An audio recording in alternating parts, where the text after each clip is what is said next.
Hear ye, hear ye, hear ye. All persons having anything to do before the Honorable Beverly Cannoni, the Justice of the Superior Court, holding in Dedham, within and for the County of Norfolk. Draw near, give your attendance, and you shall be heard. God save the Commonwealth of Massachusetts. This court is in session. Please be seated. All right. Good morning again, Council. Good morning, Ms. Reed. Good morning, juries. I have to ask you those same three questions. Were you all able to follow my instructions and refrain from discussing this case with anyone since we left here on Friday? Yes. Everyone said yes or nodded affirmatively. Were you also able to follow the instruction and refrain from doing any independent research or investigation into this case? Yes. Everyone said yes or nodded affirmatively. Did anyone happen to see, hear, or read anything about this case since we left here on Friday? No. Everyone said no or shook their heads. Thank you very much. All right, Mr. Brennan, your next witness, please. I understood that the defense informed they were still on cross-examination. I'm sorry. I got nervous. Okay.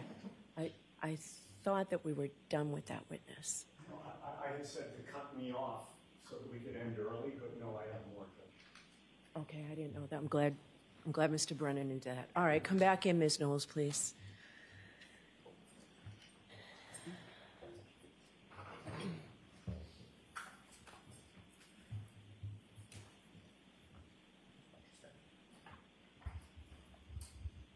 Ms. Knowles, I'll remind you you're still under oath. Thank you.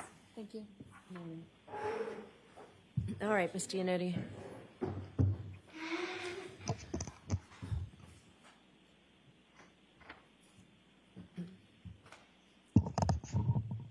Good morning, Ms. Knowles.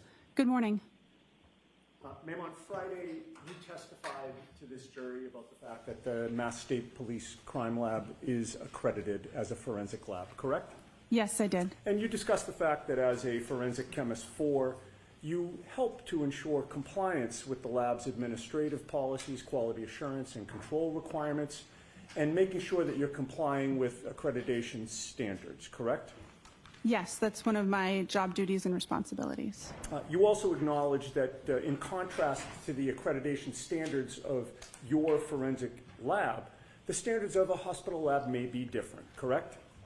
I have no direct knowledge of what the standards at a hospital are, and so I can't say whether they're the same or if they're different. I'm just unfamiliar with them. Okay. And you're unfamiliar with the standards at Good Samaritan Hospital, correct? Correct. I have no direct knowledge of their accreditation status or requirements or body. And you know that they were the ones to do the blood draw in this case, correct? That's consistent with the medical records I had available for review prior to preparing my report. And you cannot vouch for that ethanol testing, correct?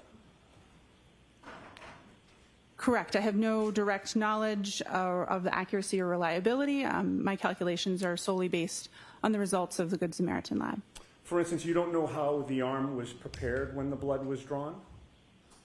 Correct. I was not present, and I have no knowledge of the policies and procedures of blood draw at Good Samaritan Hospital, or this case specifically. I'm sorry, I didn't mean to cut you off. Excuse me. You can't vouch for the tubes and vials that Good Samaritan uses? Correct. I cannot. Are you aware that there was a recall on certain tubes and vials because there was a contamination determined by the manufacturer? Sustained.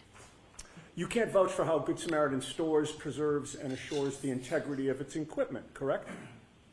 Correct. I have no direct knowledge of those topics. Now, excuse me, at your lab, you do both a screening test and a confirmatory test, correct?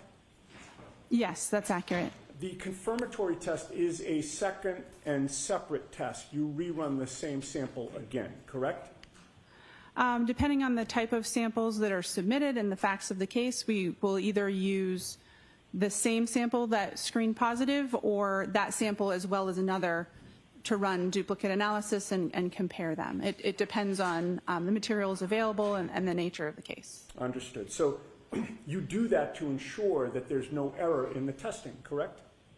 It's part of many of the steps involved to ensure accuracy and reliability of the results that are reported. And you realize that when you're doing this testing, because you're a forensic lab, you may ultimately be testifying in court, and you want to make sure you get it right, correct? Yes. And the confirmatory test acts as a fail-safe against false positives, for example. Correct. The screening and the confirmatory test are typically using different methodologies or different techniques to ensure that a false positive under one technique would not have similar issues with the confirmatory technique. Okay. In this case, your lab did not do any confirmatory testing, correct? My lab did not have samples submitted for this individual to perform testing on. You know of no confirmatory testing that was done by Good Samaritan, correct? I don't know what their policies and procedures are and if the results on the report were the results of confirmatory testing or otherwise. You just had to assume the accuracy of the testing that they did do, correct? I used the results that were reported on the medical records provided to perform calculations. And you cannot testify that the testing done at Good Samaritan meets your accreditation standards, correct? Correct. Now, your lab does whole blood testing, does it not? If whole blood is submitted for a case, then we will test whole blood. If serum or plasma is the only available sample appropriate for testing, then we will proceed with testing on serum or plasma. Whole blood testing leads to more accurate readings of the percentage of alcohol in somebody's blood, correct? Correct. If you would like to know the percentage of alcohol in someone's blood, the best sample to test would be their blood. And you've learned through your training and experience that many hospitals, including Good Samaritan, use a different method of testing than whole blood testing, correct? Yes. Good Samaritan uses serum or plasma testing as opposed to whole blood testing. I'm not familiar with their specific technique or methodology. I haven't undergone training for their methods, but it is my understanding that the type of sample used for their method is serum or plasma. Now, whole blood includes plasma, but it also includes white blood cells, platelets, and red blood cells, correct? Correct. Typically, we describe serum or plasma as the liquid portion of blood, and the other cellular components that you described typically are removed or separated before testing. Plasma has a higher water content than red blood cells, white blood cells, or platelets, right? Yes, it is. Alcohol is highly soluble in water, is it not? Yes. So alcohol has a better affinity with water. Is that fair to say? Yes. That means that alcohol prefers to distribute into the more watery components of blood, correct? Yes, that's accurate. And that also means that alcohol is found in higher concentrations in serum and plasma testing than in whole blood testing, correct? That's correct. That difference in water content is the basis of the serum conversion that I described on Friday. Okay. So a lab like Good Samaritan's, that in this case did serum or plasma testing, will therefore provide results of blood alcohol concentration that are higher than what the true blood alcohol concentrations are, correct? The serum alcohol or plasma alcohol concentrations that they report on their medical records would be higher than the corresponding blood alcohol concentration. That's correct. So to translate the Good Samaritan results into a more accurate reading of blood alcohol content, you need to convert the serum and plasma results to what those results would be in whole blood testing, correct? I'll allow it. Can you answer it as stated? Yes. The accuracy of the value isn't changed by the reading. It's a different value. It's a serum or plasma alcohol concentration versus an estimated blood alcohol concentration. So If it is helpful or relevant to know what the whole blood analysis would have been if the testing had been performed on whole blood, then that conversion, starting with the serum alcohol or plasma alcohol concentration, is helpful to do. But to calculate a precise conversion rate, you'd first need to know precisely the amount of water in somebody's blood, correct? The range of serum factors or serum conversion factors that are used in the preparation of my report and the calculations that I performed accounts for total body water variation from individual to individual. The reason I use between 13 and 19%, and not just one single value, is because I don't know the specific conversion factor that would be appropriate for an individual when I have medical records to review. I think that was a long way of saying yes to my question, right? My question was to calculate a precise conversion rate for somebody, you'd first need to precisely know the amount of water in that person's blood, correct? Sustained. Ask it differently, Mr. Unity. Is it scientifically possible to predict with accuracy a precise conversion rate for one individual person? Yes. Everybody has a different amount of water in his or her blood, correct? There is a normal variation between individuals. I'm sorry, I'm going to do my best to ask yes or no questions, and then if there's an explanation, Mr. Lally can stand up afterward and have you explain, but So this will go more quickly. No comments, just go ahead and ask a question. Sure. Everybody has a different amount of water in his or her blood, correct? Yes. And there are a number of factors that influence the amount of water in somebody's blood, correct? Yes. What is hematocrit? I don't know. Hematocrit is the percentage of red blood cells in whole blood cells. Do you know that? Sustained. Are you aware that individual hematocrit can vary and that it affects the water content in blood? Sustained. Would somebody's age be a factor in determining the amount of water in their blood? I don't know. Could somebody's gender affect the amount of water in their blood? Yes. Could when somebody had eaten and what somebody had eaten before the blood was drawn affect the amount of water in their blood?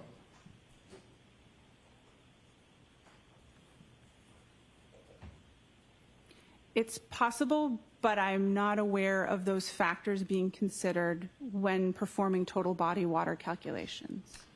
Would how frequently a person uses the restroom affect the amount of water in their blood?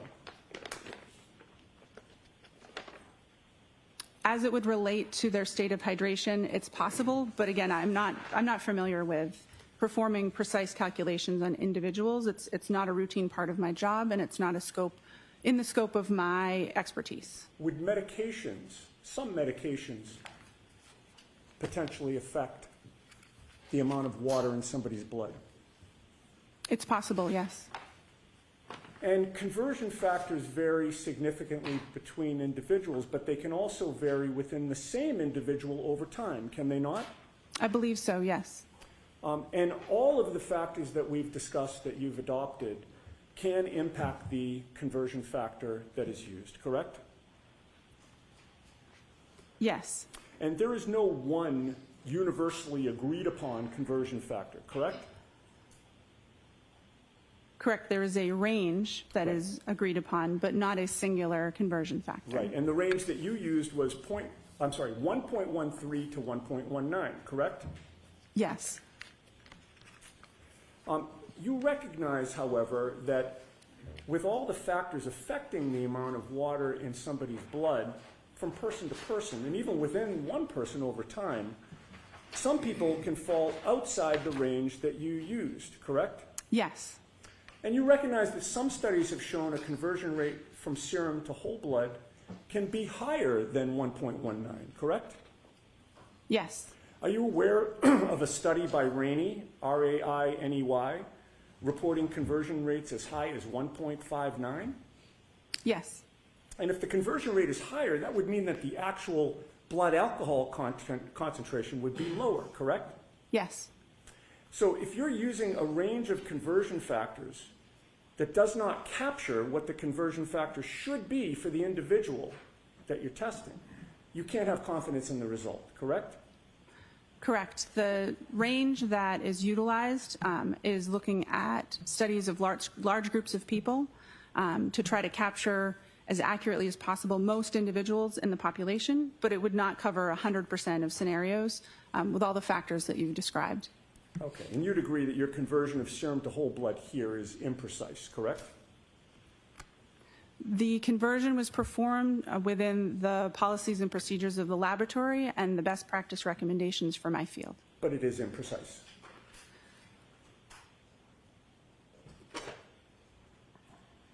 Can you repeat the question? Let's move on.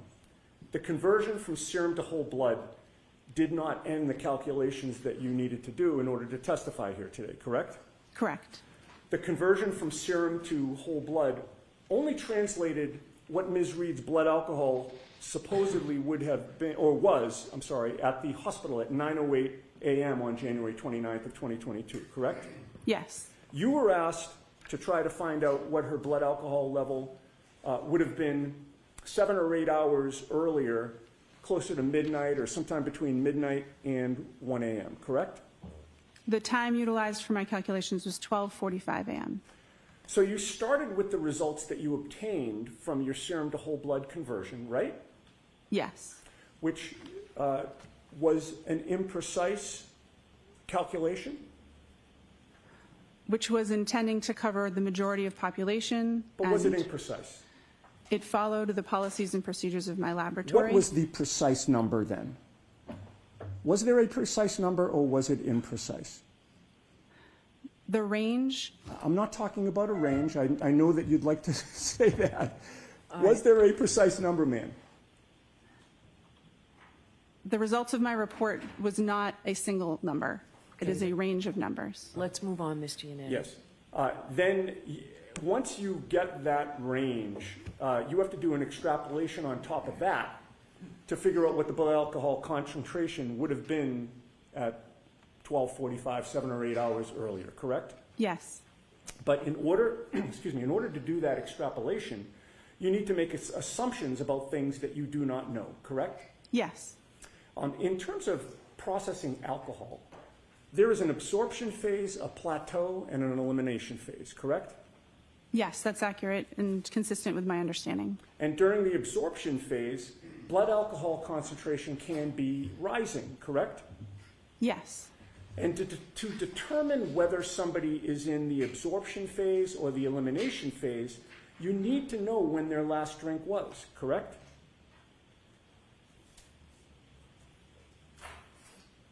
Yes, if you're performing that type of calculation, or if you're trying to determine if they've reached their maximum, that would be helpful information to have. The longer the time between the last drink and the test, the more variability and potential for error there is in the extrapolation, correct? Can you ask the question again, please? In this case, you assumed that Ms. Reed's last drink was at 12:45 a.m., correct? No. The calculation assumed for the maximum calculation that no alcohol had been consumed between 1.5 and 2 hours prior to that time interval start at 12:45 a.m. Okay. And the test wasn't until 9:08 a.m.? Yes.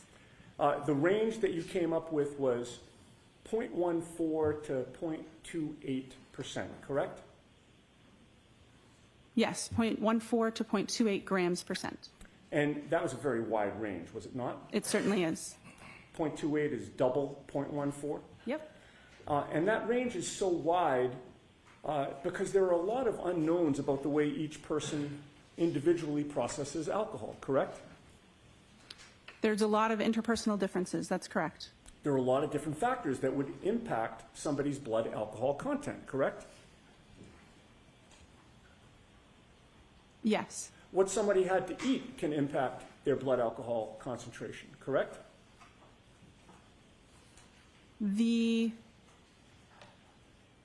contents of their stomach or what they had eaten recently does not impact the rates of elimination that I use for my calculation, but it can factor into the absorption part of the curve and can impact that maximum amount that's reached. Okay.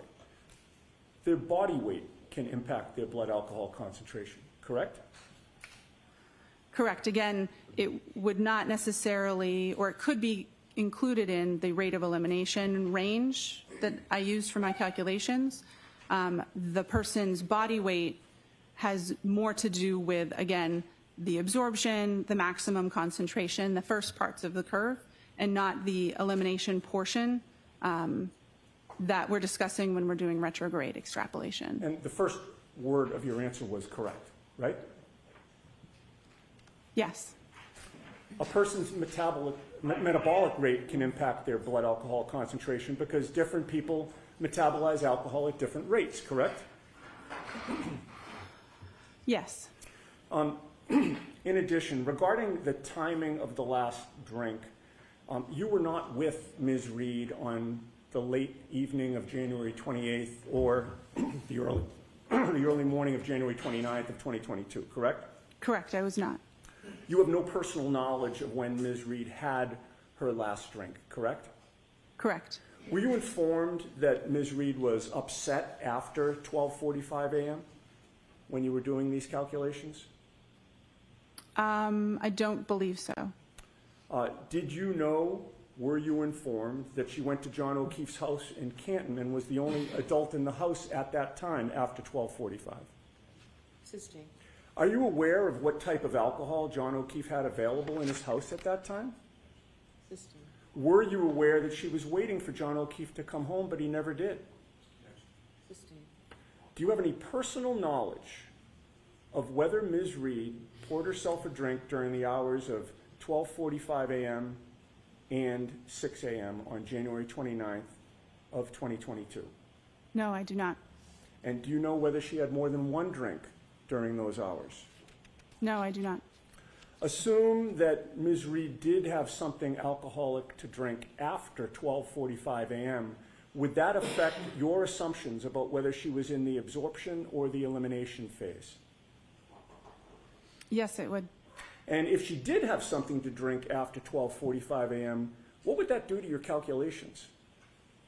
The foundation of my calculations would be incorrect. I would need to perform different calculations or factor in the information as it would become available and issue a different report.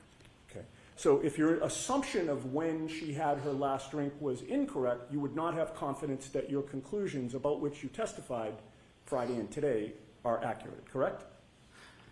Correct. There is some parts of the calculation that are intended to accommodate for unknown drinking history, but with over 8 hour time span between the time of interest and the time that the blood sample was collected, that adjustment in the calculation intending to avoid overshooting the blood alcohol concentration may or may not be enough to address that.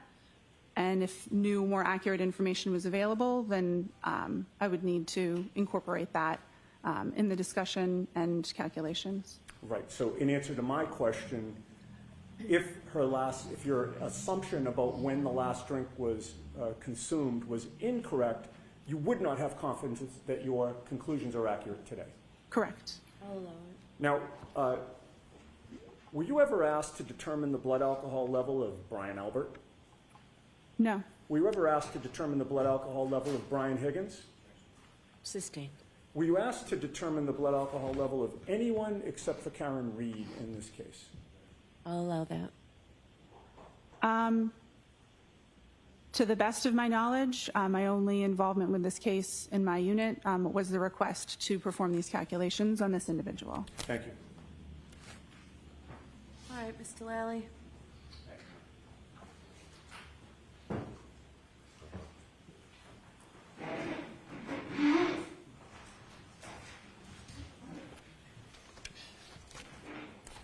Morning, Ms. Knowles. Good morning. Now, again, how many serum conversions have you performed over your years at the lab? It's hard to know an exact number, but at least over 100. And the ethanol reading or the alcohol reading within Ms. Reed's medical records that you testified to previously last week, what was that reading again? 93 milligrams per deciliter. And that reading in milligrams per deciliter, is that typical for how you would see alcohol recorded in hospital records? Yes, it is. And specifically hospital records that you would then be asked to perform a serum conversion on? Yes. Now, with respect to your calculations in this case, did you perform these calculations consistent with how you have done in each and every prior instance within your work at the lab? Yes, the serum conversion factors have been adjusted since I first started doing these, but the same type of math was performed, and I'd used the approved conversion factors that are published in our protocols with each one that I did. Now, what is the difference between whole blood and serum? Whole blood is blood as we think of it, with both the liquid and the cellular components as it exists in our bodies. Serum is the liquid portion of blood after those cellular components have been removed. And how does the difference between them impact your testing or your calculations? Because of the different water content in whole blood versus serum, that means that if we would like to compare a serum alcohol concentration and a whole blood alcohol concentration, that we have to apply a conversion factor to be able to compare those two. The serum alcohol concentration is always higher than the whole blood alcohol concentration. And that difference, is that accounted for within the calculations of the conversion factors that you utilize? Yes. And how so? The conversion factors, by dividing by 1.13 and 1.19, can adjust for the difference between the water content and therefore the serum and whole blood ratio that's observed in studies. And that change in conversion factors, does that benefit the defendant in this case? Objection.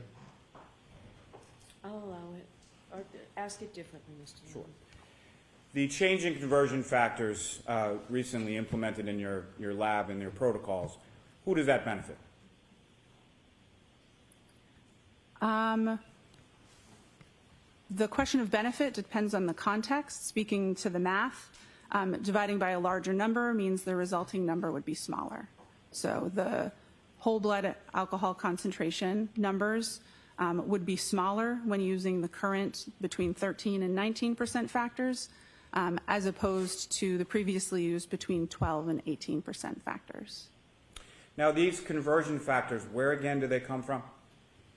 The conversion factors come from published studies involving individuals that consumed alcohol, had samples collected from them, and their whole blood and their serum alcohol concentrations were compared. Those conversion factors are present in the protocols in use in the laboratory where I work, and they're also consistent with best practice recommendations or consensus body documents in the field that I work. Now, you were asked on cross-examination about a number of different factors. Are those factors incorporated within the conversion factors in the published scientific literature supporting those conversion factors? By basing it on studies with a large number of people, that's the intention, is to capture the interpersonal differences and different factors within that range that's used. Now, if you know, how much in the elimination phase, as far as bladders are concerned, how much loss of alcohol is concerned in the elimination phase with reference to bladder loss?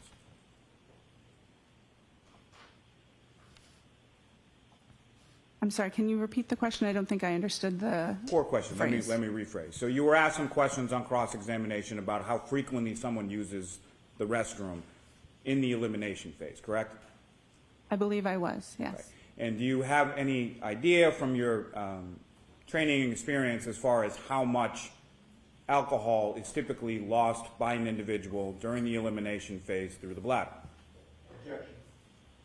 Do you know that? I do. Okay, you can answer it. Less than 5%.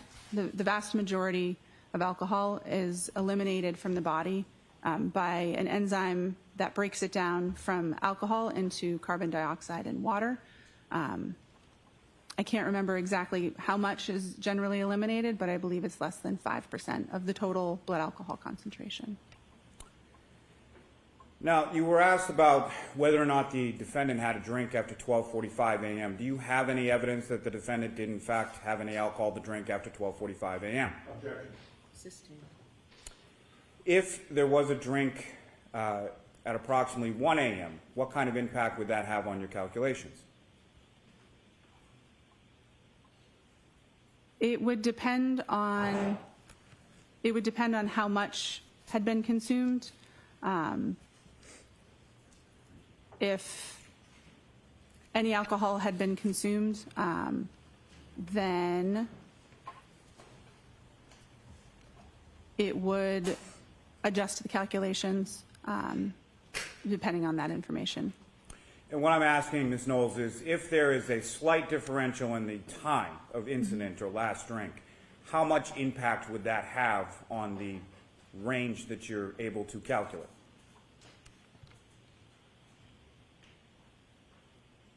I'm not sure.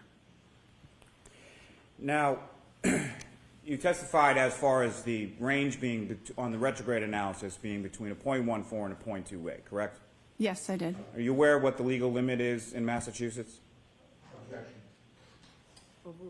I'm going to sustain that, actually. Why is there such a varying range?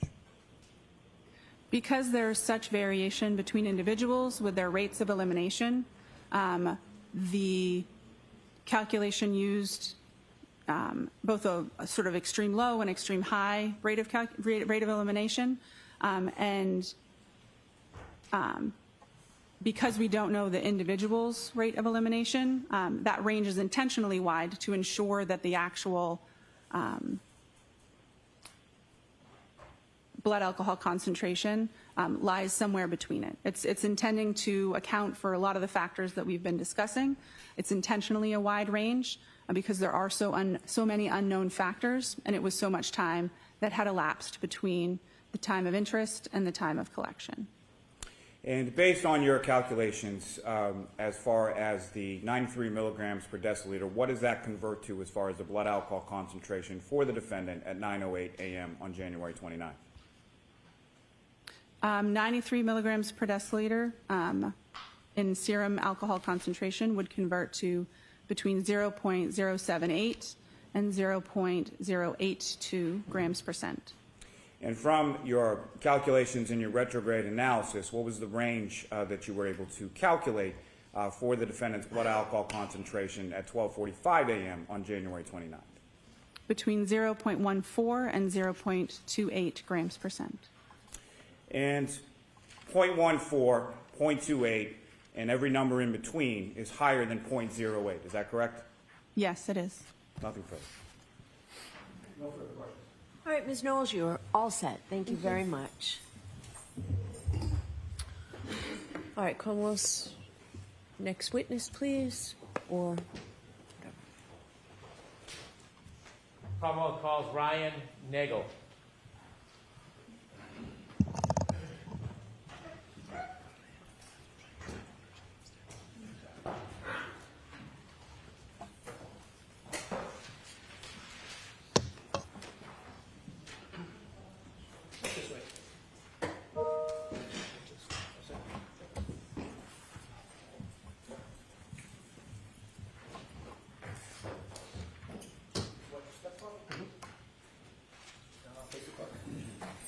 You raise your right hand. Do you solemnly swear the evidence given to the court and jury in the case down here and the truth, the whole truth, and nothing but the truth, so help you God? Yes. Thank you for this thing. Good morning. May I proceed? Yes. Good morning, sir. Good morning. Could you please introduce yourself to the jury? My name is Ryan Nagel. How old are you? I'm 32 years old. What area of the city or the state do you live in? I live in Canton, Massachusetts. How long have you lived in Canton for? 32 years, my whole life. You still live in Canton? Yes, I do. Do you work in the area? I work in the city. What do you do generally? I do HVAC. Do you have any sisters? I do. I have one. What's her name? Juliana. Is she older or younger than you? She is younger. I want you to take us back to January 29th, 2022. That evening on the 28th leading into the 29th, do you remember where you were? Yes, I do. Where were you? I was in a vehicle. Okay. Before you were in the vehicle, were you out earlier that night on the 28th? Yes, sir. I was at CF McCarthy's. What's CF McCarthy's? It is a local restaurant / pub in the Who- center of Canton. Who were you at CF McCarthy's with? My sister at the time, and then my friend Ricky and my ex-girlfriend Heather. What were you doing at CF McCarthy's? Just enjoying a night, having a few drinks. When you said have a few drinks, did you have a few drinks? I did, yes. Do you remember how many drinks you had? Not off the top of my head. Do you remember whether the drinks you had, the alcoholic drinks that you had, it affected your ability at all? Were you impaired in any way? I wouldn't say impaired, but I only drank beer. Okay. Do you feel like you had any type of effect from the alcohol? I may have. Were you driving? No, I was not, sir. Do you remember the times that you were at McCarthy? Probably 8, 9 o'clock. What time did you leave? Probably right before midnight.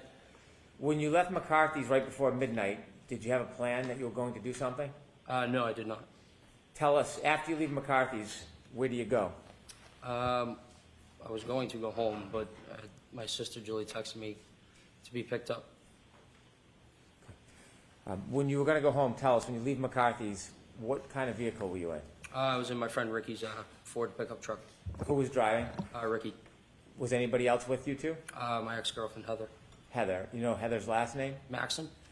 Was she in the front or the back of the truck? She was in the back seat. So you three were in the truck and Ricky was driving? Correct, sir. You mentioned you were going to go home. Did you start to head towards your home? Mr. Brennan, slow down a little bit for the Oh. court reporter, please. Pardon me. You mentioned you were going to go home. Did you start heading towards your house? Yes. Do you remember what time you got the text from your sister? Around midnight. I can't remember that far back. You don't have a firm memory of it? No, I do not, sir. After you received the text from your sister, did your plan change? Yes. And what was the plan after you received the text from your sister? To go pick her up. Did you know where she was?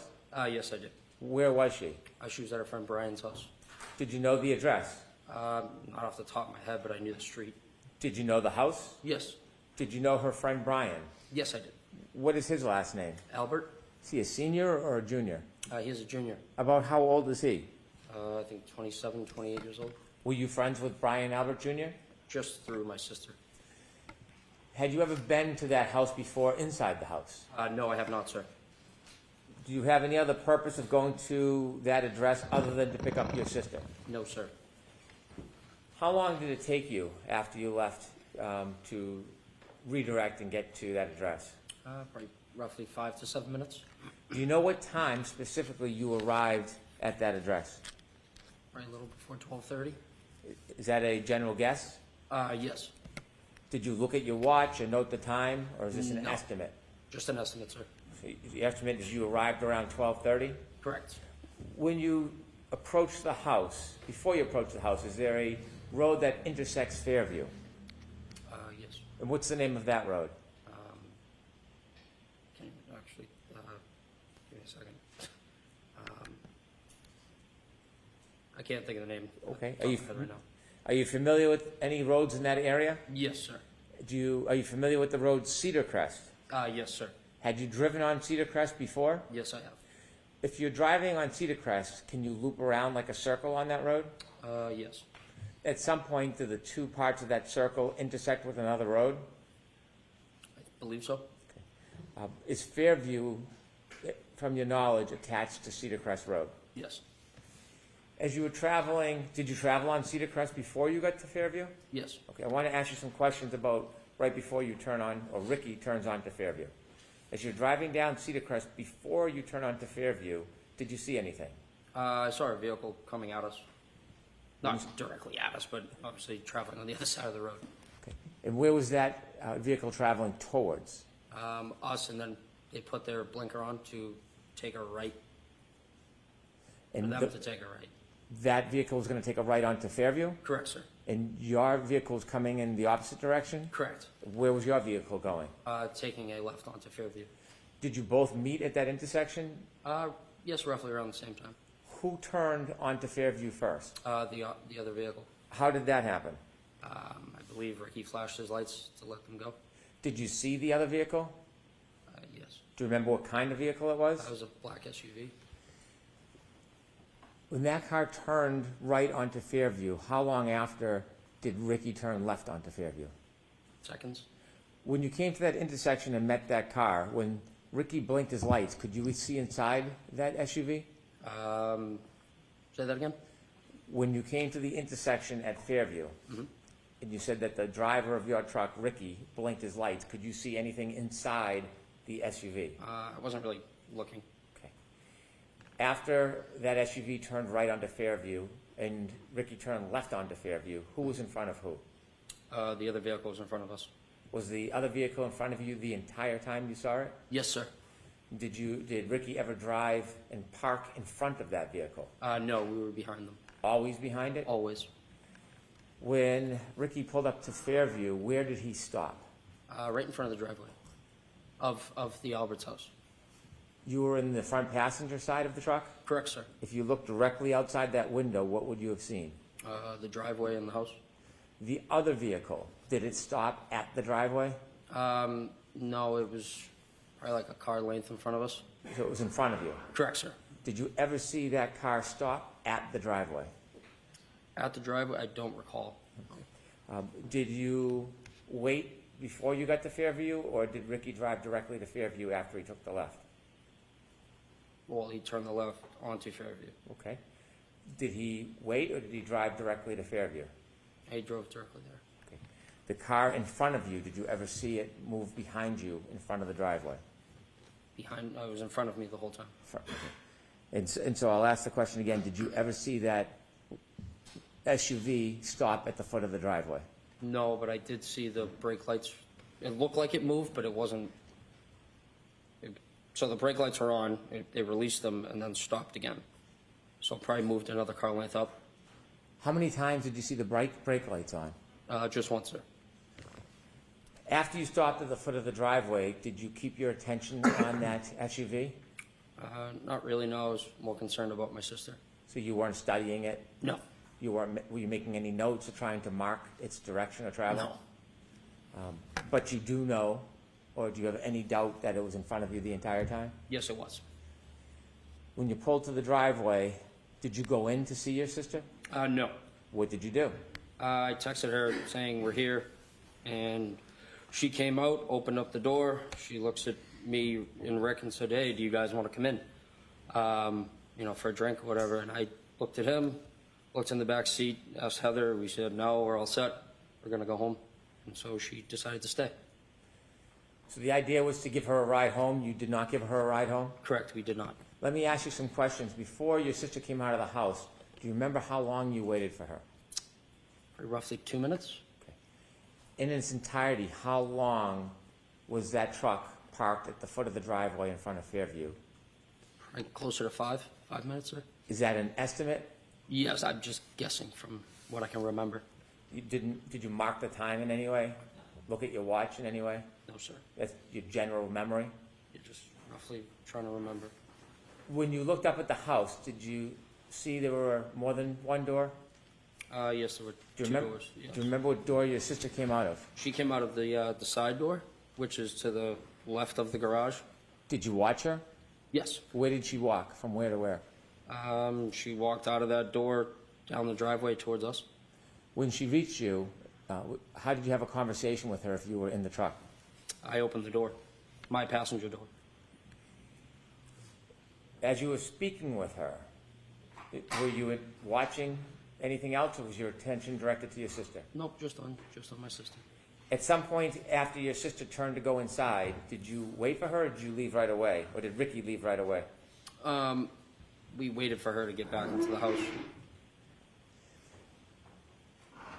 At any point before your sister went back in the house, did you see any lights, like dome lighting, come on inside that SUV? Yes, I did, sir. Before or after your sister went in the house? Roughly like as she was getting in the door. Before you ended your conversation with her, did you see the dome light go on in that SUV? Say that again, sorry. Before your sister left the driveway, did you see any dome light on in the SUV? No, I wasn't looking. Your sister began to walk back to the house. What was your direction? What was your attention focused on? Mainly on her. We were pulling away from the driveway and kind of just glancing back over at Julie to make sure she got in. When your sister went back up the driveway to go in the house, when was the next point you had any chance to see the SUV? When we were passing it. When you were passing the SUV, where was it located in relation to the house, flagpole? Directly in front of the house. Was it anywhere near the flagpole as you drove by? Probably like a car length from that. A car length from the flagpole? Yes, give or take.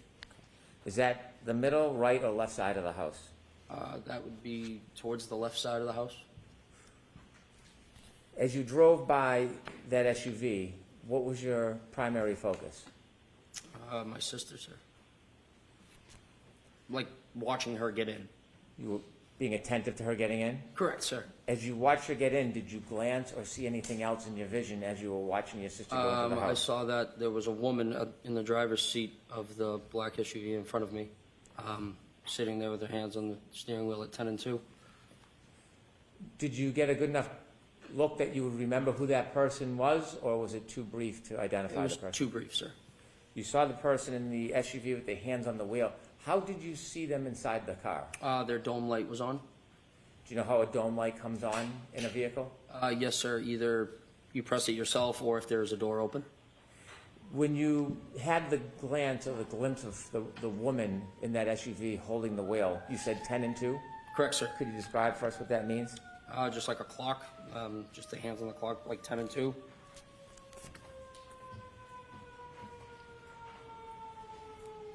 If I may. I was just waiting for the siren, Your Honor.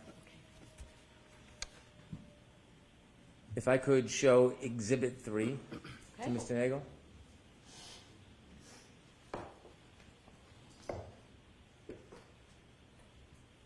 Sir, do you recognize that address? Yes, sir. And what is that address? That is 34 Fairview Road. Do you recognize the flagpole? Yes, I do, sir. Thank you.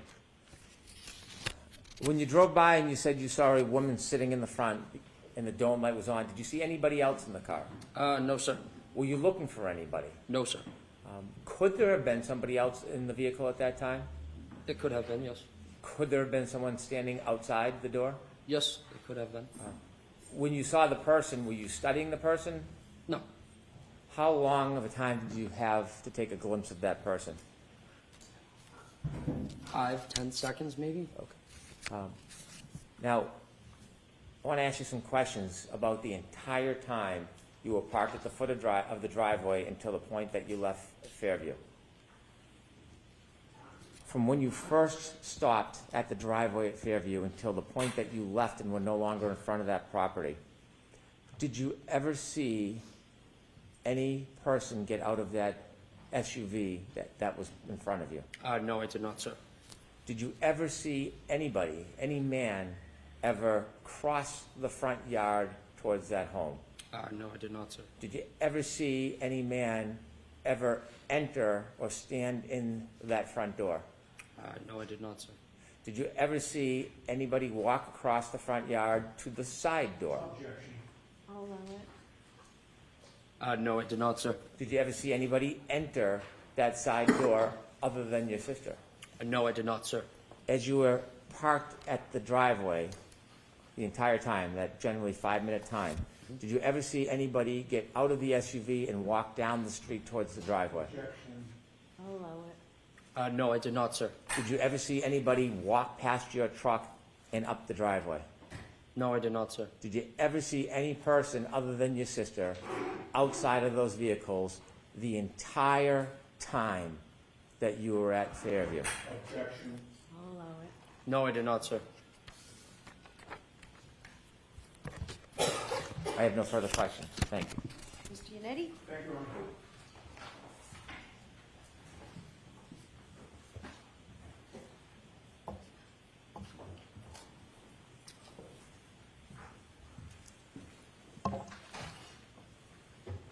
Good morning, sir. Good morning. You testified about having seen a black SUV before the vehicle that you were in entered Fairview Road at around midnight on January 29th of 2022, correct? Correct, sir. Objection, that's not facts and evidence. That's okay. The witness's answer is what matters. Is that right? Yes. Okay. You first saw that black SUV when it was coming toward your vehicle when you were on Cedar Crest, correct? I'm sorry. Let me repeat that because of the siren. You first saw that black SUV when it was coming toward the vehicle that you were in on Cedar Crest, correct? Correct, sir. Your friend Ricky D'Antonio was driving at that D'Antano. time? D'Antano, sorry. D'Antano? Yes. He was driving at the Hold on. time? Correct, sir. Mr. Yannetti, thank you. Yes.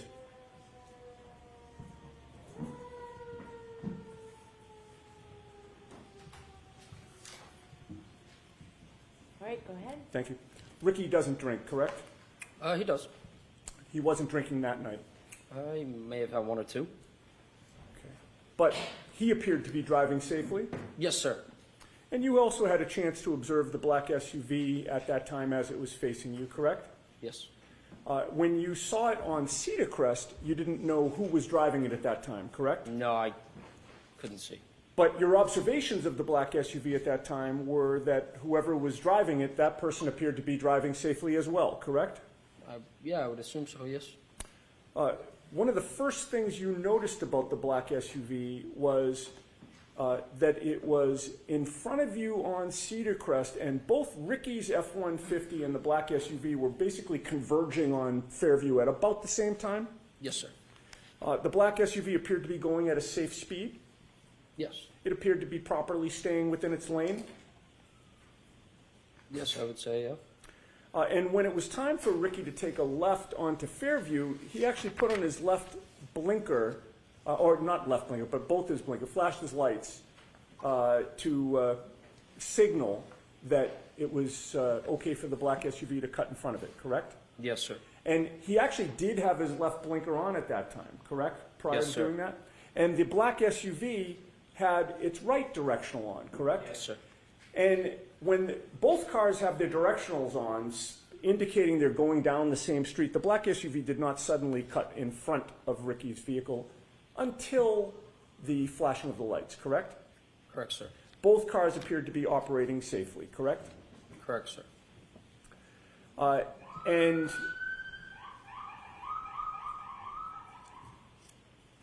once the lights were flashed, there was nothing about the operation of that black SUV that told you that the driver appeared to be confused about what the flashing meant, correct? Correct, sir. The black SUV didn't hesitate at that time. It just proceeded onto Fairview in front of you, correct? Correct, sir. And it did so in a safe manner. Correct, sir. And the black SUV, in that sense, got ahead of Ricky's vehicle, correct? Correct, sir. And once you got to the Albert home, you noticed that the black SUV was parked outside the Albert home, correct? Correct, sir. And at that time, the snow had not yet started sticking to the pavement, correct? Correct, sir. You could see the pavement in both the driveway and the street. Correct, sir. You could also see the grass on the lawn. Yeah, for the most part, yes. The snow was only just starting to accumulate on the grass, correct? Correct, sir. And with that little snow on the ground, you saw no tire marks behind the SUV, correct? No, sir. In fact, you saw no tire marks in the street at all. Correct, sir. May I have the map displayed, please? Is it in evidence already, Ms. Giannetti? May we approach? Okay.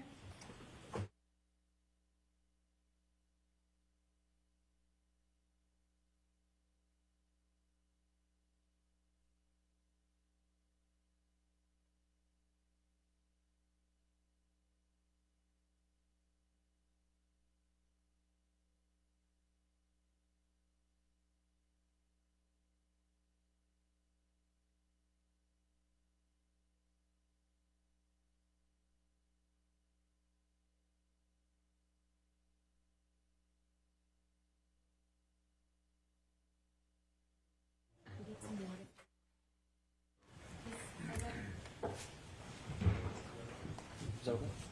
Thank you.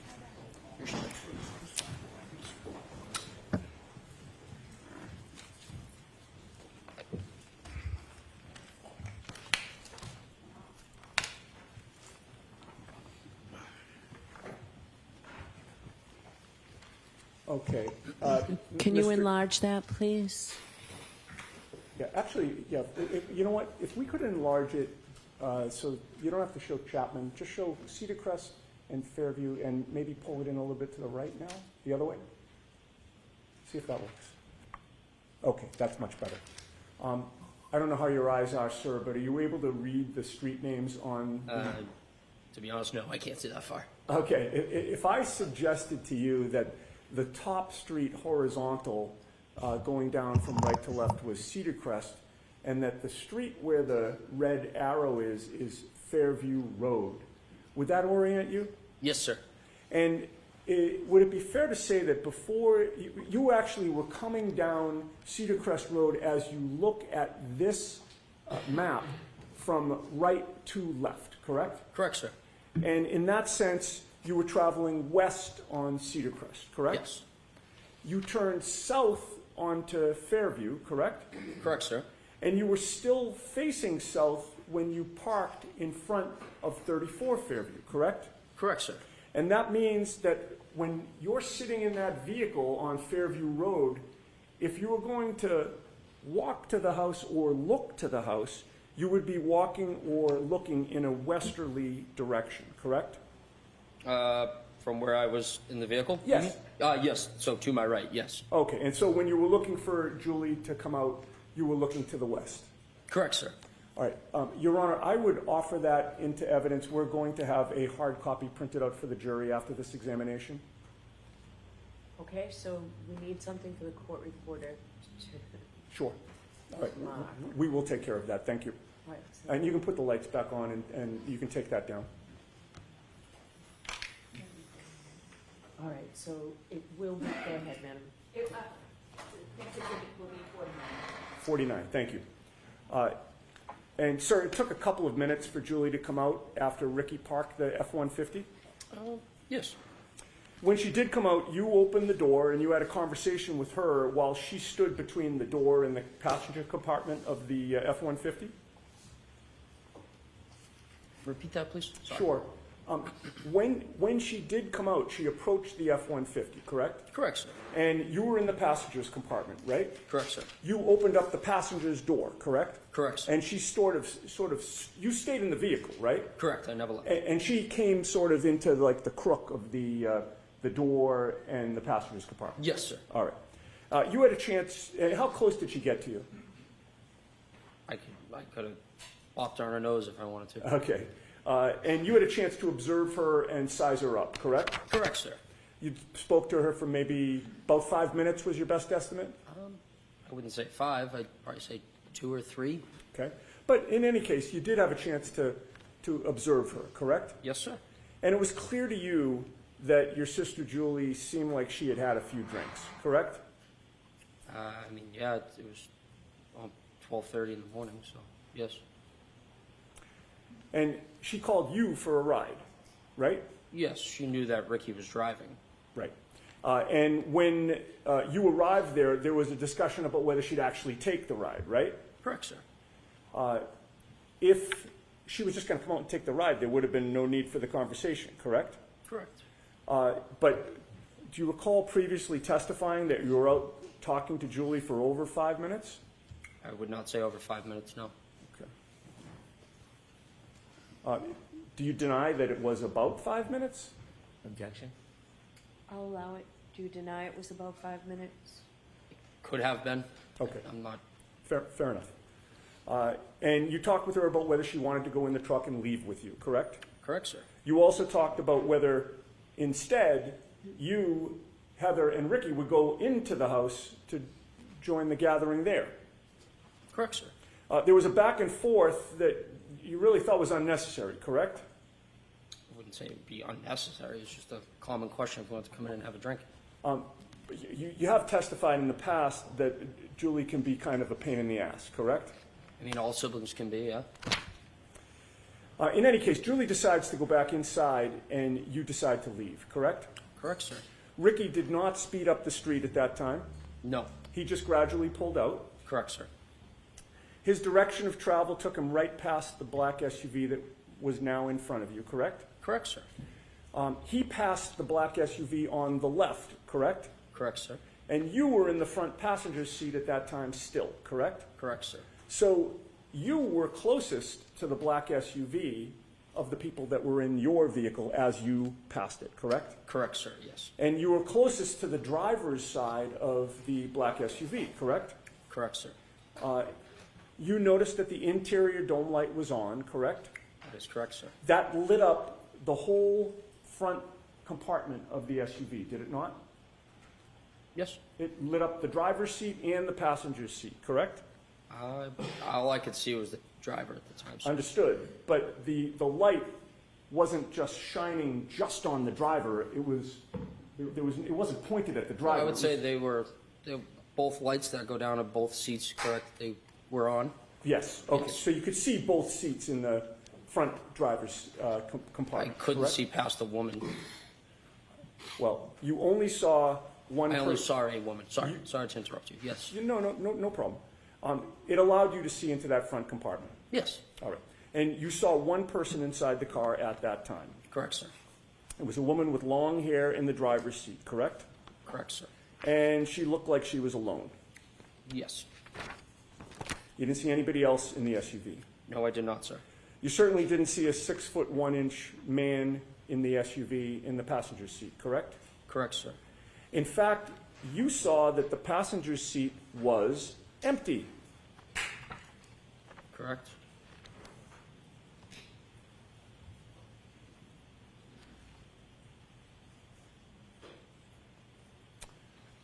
The woman in the passenger seat was staring straight ahead, correct? Not in the passenger seat. She I'm was sorry, in the driver's seat. thank you for catching that. The woman in the driver's seat was staring straight ahead. That is correct, sir. You didn't see her lips moving as if she were talking, correct? I wasn't looking for that. But Just you happened did- to see a woman figure with her hands like this. Okay. Facing straight. Correct, sir. You had no music on in Ricky's truck at that time, correct? No, sir. Ricky had turned the music down when Julie came out so that you could actually speak to her, correct? That is correct, sir. And when you got close to that SUV while you were passing it, you didn't hear any arguing there, correct? Correct. You didn't hear any yelling, correct? No, I did not. You didn't hear any screaming? No, I did not. You heard no noises within that SUV at all? No, I did not, sir.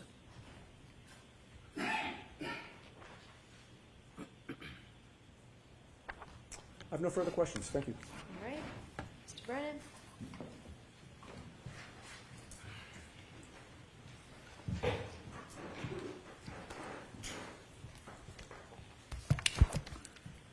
Sir, you mentioned you were at that address around 12:30, That is correct, sir. and you offered us that you were there for about 5 minutes. Yes? You know the exact time you left? No. Not off the top of my head right now, no. Was it around that time? Yes, sir. Would it be fair to say you don't have certainty whether it was 12:35, 12:32, 12 o'clock? It's probably before 12:35, roughly between 12:30 and 12:35. You could still see the ground, given Yes, the sir. weather? Yes, sir. Was there snow starting to fall? Just starting? Had you been outside earlier that night? Yes, sir. In the ground that you could see, do you know how hard it was? Say that again? The ground. Ground, yes. Do you know if it was soft or hard? Like the road? The ground, the grass, the lawn? Oh, I don't know. I mean, it was a cold night, so I mean, I assume it's hard. Around that time, around 12:30 when you left, was there inches of snow? No, there was On the not ground? inches of snow, no. I could still see the grass coming through the snow. I mean, it's just like a coating. You could still see the bare ground. Correct, sir. When you saw that SUV in front of you, for the time that you were there, that 5 minutes, did you ever, and you said that you saw brake lights at times, did you ever see at that point missing parts of its taillights? No, sir, I wasn't observing the vehicle like that.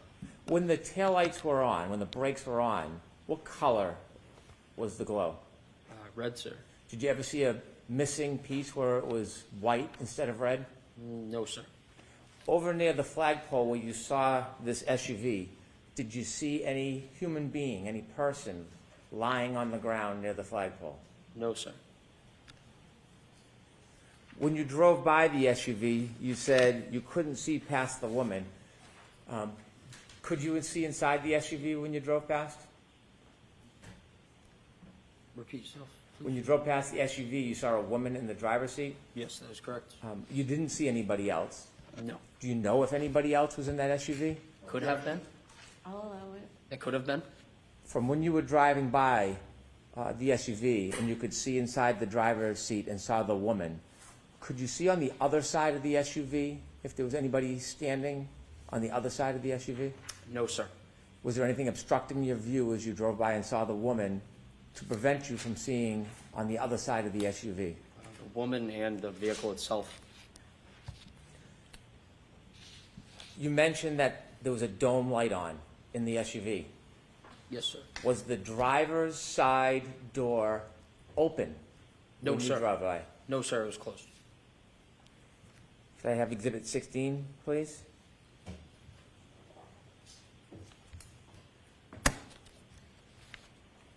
Did you ever see this man at any point No, sir. I've never Walking? seen- Oh, sorry. walking across the yard, going to a door, or entering the house the entire time you were there? Objection. Sustained. No, sir, I've never seen That that. means you don't. Oh, I'm sorry. Sorry about that. That's okay. Sorry. Could you take that down, please? And after you left, you never went back that night, did you? No, sir. Thank you. Just briefly, on those issues, sir, you just testified on cross-examination before Mr. Brennan stood up again that you saw that the passenger's seat was empty. Do you remember that? Yes. All right. You're not changing that testimony? No, correct? I'm not changing that. No. Thank you. Thank you. All right, you are all set, Mr. Nagel. Thank you very much.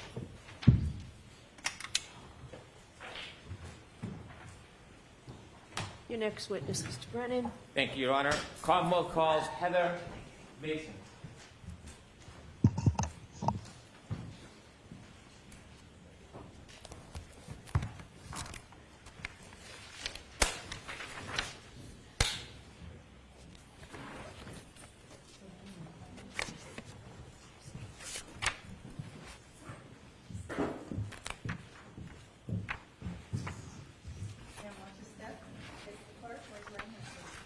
You solemnly swear the evidence given before the jury in the case now hearing for the truth, the whole truth, and nothing but the truth, so help you God. I do. Thank you.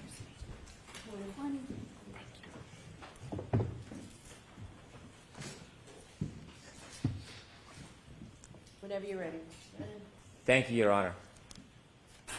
Good morning, ma'am. Good morning. Could you please introduce yourself to the jury? Hi, I'm Heather Maxon, Maxon. How old are you? I'm 31. Do you live in the area? I do. How long have you lived in the area for? My whole life. Do you know a person by the name of Ryan Nagel? Yes. And how do you know him? I dated him a few years back. I want to have you take us back a few years to Sure. January 28th, January 29th, 2022. Do you remember that evening? Yep. Where were you earlier that evening on January 28, 2022? We were at Ryan's parents' house, just hanging out. Whose parents? Ryan's. Right. Were you with anybody else besides Ryan and his parents? Eventually, we met up with friends Where? at local restaurants. Did you end up at one restaurant or bar in particular at the end of the night? We were first at C.F. McCarthy's, and then we went over to the hillside. Were you drinking? Yes. Do you remember about how many drinks you had? No. Did the alcohol affect your perception or your memory at all? Most likely, yes. Do you feel like you were impaired in any way? I believe so, yes. After you left the establishments, after they closed, did you go somewhere? We went to pick Ryan's sister up, Julie, from a friend's house. She needed a ride. Before you went to pick Ryan's sister up, did you have other plans before that? Sorry, could you repeat the question? Yes. Before the decision was made to go pick up Ryan's sister, were there other plans that you were... No. Okay, that was just the plan to go Yeah. get her? Yeah, Do you get her. remember generally or specifically what time that was? Late, midnight? Okay. Do you remember the time exactly? No. Is there any marker in your mind that would help you remember exactly what time it was? Not necessarily, no. So is that a generalization or a guess? Yes. Okay. When you went to pick up Ryan's sister, do you know where you were going? No, Were you driving? I was not. Who was driving? Our friend Ricky, Where were you sitting? in the back seat. And what kind of vehicle was it? It was a truck. Are you familiar with the area? Not necessarily, no. Do you remember at some point taking a turn onto the road? Yes. That had the house where you were going to arrive? Yes. How do you remember that? Just a visual bystander, and I'm aware of my surroundings, I'd say. Did anything happen that made you remember the turn before you got onto that road? There was another vehicle also on the road coming from the opposite direction, and we had let that other vehicle turn onto the road before us. Describe in a little detail what happened at that intersection. So I don't recall the name of the street that we were on before we took the left onto the street that the house was located, but the car coming from the opposite direction was taking a right onto the same street, so we had somewhat yielded to the car coming from the opposite direction to have let them take a turn onto the street before us. Did you see if the driver of either vehicle gave any indication to the other vehicle who should go first? I don't necessarily recall, but I'm assuming maybe I don't want you to assume. That's okay if you don't recall. Sure. Who turned first onto the road, Ricky or the other car? The other vehicle. The other vehicle, do you know what type of vehicle it was? It was a big, like a SUV, a bigger car. The SUV turned before you? Yes. Before or when the SUV turned, did you get to see inside the vehicle?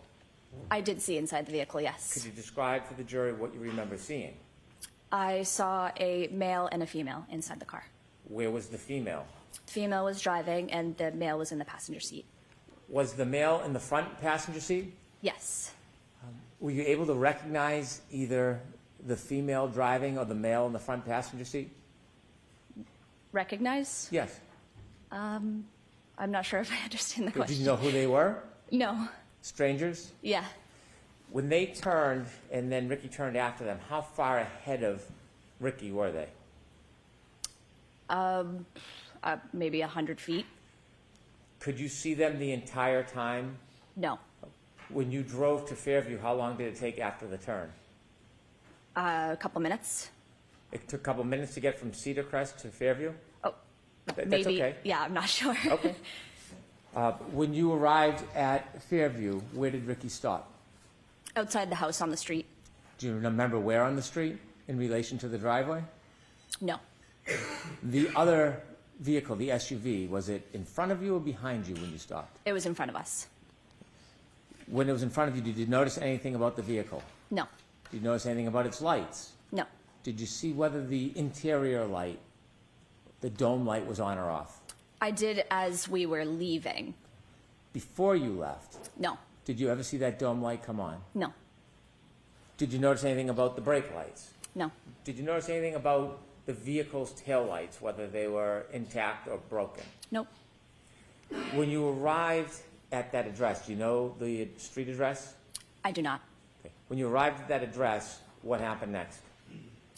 I believe Ryan had reached out to Julie saying, we're here, time to go. And so she had come outside and we had a short conversation and she decided that she was actually going to stay at the house. She had invited us in, but I had said that I didn't want to go inside. I just wanted to go back to the house. From the time you first arrived at that address and until the time you left, did you ever see anybody get out of the SUV that was in front of the truck? I did not. Did you ever see anybody travel across the front yard to the doorway from that SUV? Nope. Did anybody ever walk by on the street, walk by the truck in front of you or behind your truck and walk on the driveway? No. Well, besides Julie, sorry. So Julie is the only person that you saw in the driveway that night? Yes. And then you left? Yes, When you left, did you drive by the SUV? we did. When you drove by, what were you looking at? My surroundings. Okay. What did you see? I saw the female that I saw beforehand, also still in the car, Where did you see her? in the driver's side. Was there, at that point, any lights on inside the car? There was, yes. Which The light? dome lights. Was the driver's side door open? Not to my knowledge. Did you see anybody else inside the SUV? I did not. Was there anybody else inside the SUV? You didn't see anybody inside the car? Besides the driver, no. Okay, next question. Do you know whether there was anybody else inside the SUV at that time other than the driver? No. Did you look in and study the interior of the SUV? No. How long did you look inside the SUV for when you passed? It was just passing, so I don't know, a couple seconds. Did you see if there was anybody or a man standing outside the door of the SUV? I did not. I'll allow it. Outside the door? No. Did you see anybody lying on the front lawn? No. Thank you. I have no further questions.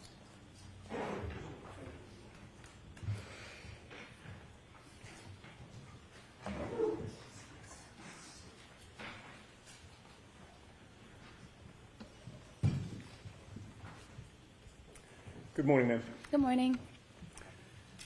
Before Ricky turned onto Fairview Road, you saw the SUV in front of Ricky's truck, facing it, taking a right-hand turn in front of you, correct? Correct. And at that point, you had an unobstructed, good look at the driver and the front passenger, correct? Correct. And you could see that there was a female driving and a male in the front passenger seat at that time. At that time, yes.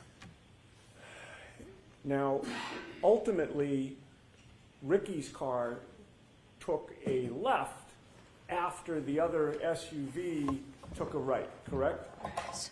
And eventually, when you reached the house where Julie was, you saw that that SUV was in front of that house, parked now further down ahead of you, correct? Correct. And it took Julie a couple of minutes to come out of the house? I'd say so, yeah. Do you recall whether there was any conversation at that time between you, Ricky, and Ryan? Possibly.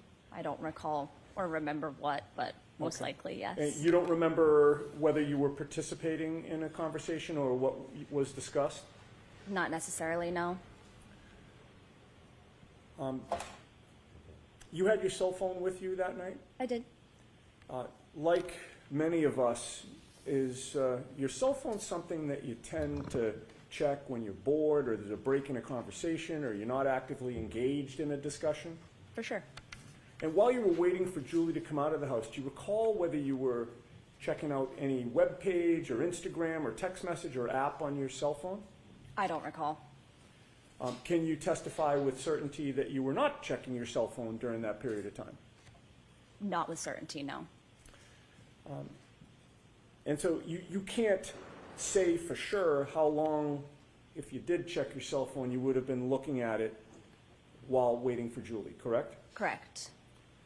And no one's asked you for your phone so that they can analyze what you were doing during that period of time outside 34 Fairview, correct? Correct.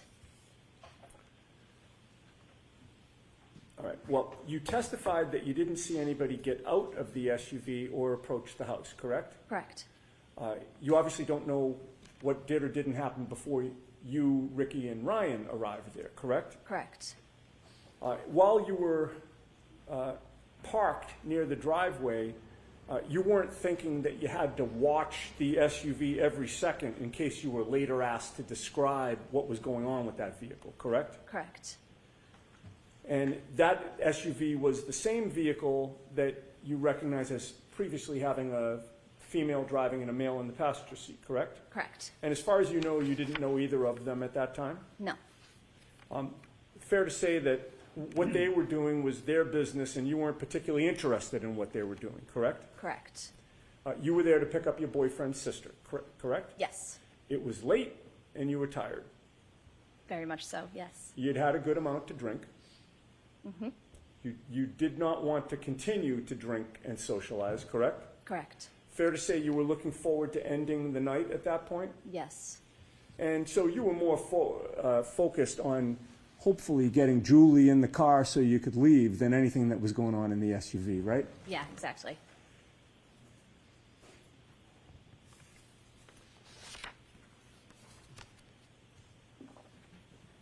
Then Julie came out, and it wasn't as simple as her just jumping in the vehicle and leaving, correct? Correct. There had to be a discussion, Right. right? And she came out to speak to the three of you for about 5 minutes or so, I'd say. like a back and forth about who's going where. Yeah. And when Ricky was pulling away, you looked over to the SUV and you saw that the interior light was lighting up the front compartment, correct? Correct. And it was then that you looked over and you saw a female in the driver's seat, correct? Yes. You did not see any person in the passenger seat, correct? Correct. And you certainly did not see a 6-foot-tall off-duty police officer in the SUV at any point on Fairview Road. Correct. I have nothing further. Thank you. Anything, Mr. Brennan?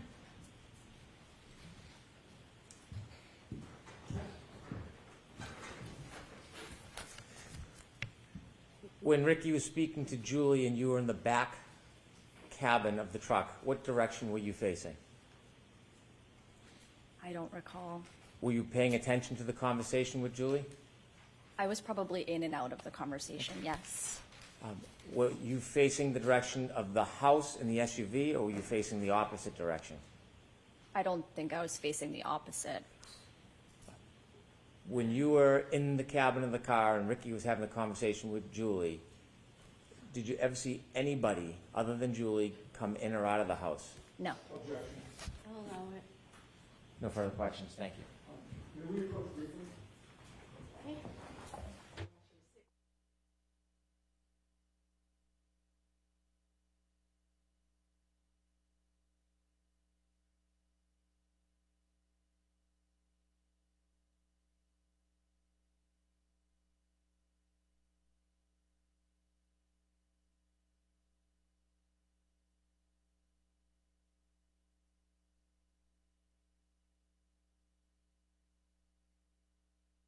Ms. Maxon, you are all set. Thank you. Thank you so much. Mr. Brennan, your next witness. The Commonwealth calls Katie McLaughlin. Okay. Sorry, Chris.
Why don't we take our morning recess, James?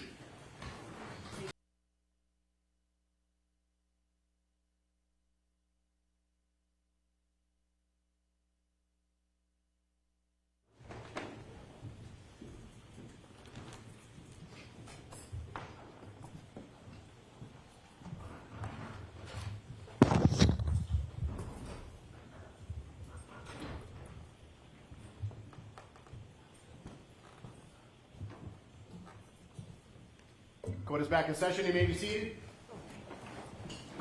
You have your next witness. I do. I'm also going to call Sarah Levinson. Oh, okay. Thank you.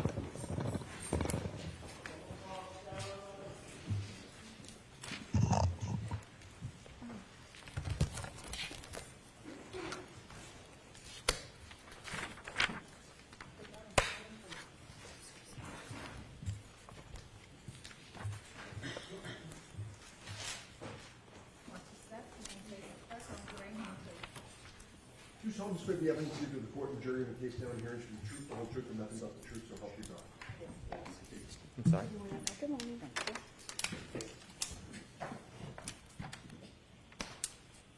All right, Mr. Brennan, whenever you're ready.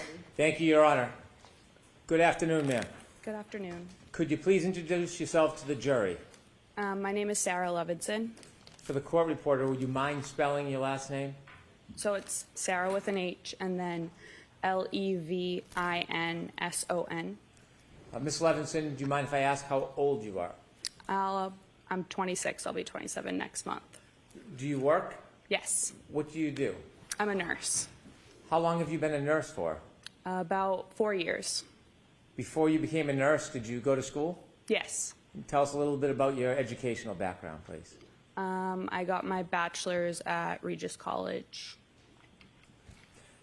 Do you know a person by the name of Ryan Nagel? Yes. How do you know him? He's one of my good friend Julie's older brothers. You mentioned Julie. What's Julie's name? Juliana Nagel.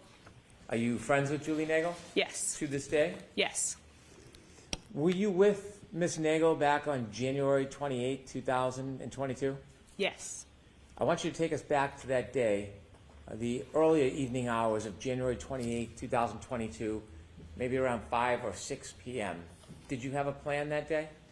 Yes, we as in myself and Julie, were going to Brian Albert Jr.'s house to celebrate his birthday, which was the next day. Who was Brian Albert Jr. to you at that time? One of my good friends. How long had you known Brian Albert Jr. for?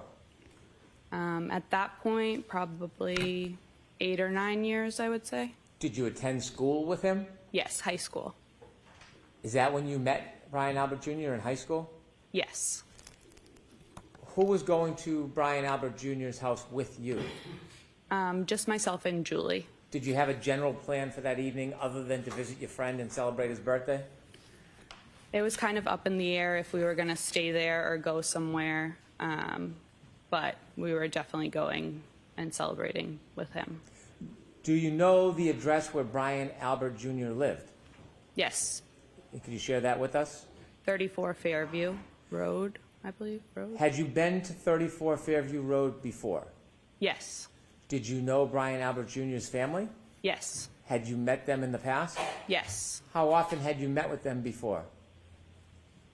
Well, I was friends with him for, like I said, about 8 years, so I knew his older sister, Caitlin, pretty well. We went to high school together, but the younger siblings, I don't believe we overlapped in school. And then his mother I had met, a good amount of times, and then his father, too, I would say. How many times would you estimate you had been over 34 Fairview prior to the night of January 28, 2022? Over the years, maybe like 20. I don't know. Do you remember what time you arrived at 34 Fairview Road on that evening? It was between 7 and 8 o'clock at night. Who did you go with? Myself and Julie Nagel. Could you tell us how both you and Julie Nagel got from where you were living, your home, to 34 Fairview? Yes, Julie's dad drove us. When you first get to 34 Fairview Road, before you walk in the front door, what's the weather like outside? It was cold, but it wasn't raining or snowing or anything. No snow on the ground? No, When you walked in the door, did you go in the side door or the front door? the side door. Okay, take us through walking into the house. What do you see? So we walked through the side door, and then it's their like family room, they call it, with like the TV and everything. And then at the back of the family room is like a sliding glass door out into their porch. And then if you turn left, it's like the kitchen / dining room. And then there's a back door. There's like a small bathroom over like near the back door. And then if you walk straight through, it's the front door, the stairs, the door to the basement, and then they called it like the library is like their formal living room. If you walked in the front door, would the stairs leading to the next floor upstairs be right in front of you? Yes. If you were going to go downstairs, would you walk around that staircase to the back side of it? I don't believe the back, but the side. Okay. You mentioned you walked in the side door near the garage. When you walk in the side door, you're in a living room, did you say? Yeah, their family room, they call it. Yeah. Can you walk into the garage from the family room, or do you need to go back outside to get into the garage? No, you would have to go back outside. So there's no door in that family room that leads directly to the garage? No. After you walked into the family room, did you stay there or did you go somewhere? We stayed there for a little bit, like 10, 15 minutes probably. Tell me who's in the house when you get there. It's Brian Jr., his mother, Nicole, his sister, Caitlin, and then his aunt, Julie. What do you do? I think we were just sitting on the couch, hanging out, waiting to see what the plan was, to see like when other people were going to show up. Did other people arrive or did people leave before other people arrived? Brian's mom, sister, and aunt left before anyone else arrived. Do you know generally around what time his aunt and mother and sister left? We got there, like I said, between 7 and 8, and they probably left within 20 minutes of us getting there. Okay. So I can't say for sure. When his sister and mother and aunt left, was there just a time when it was you, Julie, and Brian Albert Jr. alone? Yes. Were you doing anything other than watching TV? Were you eating, drinking? I don't think we were eating yet because we ordered later on Okay. food, but we might have been drinking. Tell us what happens over the course of the next couple hours. So at some point, probably between like 8 and 9, 4 other girls showed up. So Courtney Alba came by herself, and then Catherine Judy, Emily Fabiano, and Mary Kent all came together. Are those friends of Brian Jr.'s? Yes. Did you know who all of them were? Yes. Were you friendly with them? Some of them, yes. We were all friendly, but not friends. If that makes sense. So what's the atmosphere like when the visitors come? Celebratory, light, joyful. It was fine. Were people drinking alcohol? Yes. Okay. And at some point, did you order food? Yes. And did anybody else come at that point? Any other friends or family? No. Did one of Brian Jr.'s cousins come at some point? Yes. Is that later? Yes. So over the course of the next couple hours, eating and drinking, anything significant happen? No. Any arguments, any tension, any problems? No. Was it a positive night? Yes. At some point, did anybody else come to the house? Later on, yes. Okay, about what time? Around midnight. So before midnight, it's a group of young people having a party? Yes. Any trouble? No. Did the friends of Brian Albert Jr., the 4 women, did they leave before midnight? Yes. What time did they leave? Between, I would say, 11 and 11:30. Did they arrive and leave as a group, or did they arrive and leave separately? The 3 girls that I mentioned that came together, Catherine, Emily, and Mary, all left together, and then Courtney left, I believe, before them separately. I want you to tell us generally where were you spending most of your time that night, the eating and the drinking and the party? In the kitchen/dining room area. Is there a table in the kitchen? Yes. Were you sitting at a seat at that table? At that point, we were more around the island, but later on, yes, I had a seat at the kitchen table. If you're in the kitchen seated at the table, can you see outside? Not really. If I looked through the windows above the sink of the kitchen, I guess I could if it was light out. And then the windows to the front of the house had a little half curtain, I don't know what it's called, thing on it. So I could see above that, but not. If you were to walk to the windows in the living room area, what area was it, did you say, the half windows were? The dining room. If you were to walk to those windows, could you see outside? Yes. Would you be able to see the driveway, Yes. flagpole, Yes. street? Yes. The door, do you remember the front door, if it was solid or glass? They have a storm door that's glass and then a solid regular door. If you opened up the solid door and looked, could you see through the glass door to the front yard? Yes.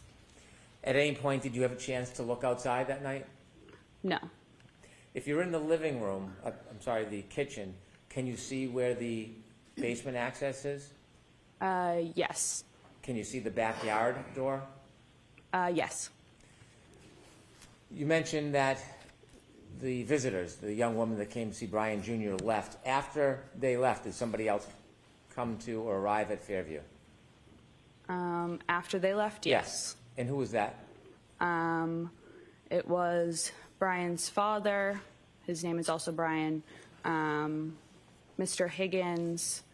Brian's mother came back, his sister Caitlin, and then his aunt Jennifer and his uncle Matt.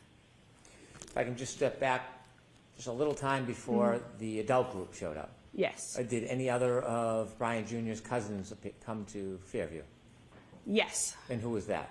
Colin, but he showed up before the girls left. He showed up before the group of young women left. Yes. How long did you see him stay for? Probably half an hour, 45 minutes. Did you get a chance to speak to him? Yes. Did the mood change at all in the house? No. When the adults came to the house, do you know about what time that was? Around midnight. You mentioned that you saw Brian Albert. Is that Brian Albert Jr.'s father? Correct. And his mother's name? Nicole. You also mentioned a person by the name of Brian Higgins. Did you know him from before that night? No. Did you meet him that night? Yes. Are you now familiar with who he is and what he looks like from that night? Yes. There was somebody else you said, Brian Jr.'s aunt and uncle? Yes, and then his sister. His aunt and uncle, what are their names? Jennifer and Matt McCabe. Did you know Mrs. McCabe from before that night? Somewhat. Had you ever socialized with her? I don't believe so. I knew who she was. I don't know if she knew my name, but I think she knew I was Brian's friend. Had you seen her before? Yes. Was that in relation to spending time with Brian Jr.? Yes, I believe so. Had you ever seen her or spent time with her outside of Brian Jr.'s presence? No. How about her husband, Matt McCabe? Did you know No. who he was?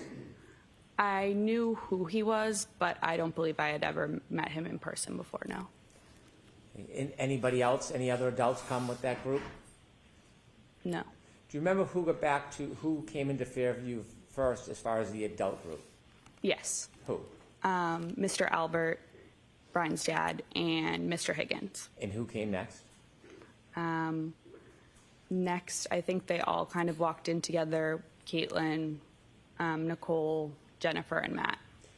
Other than you, Julie, and Brian Albert Jr., had the young group left at that point? Yes. After that group arrived, what happens? Tell us what's happening inside the house. So it then was Brian Jr.'s actual birthday. So again, we were celebrating. Caitlin, his sister, was playing music on one of the speakers. And we were all pretty much sitting or standing around the kitchen table, talking, socializing. Do you remember what was being played for music? Like 70s, 80s type of music. I don't want to It's overstate okay. it, but Were you drinking? I don't believe I was anymore at that point, no. Did you feel impaired at all? No. As the night grew on, was there any problems in the house? No. Any argument? No. Any fighting? No. Anything exciting or controversy in any way? No. Did you have a plan that you were going to leave with Julie? Yes. What was the plan? She said that her oldest brother, Ryan, would pick us up and drive us home when he was done wherever he was. Did you see at any point before you ultimately left Fairview, did you see your sister leave the did you see Julie Nagel leave the house? Yes. Did you actually see her go and leave? Yes. About how long did she leave for? 5 minutes or less. Did you see her come back? Yes. After she went out of the house and came back in, did the plan change about a ride home with her brother? Yes. What was the new plan? So a little bit before she went out to talk to Ryan, we were talking, myself, her, and then Jen, were talking about how we were leaving and Julie's older brother was going to come pick us up, and we were the only ones that weren't like related to the Alberts there. So like Brian's friends left. So Jen was like, oh, like, don't leave just yet, because like we were celebrating Brian's birthday. If you want, myself and Matt can drive you home a little bit later. So we agreed to that. And then Jen said, feel free to invite Ryan inside because he was already on his way. So Julie went out to tell Ryan, like, hey, we're not coming with you. But You weren't outside for the conversation, so you just heard this no, secondhand yeah, from Julie. yeah. So from what you saw, Julie went in and out Yes, for about 5 minutes? yes. Why did you decide to stay? Did you want to stay? Yeah, I didn't mind. Did the night continue after Julie came back in and spoke to her brother? Yes. Was the mood any different than it had been the entire night? No. Anything extraordinary or remarkable happen inside that house? No. After Julie went out and spoke to her brother and came back in the house, did anybody else come inside the house other than everybody who was already there celebrating Brian Jr.'s birthday? No. Did you ever see another man or woman you didn't know come into that house? No. At some point, there was a decision that you would leave, I suppose? Yes. What time do you think you left generally? Between 1:30 and 2 in the morning. Do you have a specific time? Did you look at your watch? Did you know a certain time you left? No, I believe it was closer to 1:30 because I believe I was home by 2, but I can't say for sure.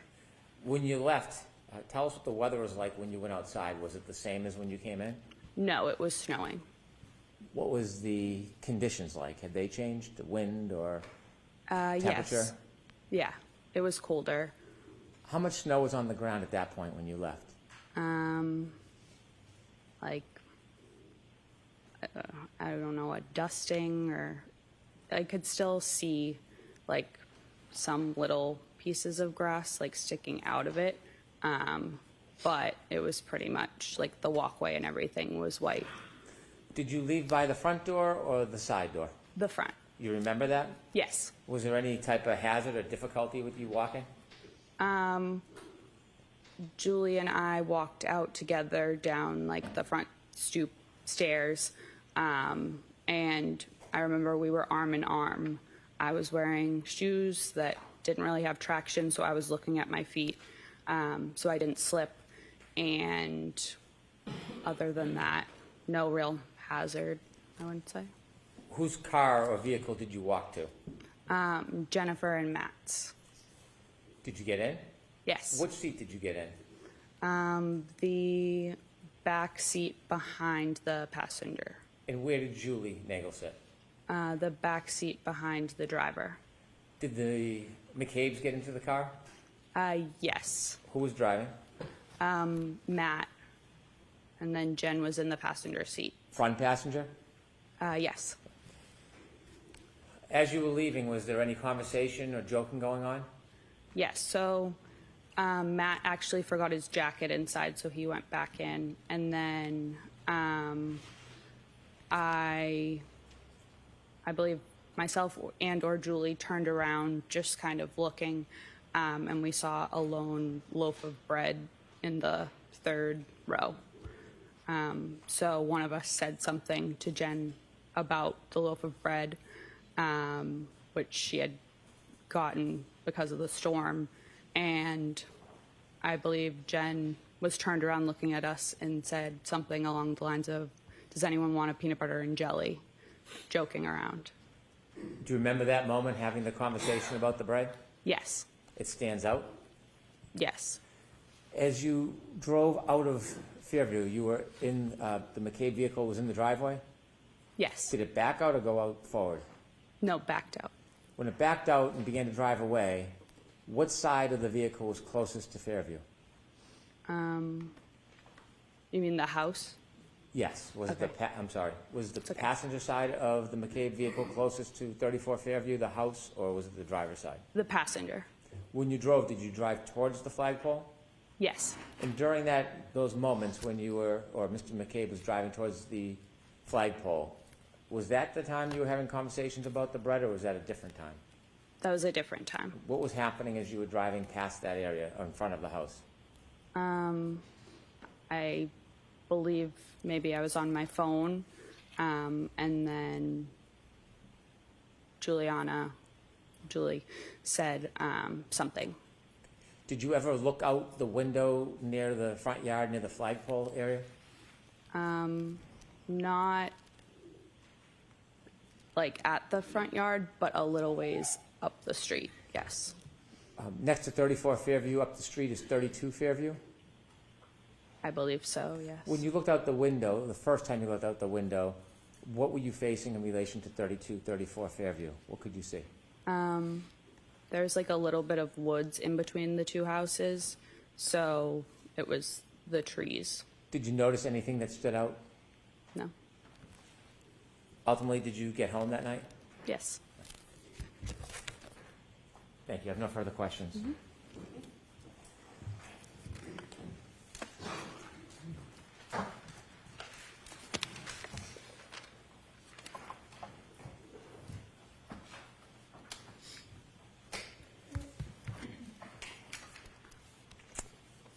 Good morning, Ms. Levinson. Good morning. You've been longtime friends, as you've described, with Brian Albert Jr., going all the way back to high school. Yes. And that high school friendship has percolated into a friendship into adulthood. Yes. You obviously know much of the entire immediate family, Brian Albert Sr., his wife Nicole Albert, correct? Yes. You know his uncle Chris Albert. Yes. You're familiar with his wife, Julie Albert. Yes. Obviously, Brian Albert and his cousins, by the way, which cousins are they? Last names? Do I know? Right. There's the Alberts, and then there's the Galvins, the Reardons, and the McCabes. Okay. You indicated that you've been to the Albert home probably at 34 Fairview. That's the home I'm talking about. Yes. Probably you estimated at least 20 times, correct? Over the years, yes. Over the years. And you've known Brian Albert since high school. I mean, in the last 8, 10, 12 years, you've been to the house to and from. Yes. you've never met, or you had never met, going into January 29th, 2022. You had never met their dog, had you? Their dog? Their dog. I'm not completely sure. Didn't you testify about a year ago in another proceeding that although you had been to the Albert home many times, you had never actually met the dog? If that's what it says I said, then yes. Is that because the dog was not really good with strangers? Objection? Sustained. Do you know why you hadn't met Chloe? By the way, did you know the dog's name was Chloe? Yes. Okay. Do you know why you hadn't met Chloe in all those trips to 34 Fairview? No. Just wasn't out and about among the folks that were in the house when you were there. Yes.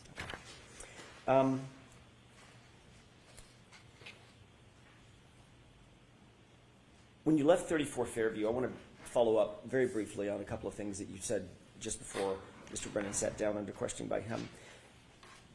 When you left 34 Fairview to join Jen McCabe at her invitation to take you home, you left through the front door, correct? Yes. As opposed to the side door, it's a little confusing. The front door has the brick stoop and the stairs, correct? Yes. Okay. Is that the door that you normally would leave through, or did you normally leave through the side door, come and go through the side door? What was your more ready habit and practice? Probably the side door. Okay. When you left through that front door, there was nothing obstructing your view as you walked out, correct? Correct. You could see to the left, the driveway, you could see to the right, over toward the flagpole, nothing obstructing anything, correct? Correct. There was a light dusting of snow at that time when you left just after, what time was it? 12:45, 1? Probably 1:30, 1:30. 1:45. Yeah. Got it. So you leave at 1:30, there's still just a light dusting of snow on the ground? Yes. The yard is flat? Yes. You could see all the way out to the flagpole? Yes. You didn't notice anything unusual at that time when you looked out toward the flagpole walking out of that front door? I didn't notice anything. I wasn't looking out at the flagpole, but yes. You were looking in that direction. When you walk out of the door, obviously you're standing, walking out of the door toward the front yard, correct? Correct. But as I stated, I was looking down at my shoes in front of me. Okay. Obviously, then you have to, at some point, you have to look up to see where you're going. You have to turn left to go to the driveway. Is that right? Yes. Okay. Then you walk over and walk parallel to the yard again to walk over to the car. Correct? Yes. And as soon as you walked out of the stoop, you had to figure out where the stairs were, so make sure you don't fall down the stairs, right? Yes. But you're still looking up, like normal, correct? At some point. Most likely. My question is, you didn't see anything unusual in the yard, did you? No.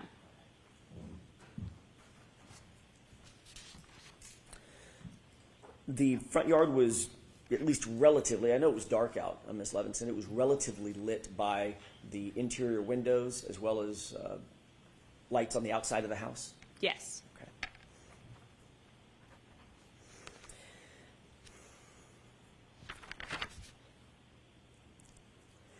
You indicated that you did, in fact, get the ride home with Jen McCabe and Matt McCabe. Who brought up giving you a ride home? Was it Jen? Yes. Okay. And she also mentioned it, did she mention it in your presence to Julie as well? About the ride home? About the ride home? Yes, in my presence. Okay. You said that Matt McCabe was driving, but before he got in the car, he realized he had forgotten his jacket and went back in, correct? Yes, I don't know if he had gotten in the car and then got out, or he just opened the door, but yes. He was at the car at least. Yes. So he had exited, by definition, he had to have exited, pardon me, the house through the front door as you did to go out to the car the first time? Yes. And then he got to the car, then realized he forgot his jacket, walked back toward the front door, went back in the main door? Correct, yes. You saw that? Yes. Then once he retrieved or fetched his jacket, he then walked back out that same front door, down the stoop, looking out over the lawn, and then over to the car, correct? I didn't see him walk back out, but I mean, probably. I don't want to say yes for sure because I wasn't watching him at that point. Understood. No reason to believe that he would have used a different door. Correct, yeah. Okay.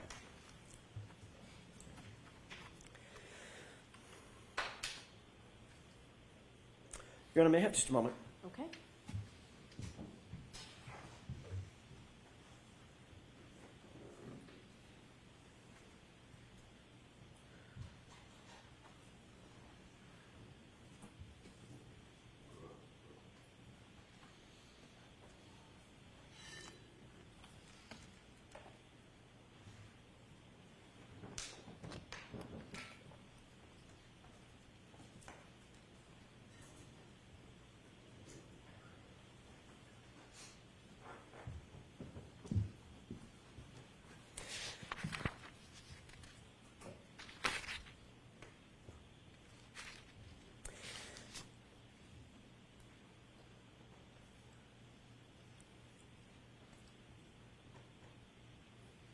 You were contacted ultimately by law enforcement to provide an interview, correct?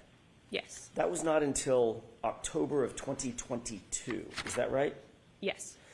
A couple of quick questions about that.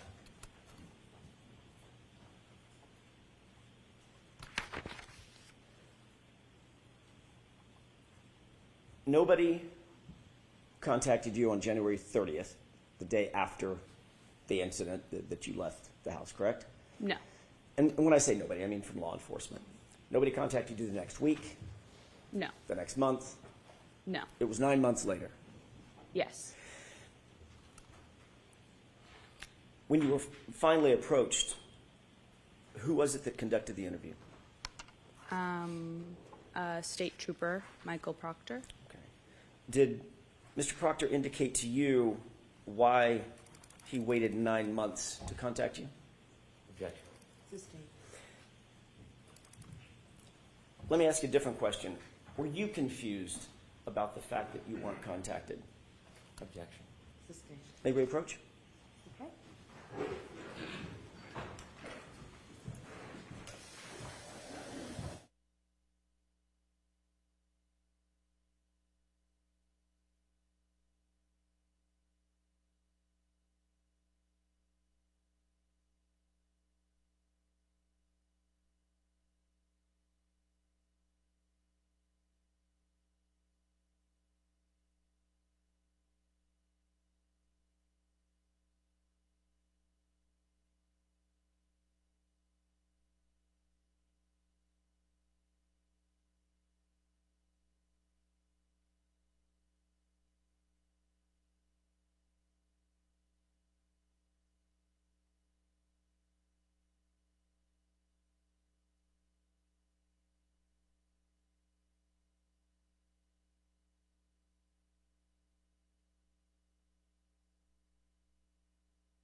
May I, Your Honor? Yes. Thank you. When you were finally interviewed,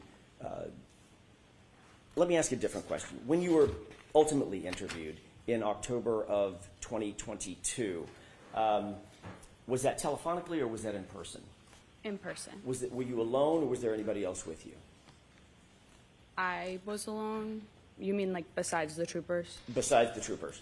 Yeah, I was alone. And had you prepared for that interview with any person or persons before that interview? No. Had you spoken to anybody, Julie or anybody else, about the potential for being interviewed? I believe Julie called me to tell me. If I may, don't tell me what was said. Did you speak with Julie before the interview? Yes or no? Yes. Okay.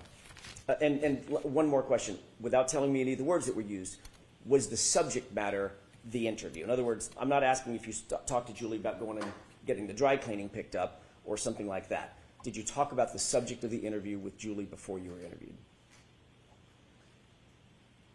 Somewhat. Okay. That's all I have. Thank you. Anything, Mr. Brennan? Briefly, Your Honor. Can I have Exhibit 3, please?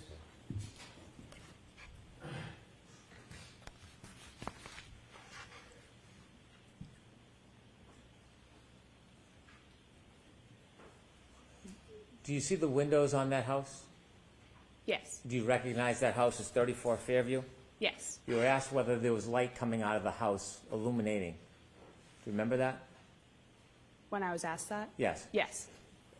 Was the lights inside the house, from your memory, illuminating the ground near the flagpole and that fire hydrant? No.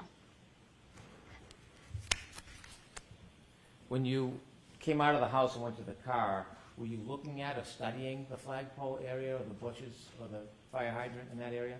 No. Do you have any reason to be looking over there and studying anything? No. Thank you.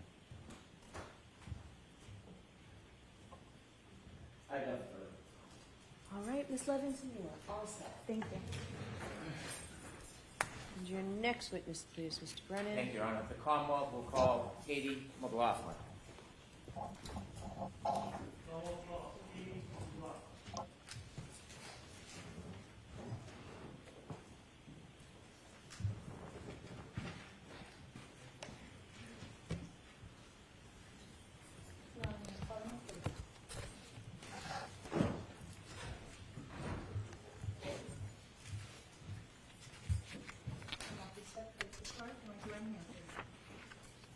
You solemnly swear the evidence to give the court and jury in the case now and hearing the truth, the whole truth, and nothing but the truth, so help you God. Good morning. Oh, I'm sorry. Whenever you're ready, Mr. Brennan. Thank you. Ma'am, could you please introduce yourself to the jury? My name is Katie McLaughlin. I'm 29 years old. I work for the town of Canton as a firefighter paramedic. Did you study to become a paramedic firefighter? Yes. Why did you become interested in becoming a paramedic firefighter? Objection. I enjoy helping people. I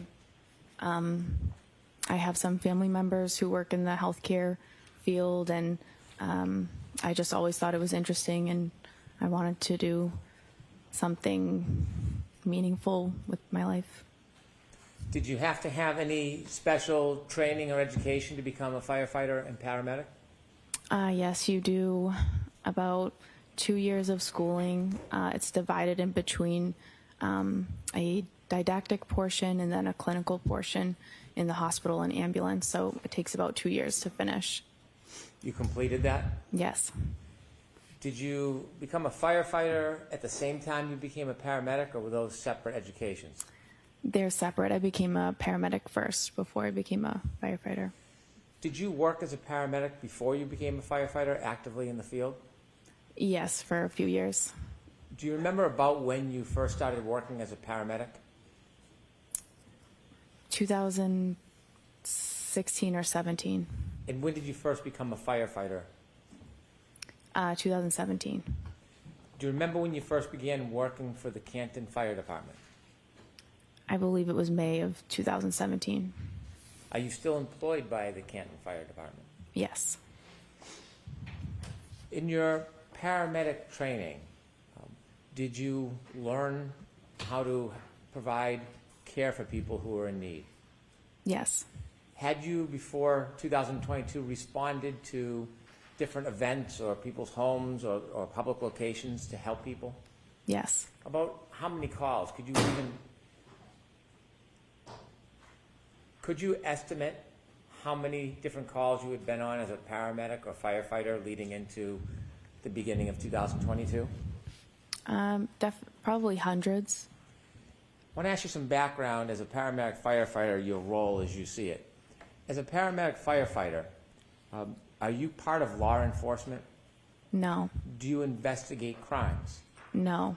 Do you write police reports? No. When you're going to a scene and using your skills to help somebody, are you interested in whether or not somebody was involved or responsible for an event? No. What is your focus when you go to a scene to help somebody? What's your priority? To help the patient, to save someone's life. Do you have a chance, or do you try to assess the patient, speak to them if they can speak to you? If we can, yep. Is there times when the person can't speak? Yes. If a person can't speak to you, is there a role that you take to try to get information to help assist the person? Yes, you would go to a bystander and you try to gather as much information as you can to help the patient. More information for us helps the patient in their treatment, and it helps the hospital when we bring them there. Is that responsibility or role separate and apart from police work? Yes. As a paramedic firefighter, are you involved in police work at all? No.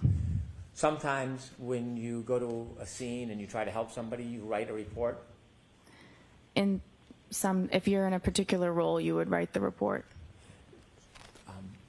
So when you go and arrive at a scene, is it fair to say you don't always write a report? Correct. And the purpose of the report, is that to try to help law enforcement? No. What's the purpose of when someone would write a report as a firefighter paramedic? Depending on the call, there would be a report written by the officer on the call. That's just for logistics and dispatch information, what we responded to, and that's kind of simple. But the other report would be a medical report that the lead paramedic would write. Were you working on January 29th, 2022? Yes. Was that an assigned shift for you? Yes. Did you volunteer or ask to work specially that night, or was that already assigned? Ask it differently. Was that assignment already set before that night? Yes. When you get a shift assigned to you, is it night by night, week by week, month by month? It's just we rotate through. If you're on a group and you rotate through a schedule, it's set that you work 124, you have 1 day off, you work another 24, you have 5 off, and then the rotation begins again. So it's just a set schedule essentially, but it rotates through the weeks. Was January 29, 2022 part of your set schedule? Yes. When you have a set schedule, are you assigned a specific role in the department that might change from shift to shift? Yes. What was your specific role on January 29, 2022? For that shift, I was on the engine. I was the back step. So there's an engine driver, there's an engine lieutenant, and then there's one person in the back who's just a firefighter status, and we call that the back step. As the back step that night, did you have any specific or general responsibilities if there was a call? Generally, if it's a fire-related call, you deal with that. If it's a medical call, you're there to assist the paramedics that are on the ambulance, and you take directive from them. Whatever they ask you to do or need you to do, you're just there to assist them so that they can best focus on the patient. When you arrive at a scene and you're on the back step, are you basically at the directive of the leader of the group? Yes. That morning, around a little after 6 in the morning on January 29, 2022, do you remember a call or a tone coming in? Yes. Do you remember what it was for? It was for a man down in the snow or a man unresponsive in the snow. Do you remember leaving the fire department that night? I do. Tell us as you're leaving what's happening. So I'm in the engine, the command car with the captain who runs the shift started to 34 Fairview Road first. The ambulance was in front of us, and then we were behind the ambulance. Did you know the address you were going to was 34 Fairview Road? Yes. When you left the police station, the fire station, when you got on the back of the truck, did you know at that time who lived at 34 Fairview Road? No. Tell us a little bit about the conditions outside as you rode to 34 Fairview Road. It was raining. I'm sorry, not raining. It was snowing pretty heavily. There was definitely snow on the ground at that point. It was windy. It was very cold. Was there a storm? Yes. How long do you think it took to get from the fire station to Fairview Road? Probably within 5 or 6 minutes. When you first started pulling up towards Fairview Road, did you see anything? Police cruisers and a civilian vehicle. And then we pulled up all kind of in front of that. How many police cruisers did you see as you pulled up to Fairview Road? I remember seeing one. There was an ambulance in front of you? Yes. Did the police cruiser have their lights on? Yes. Not just their headlights, did they have the lights that are often referred to as blue lights or overhead lights? Yes. Did you hear any sirens? No. How about the ambulance? Did the ambulance have emergency lights? Yes. Did you hear any sirens? No.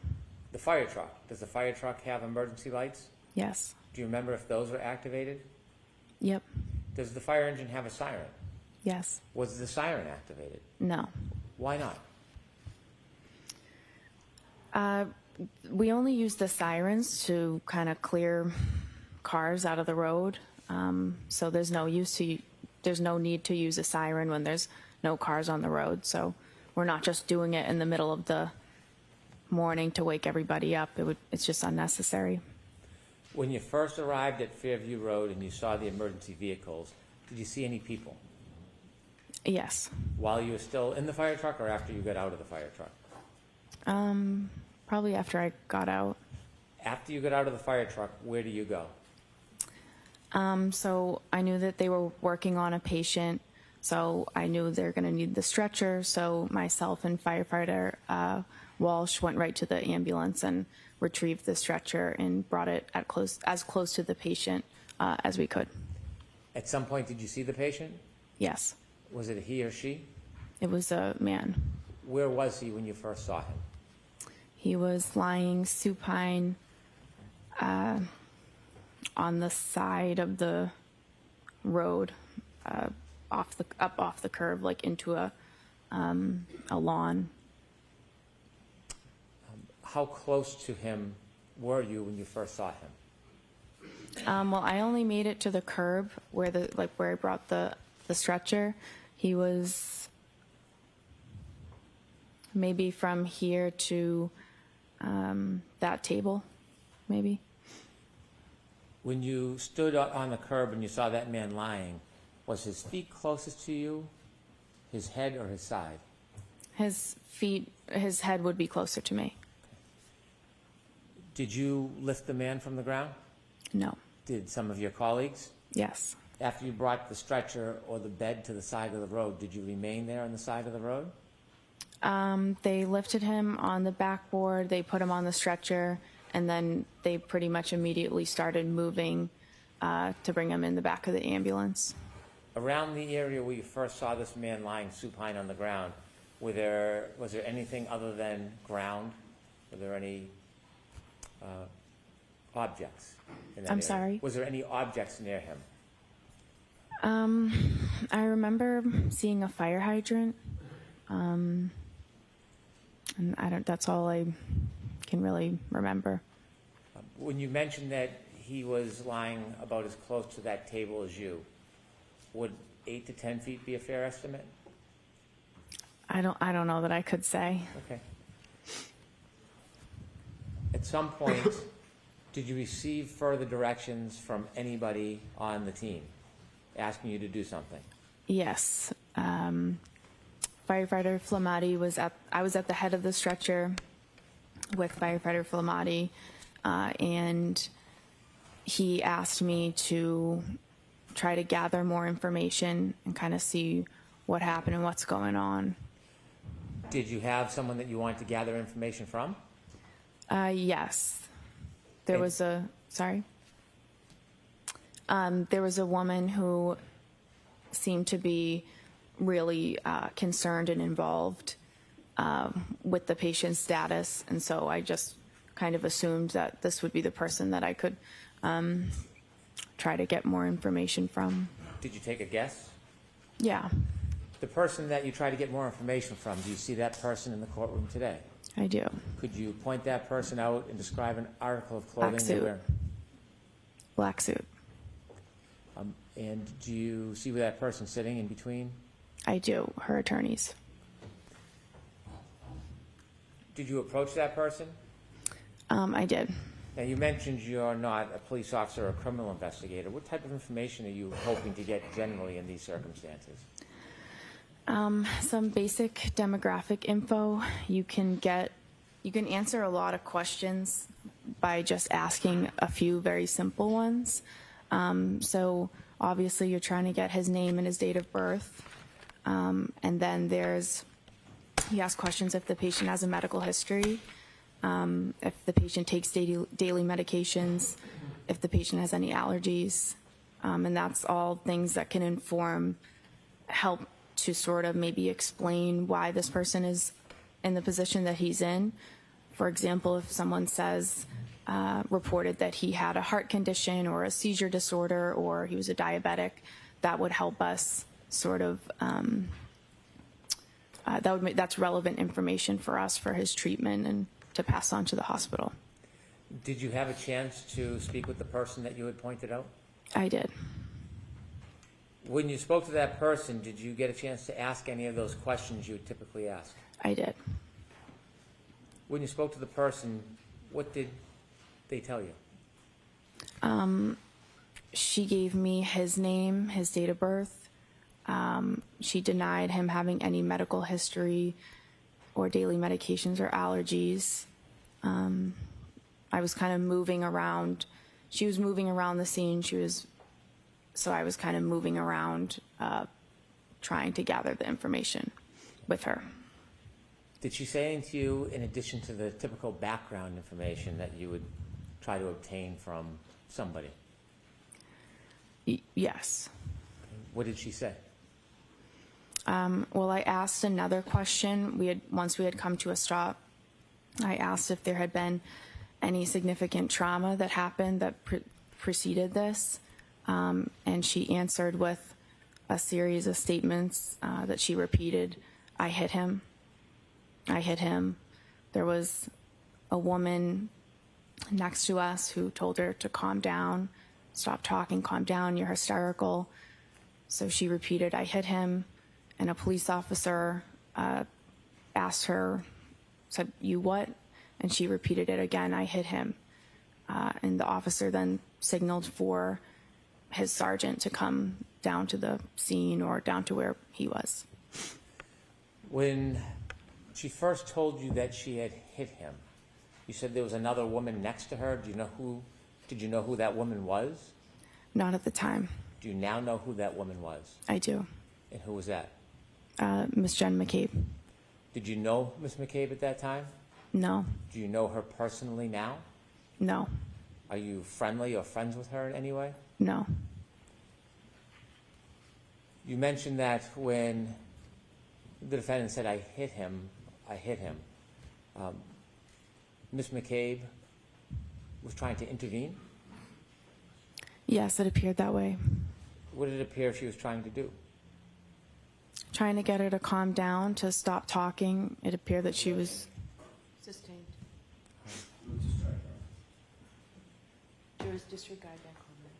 Did Ms. McCabe interject verbally? Yes. After Ms. McCabe interjected and the defendant made those statements about hitting him, did you persist in getting more information, asking to clarify what she meant by "I hit him"? No, I did not. Why not? A few reasons. I felt at that point, given the situation and how disturbing, and it was a very emotional situation, the woman was very upset. I didn't feel comfortable pushing and asking for more. I just didn't think that it was the right time for that, and it was also really not my place at that point, and I feel like that was something that the police that's more their role. Asking follow-up questions about what she meant by "I hit him," would that have helped your diagnosis and treatment of the man in any way? It could have. But you made the decision to stop asking her questions? I did. Or Mr. Brown. Did you ask her any more questions after she said "I hit him"? I decided not to.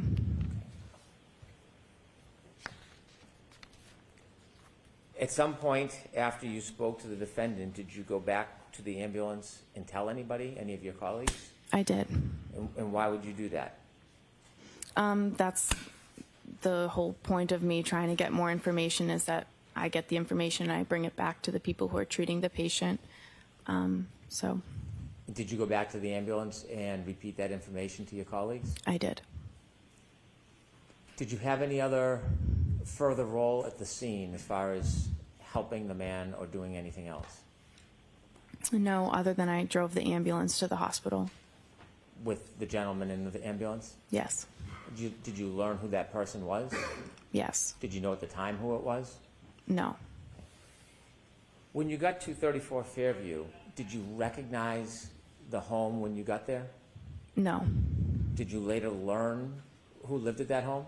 Yes. Did you know somebody who had lived at that home? Yes. Did you know that person lived there prior to that night? I learned that she lived there. Okay. And that person that you knew lived there, what is their name? Caitlin Albert. How did you know Caitlin Albert? We went to high school together. We're in the same grade. We have mutual friends, and growing up, we had different friend groups, but those groups would often get together in bigger groups and hang out. I see her in group settings. I socialize with her occasionally. I don't have a personal relationship with her. I wouldn't consider her to be a friend of mine, but I do see her occasionally because of social events. I don't have a one-on-one. I don't have a close personal relationship with her. Was she a friend on social media back at the time? Yeah. Since this event, have you been on any outings or trips with friends of hers or in a group setting where she was present? I don't remember ever seeing her since then. Had you ever talked to her about your role that night? Never.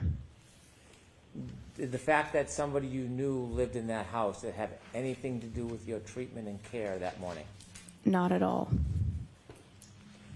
When you saw the man in the back of the ambulance, did you make note whether he was missing any clothing items? He was missing a shoe, a sneaker. I'd like, with the court's permission, to play Exhibit 4, part of it. Okay. Ms. Gilman, if you can start at 6:13:45.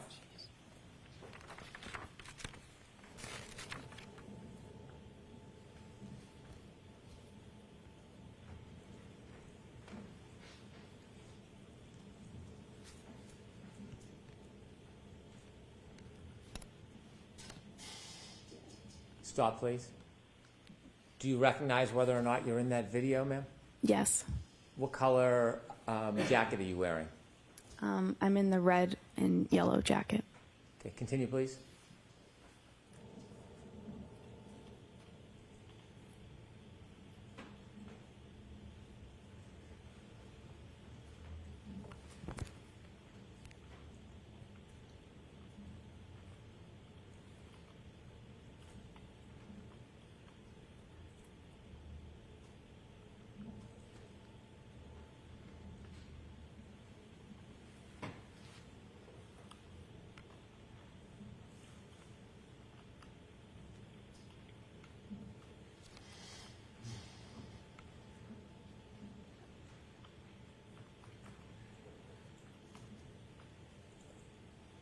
Stop, please. There are two yellow jackets, one on the left, one in the middle of the screen. Do you know which one is you? I'm now in the middle of the screen. Okay, continue, please.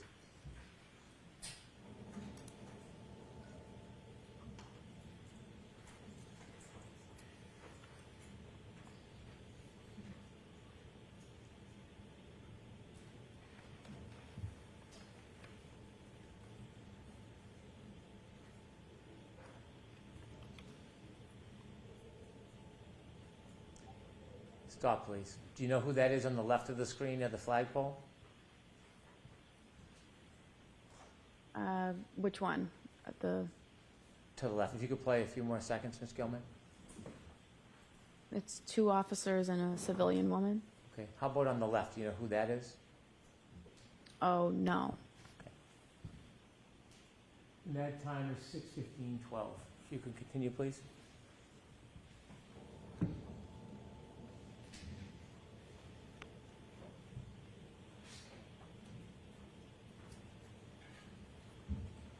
Stop, please. Is that you, ma'am, in the yellow? Yes. Okay, continue, please.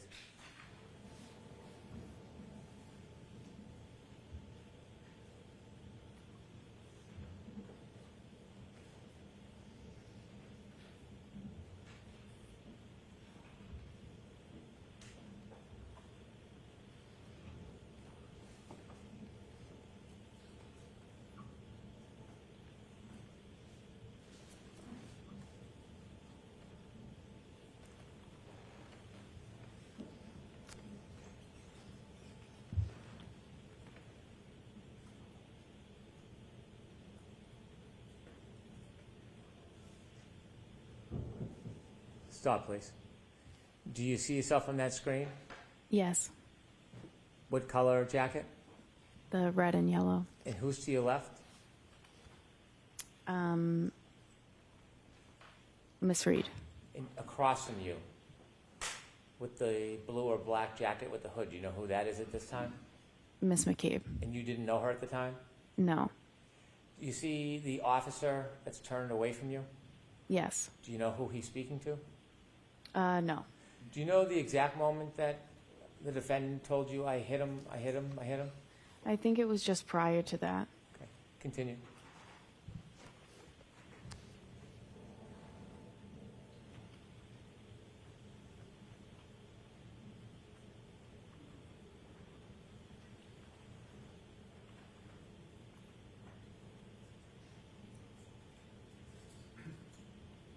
Stop, please.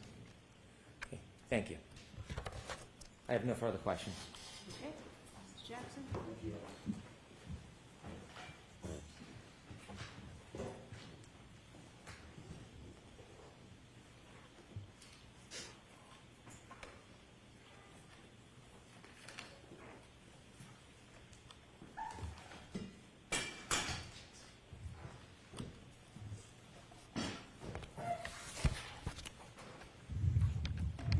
Good morning, Ms. McLaughlin.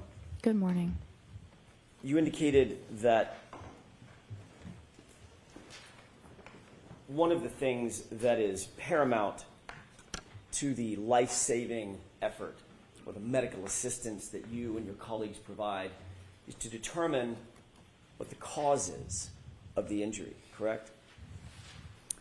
To determine, just to gather as much information as we can about his history and like recent events that could have precipitated how we found the patient. What you said on direct examination was, quote, what happened and what's going on, end quote, correct? Yes. So for instance, the what happened, you want to find out and differentiate what happened. Is it a gunshot? Can you repeat the question, please? Sure. When you're asking what happened or trying to determine what happened, for instance, one of the things you're trying to do is differentiate between a gunshot and a knife wound, correct? Yes. Or poison or ingestion of a poisonous substance or a heart attack. Yeah, in this particular, I'm this not asking scenario, about it's, this instance. Next question. Thank you. I'm asking about in general, when you're taking on information, trying to download information at a scene, you're trying to determine, as you said, quote, what happened, correct? yeah, That's important to determine, correct? yeah, You want to get the person's age, you want to get the person's date of birth, you want to get the person's allergies, for instance. Yep. But you also, paramount among those, you want to find out what happened, why are we here, correct? yes, Did a person fall out of a tree? Or right, stumble down a stair step, correct? right.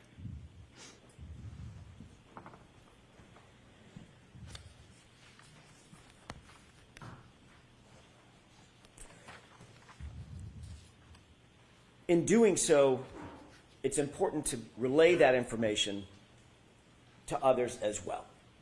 You would agree with that, correct? Yes, That's the whole point, Ms. McLaughlin. You want to gather the information and then let others know exactly what happened and document that as best you possibly can so that the life-saving efforts or the medical assistance can continue for the patient, correct?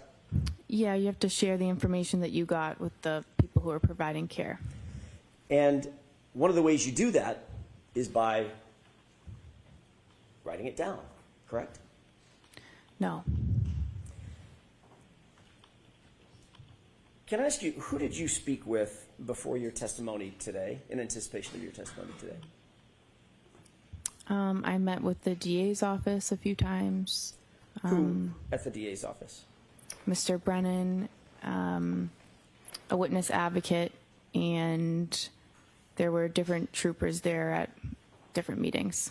What did you and Mr. Brennan discuss at these? Well, let me ask you first of all, foundationally, how many meetings were there? 3.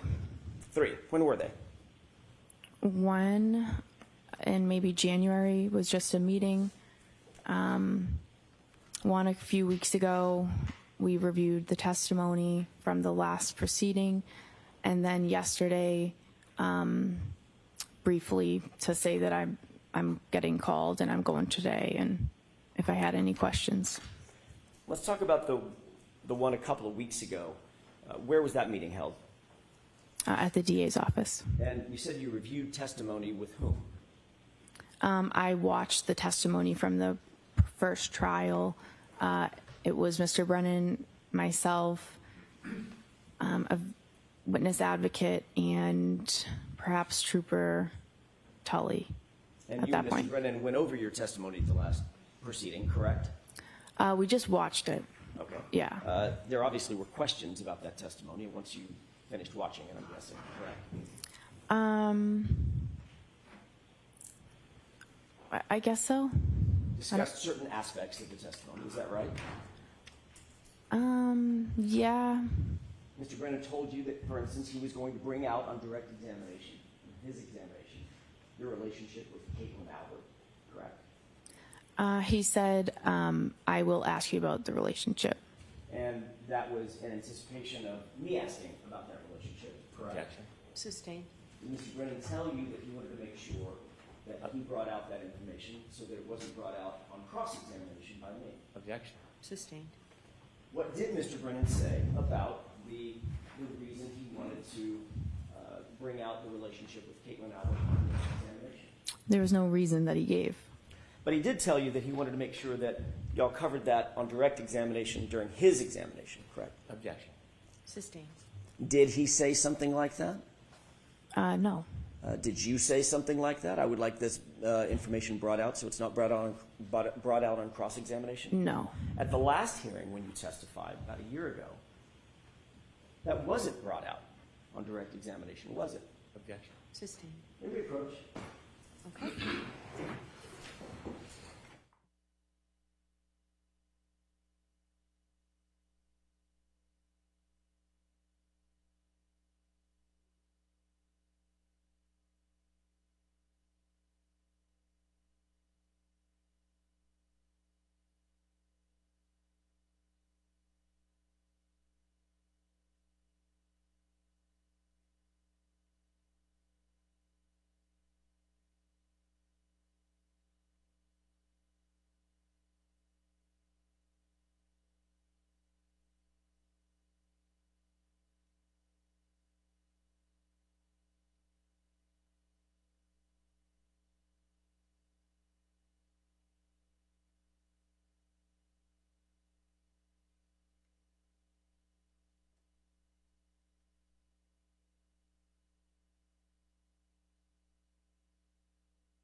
May I continue, Your Honor? Yes. Thank you. Ms. McLaughlin, we were talking about, very briefly, your testimony about a year ago. In your testimony a year ago, you did not disclose in your initial conversation the fact of your relationship with Ms. Albert, did you? I object. I move for an instruction. So the objection sustained. Next question. Who was it that asked the question about Ms. Albert a year ago? Objection. Sustained. Did you tell anyone, Trooper Proctor, any investigator, anybody from the DA's office last year about your relationship with Caitlin Albert? Objection. I'll allow that. No, only when there started to be a lot of harassment and things that insinuations and stuff that started coming out online. I had said maybe once to them that I was concerned I was being harassed. My question, Ms. McLaughlin, was before the information was disclosed, which was during the first proceeding. Objection. Let's hear the question. Before that information was disclosed during the first proceeding, in any of your interviews with Michael Proctor or anybody else from the DA's office, did you disclose, from the Massachusetts State Police or anybody from the DA's office, did you disclose, did you volunteer that you had a relationship with Caitlin Albert before the first proceeding? Yeah, I'm saying I told the DA about the harassment and the insinuations. That was before the first trial when I met with them. How was there harassment and insinuations if it hadn't been disclosed at the first proceeding? Because it's out there everywhere on the internet and has been. Before the first proceeding, Ms. McLaughlin, It's- before you ever testified. That's my question. Do you understand my question? It's been going on since before the first proceeding. If you hadn't testified at the first proceeding, at which point it was revealed, how could you have ever suffered any harassment for it? It wasn't disclosed yet, Ms. McLaughlin. Do you understand? I don't think you understand what I'm saying. Who did you tell at the DA's office? The relationship that I had with Caitlin Albert had been out there. It had been published and proliferated on the internet. And so that was before the first proceeding. And who did you tell at the DA's office about this before the first proceeding? I don't remember who it was or the meeting, but Was it Mr. Lally? it could have been. Do you have a memory of that? Not specifically. I don't remember who it was. Was it Ms. McLaughlin? Like I said, I don't remember Not you, specifically. obviously. Miss Laura McLaughlin. No relationship. Like I said, not specifically.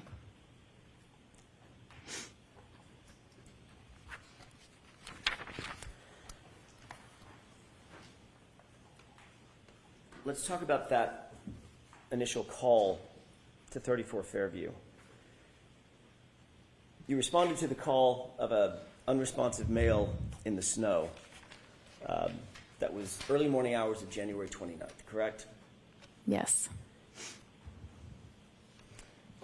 Once you were there, Mr. O'Keefe had been placed on a gurney and moved to the ambulance. You were instructed to go get information about the victim. Yes.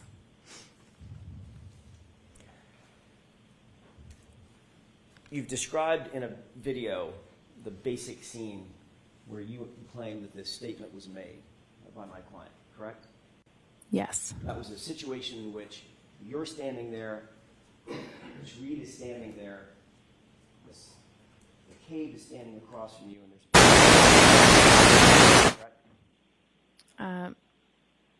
Miss Reed was on the right, Miss McCabe was on the left, and then there was a officer kind of diagonal across from me. That person was Yes. just a still shot. Thank you.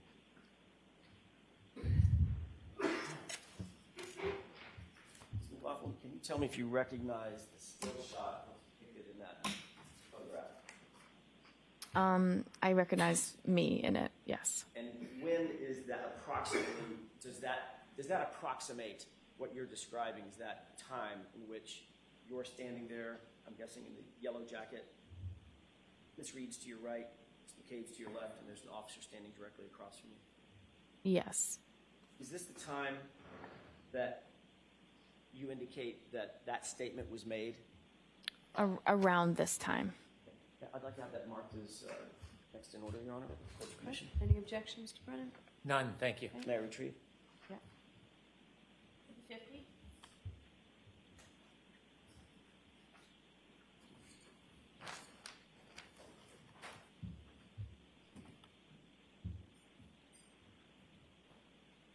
Do you remember the name of the officer that was standing directly across from you when you indicate that this statement was made? I didn't know, but I am aware now. But, and by the way, that officer's name is what? Officer Sarif.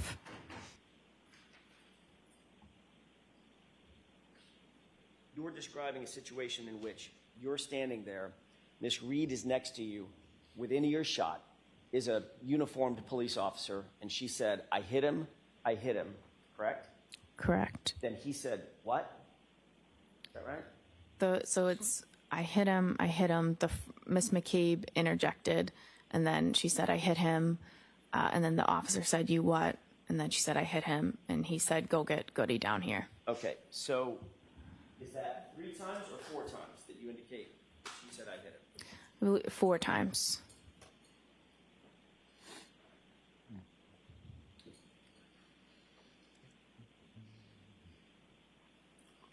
And you, according to you, you indicate that at the time that Ms. Reed made these statements, she was hysterical and somewhat out of control. Is that right?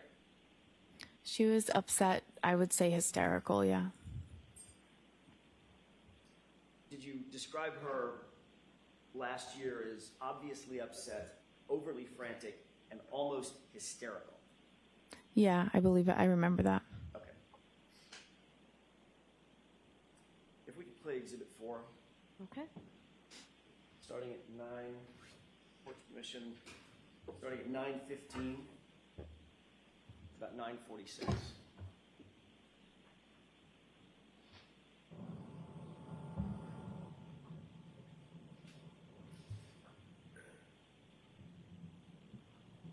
Can you stop it? Did you see the 2 people enter from screen right? Yes. Who is that?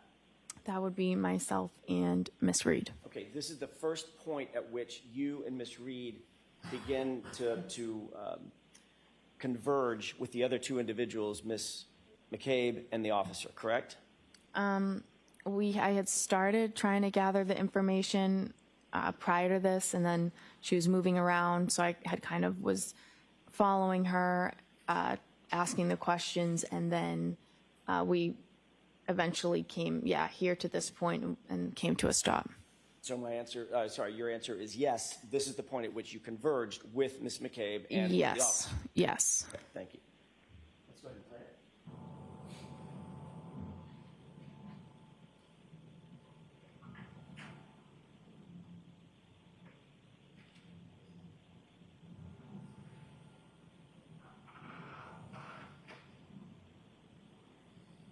Pause it. You see yourself sort of in the foreground of the bright jacket, Yep. and Miss Reed's just on the other side of you, correct? Yes. Standing there. Yes. Okay. Go ahead.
Ms. McLaughlin, during that video, that's the time in which you say, or you claimed last year, that Ms. Reed was, in your words, obviously upset, overly frantic, and almost hysterical, correct?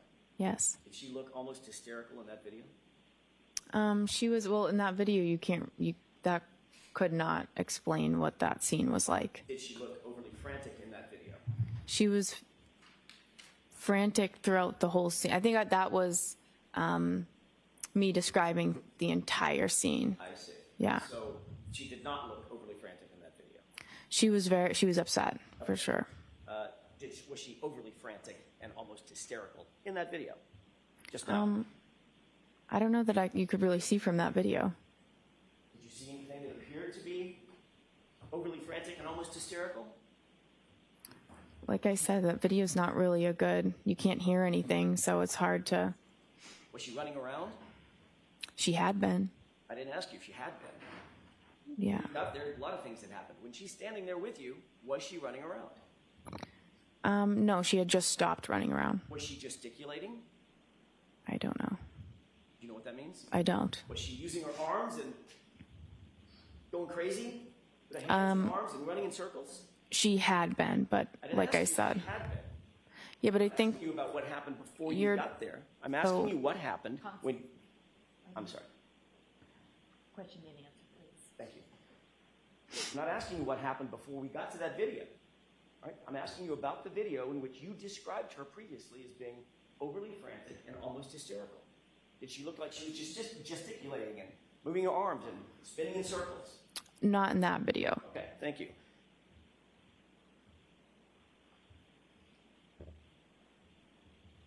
And according to you, that's the point at which Ms. McCabe said, I think you need to calm down, correct? Yes. And according to you, that's the point at which McCabe said, you're hysterical, correct? Yes. Okay. Just so I'm clear, who in that video, Ms. Reed or Ms. McCabe, appeared to be doing most of the talking? You cannot see from that video. Who in that video I don't know. appeared to be gesticulating with their arms? My client or Ms. McCabe? I think Miss McCabe was doing that, saying you need to calm down, you're hysterical. Oh, the whole time she's gesticulating, she's saying, calm down, Karen, you're being hysterical. Calm down, you're hysterical. And just repeating that? She was trying to get her to stop and to calm down because of the statement she was making. I see. And she was trying to get her to stop, calm down. I see. Okay. So during that entire video, that was probably 40, 50 seconds or so, maybe it's a minute. That's when you're saying now that Ms. McCabe was gesticulating and saying, calm down, Karen. You need to stop making statements. Calm down. Right? That's what she was doing. Yes. Okay.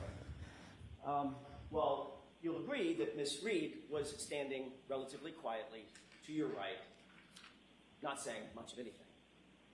No, what she had just said, she had seemed upset when she said that, and what she said was obviously Miss McCabe was trying to convince her that that was not, you need to calm down, stop saying that. Right in front of a police officer who never said he heard her say it. Objection. Sustained.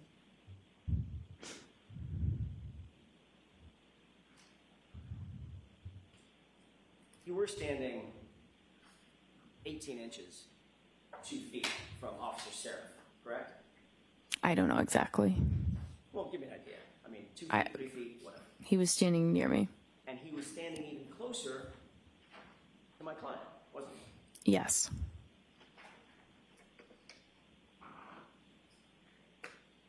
At this moment, when you claim to have heard the "I hit him" repeated 4 times, where was Officer Flamati?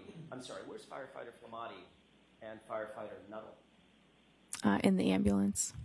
With the doors closed. Yes.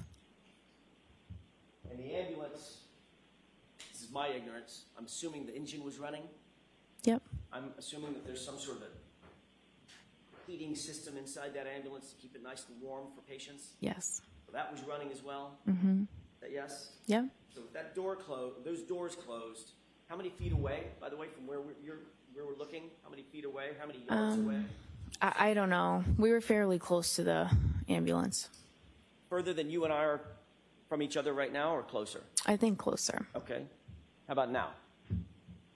I'm not sure. The ambulance was behind us. I'm not sure how close we were. Right. At least a few yards.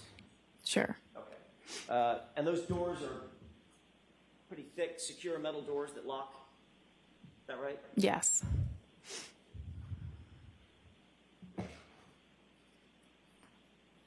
Obviously, when you saw them, I mean, I know you don't know what was happening inside the ambulance, but when you saw them, Firefighter Nuttall and Firefighter Flamati were engaged in life-saving measures with Mr. O'Keefe, one doing the bag, one doing chest compressions, as they entered into the ambulance, which you did see, correct? Yes. When those doors closed, would you presume, from your experience, that those life-saving measures and their focus was on John O'Keefe, that continued? Yes. You testified that you went back to the ambulance at some point and you told Firefighter Flamati and Firefighter Nuttall what you claim to have heard. You've told this jury, correct? I went back to the ambulance after that and I told them what was said and gave them the demographic information that I got. Okay. So, in other words, Firefighter Flamati and Firefighter Nuttall heard it from you. You didn't say it to somebody else and they reported it to those two. They heard it directly from you, correct? I went back and I said, I gave the demographics and I said, she's saying I hit him. Right. So, in other words, they heard that from you. I gave them. Objection. Is that yes or no? Objection.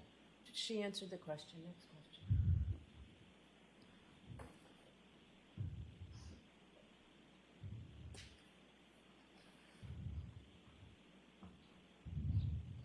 I want to ask you a couple of questions about your relationship with Caitlin Albert. You were asked at a hearing about a year ago, back in May of last year, May 3rd, as a matter of fact, 2024, about that relationship. Do you remember what your answer was? No, not specifically. You remember saying, in response to the question, who's Caitlin Albert? Asked by me. I don't remember specifically what I said. Did you say, I went to high school with someone named Caitlin Albert? Have the page number and line, please. May 3rd transcript, 10-24, lines 2 and 3.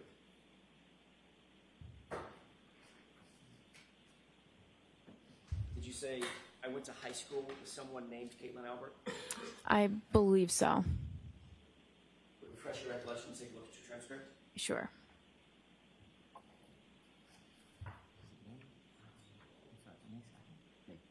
No, May 4th. Wait a second. Let me look. I have May 3. Okay, thank you. Brennan. Thank you. May I approach? Yes. Let me wait for you to No, go. no, thank you.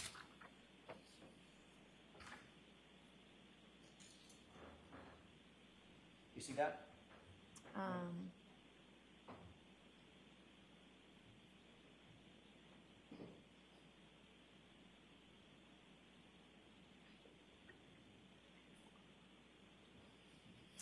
Yeah. May I? Yes.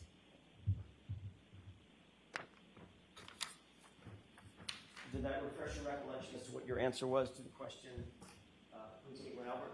Yes. Did you say, quote, I went to high school with somebody named Caitlin Albert? Yes.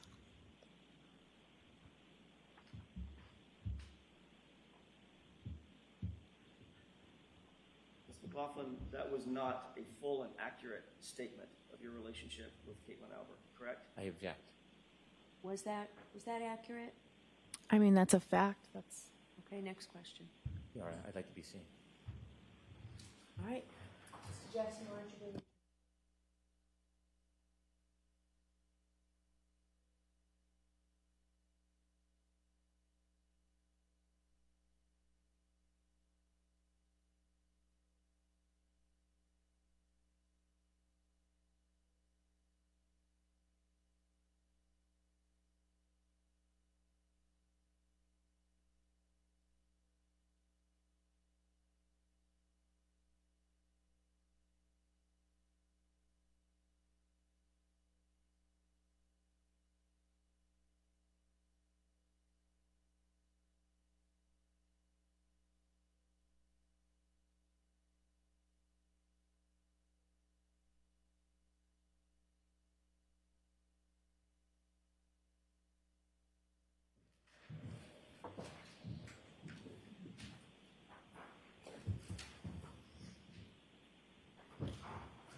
Go ahead.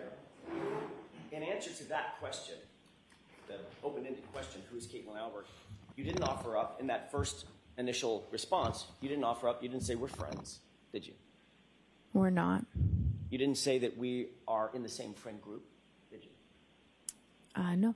You didn't say we've been friends since high school. No. You said, I went to high school with someone named Caitlin Albert, correct? Yes. Almost as if you just saw her name in a yearbook. No, I don't agree with that. That's not true, is it? I mean, that wouldn't be true, correct? Because you did know Caitlin Albert. That is true. And you asked me if I knew her, and I said yes. And you asked me if I'm friends with her, and I said I wouldn't say friends. You wouldn't say friends. Right. Even as you sit here today, you would not say that you're friends with Caitlin Albert. No. You wouldn't say that you've been friends for years.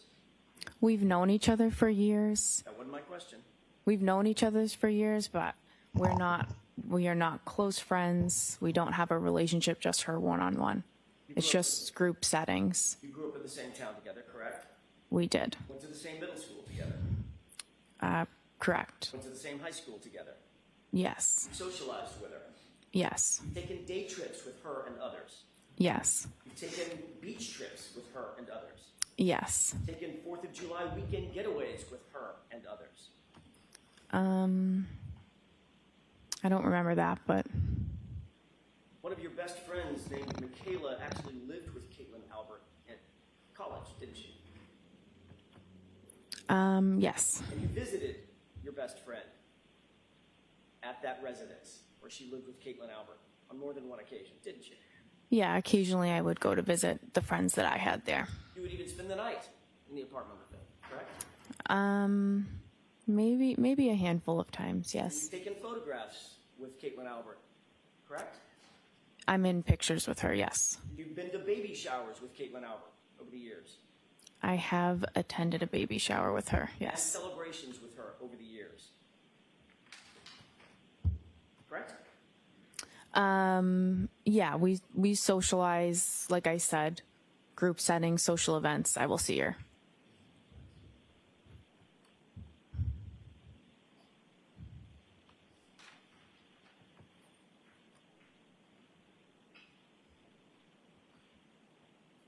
Your Honor, may I approach? All right, briefly.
Yes.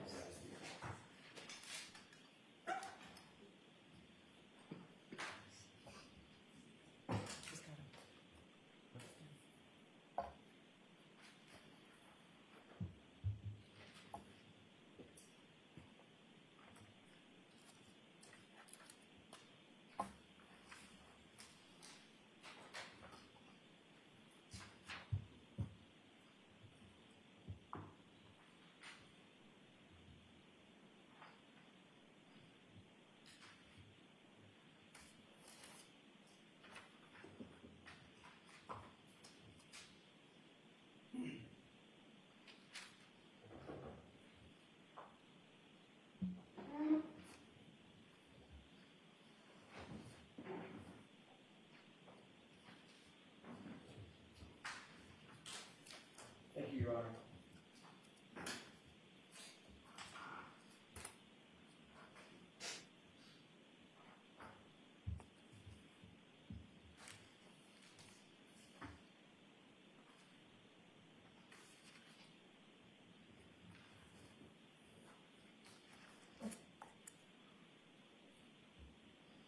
May I approach briefly? Yes.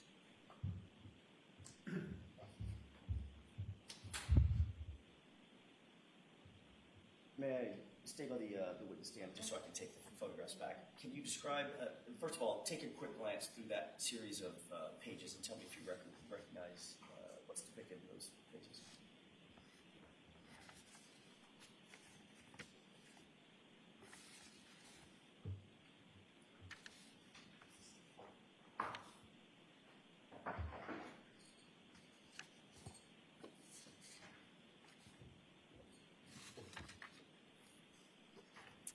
Yes.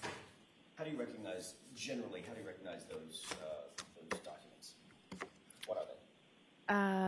Objection. The objection is sustained. Are those photographs? Objection. Yes. Oh. The photographs. Next question. Who's depicted in the first photograph? Myself. Objection. Sustained. Do you see, does every one of those photographs include you? Objection. Sustained. Does every one of those photographs include Caitlin Albert? Objection. I'd like a curative instruction. Sustained. The reality is, Ms. McLaughlin, your relationship with Caitlin Albert goes back not just weeks or months or years, it goes back a decade or more. Matter of fact, more than a decade. I grew up, we live in the same town, so we went through all the same school systems and everything. May I approach? Yes. If I can have this, please. The reality is, you did more with Caitlin Albert than simply go to the same school system. Is that right? Yes.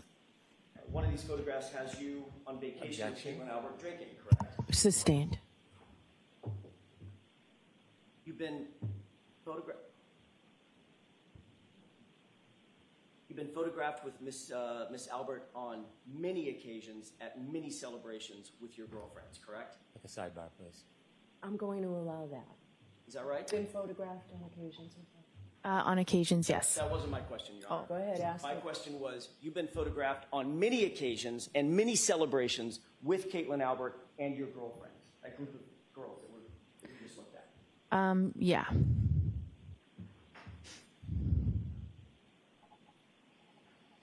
And those include, as we went over just a second ago, 4th of July vacations, correct?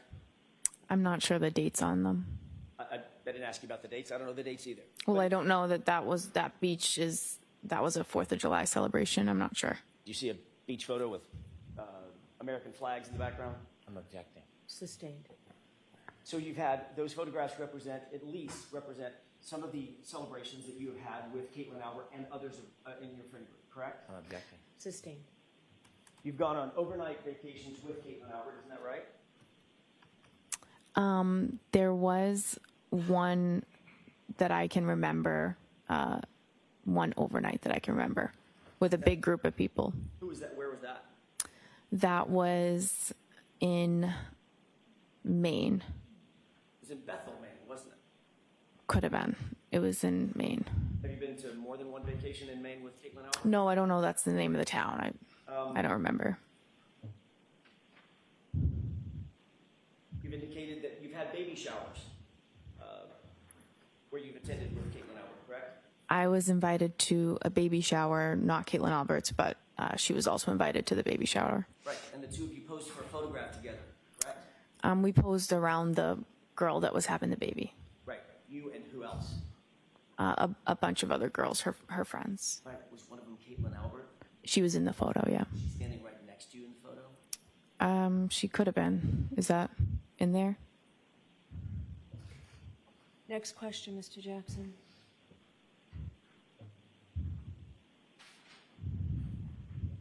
May I approach? No. Next question. You just looked at a photograph of you. I just glanced through them. Objecting to this Sorry. whole line. The objection is sustained. The reality is, Ms. McLaughlin, your relationship with Caitlin Albert is far more than simply somebody that you went to high school with. Isn't that true? I described what it is. Do you stand by your testimony that Caitlin Albert is, quote, somebody I went to high school with somebody by that name?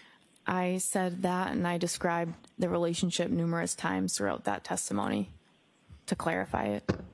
And you clarified it under questioning by me, correct? Yes, and Mr. Lally, he asked follow-ups. And in fact, you were shown some of these photographs last year, too. Objection. Sustained. The reason you clarified it is because you were confronted with photos of yourself last year, correct? Can you repeat the question? Sure.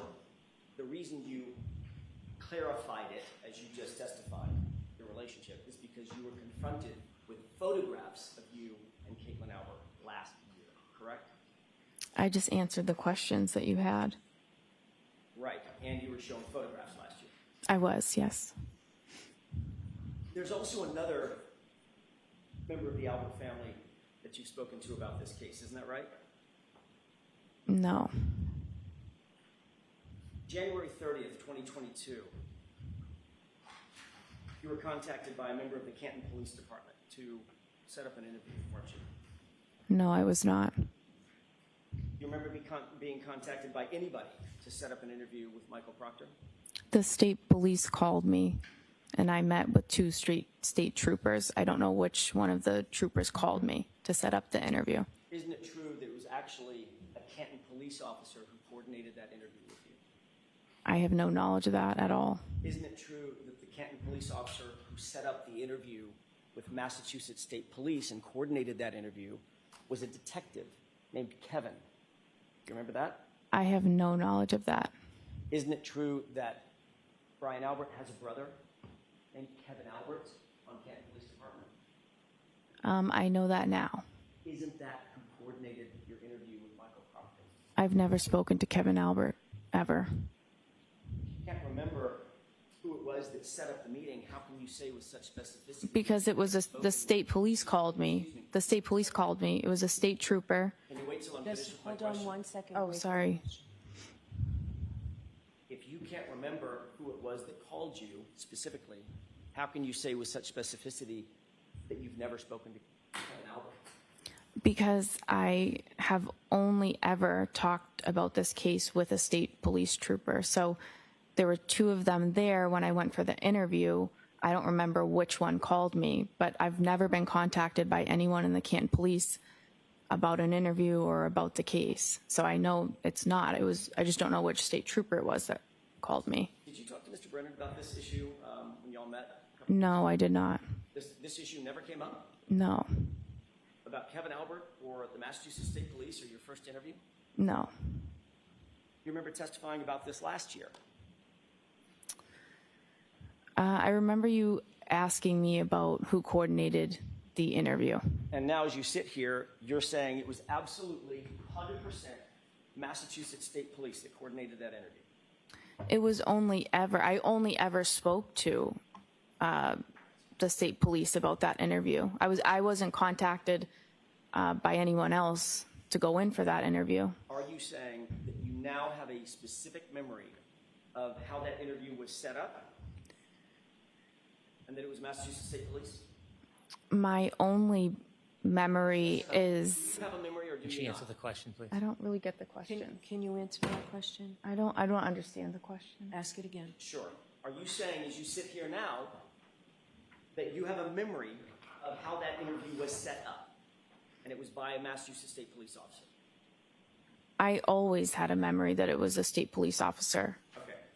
I don't know which one. That's why I said I don't know. Isn't it true that last year you were asked that very similar question? This is at 10-56, lines 10 through 15. Question: do you recall being contacted by a completely different officer to say, hey, Trooper Proctor wants to talk to you. Come on to Canton PD. He wants to have an interview. Answer: I don't remember exactly how the interview was set up. Remember that? Right. So as you sit here, you now have a specific memory that that interview was set up by Massachusetts police officers. That's the only memory I have of it. And when I said I don't know, you said somebody other than Proctor, and I didn't know if you were referring to the other state trooper that was there, because I didn't remember specifically who called me to come in for the interview. But I've never spoken to anybody in the Canton Police about that interview or the setup. In fact, Kevin Albert is Brian Albert's brother. I'm aware of that now. You're aware that Kevin Albert is Caitlin Albert's uncle. I guess so. How many conversations did you have with anybody before you actually sat down with Michael Proctor? Either in anticipation of setting up the interview or otherwise. None. I think once I got the call, I just called my chief that they're asking me to come in. And that was that. And you got the call from whom? I don't know which state trooper called me. But as you sit here now, you're very specific in your memory. It was a state trooper. I only ever met with state troopers, and no one from the Canton Police ever contacted me about an interview, setting up an interview. During your interview with Michael Proctor, did you disclose to Trooper Proctor that you had a pre-existing relationship with any member of the Albert family? No. Did Michael Proctor disclose to you during that interview that he had any kind of relationship with the Albert family? Objection. Sustained. I want to talk to you for a second about your role when you did, in fact, arrive at 34 Fairview, Ms. McLaughlin. How long had you been a firefighter paramedic at that time, January 29th, 2022? Probably about 5 years. You said that you'd responded to hundreds, you believe it's possibly hundreds of calls, is that right? Possibly. How many were homicides or potential homicides? None that I know of. So this would be the first one on January 29th, 2022, is that right? Yes. And obviously, if you had never responded to a homicide before, you certainly had never responded to a homicide of a police officer before, correct? Correct. I think you indicated as much on direct examination that you are not and are not now a trained detective, is that right? Right. You never conducted any sort of a formal investigation, formal criminal investigation, had you? No. You hadn't been trained, you had no advanced training on how to preserve or interpret statements or memorialized statements for evidentiary purposes? No. Or for the use in trial, things of that nature? Nope. In fact, your role that morning was just to provide medical assistance and pretty much nothing else, is that right? Yes. And you'll agree that it was a somewhat chaotic scene, right? Yes. Lots of first responders on scene, right? Yes. Everybody working furiously, or at least people working furiously to provide life-saving measures to John O'Keefe, is that right? Yes. People were talking over each other. There was a cacophony of engine sounds and noises coming from people talking and trying to speak over the wind and the howling, the driving snow and wind that was coming down, snow that was coming down. Is that right? Yes. You hear people in the background, in the foreground, people talking over each other. Yes. Emotions, your emotions, everybody else's emotions were on high alert. Is that right? Yes. So you were trying to do your job under pretty intense pressure and in a very limited context, correct? Yes. You didn't have a tape recorder with you when you were asking my client any questions, did you? No, of course not. There's no audio recording of that conversation you claim took place between you and Miss Reed, is that right? Not that I know of. And you've already indicated that you didn't even follow up with a single question when she responded in the way that you've indicated she responded, correct? Yes, The words you claim you heard were, "I hit him." Is that right? correct. It's your experience that people under pressure, people under stress, because you go to high-stress situations all the time as a firefighter paramedic, correct? Correct. People in those kind of situations speak in broken sentences or rhetorical questions, correct? Not uncommon. People react differently at different scenes. But you Yeah. certainly wouldn't say that that's uncommon. Oh my God, what happened? What happened? Things of that nature. No. Did you hear my client ask the question of confusion, or a series of questions of confusion? Could I have hit him? Did I hit him? I did not hear that. You never heard her say anything close to, did I hit him or could I have hit him? I did not. Ms. McLaughlin, where are your notes regarding this statement? I don't have any. Where'd they go? It's not in the role that I was in, I'm not in a position to write a report on this type of call. It would be the lead paramedic or the officer on scene. So you didn't write anything down, you didn't have any opportunity to write anything down? I didn't. You're just going by your memory. Yes. I want to play Exhibit 4, starting at runtime 8:50. Okay.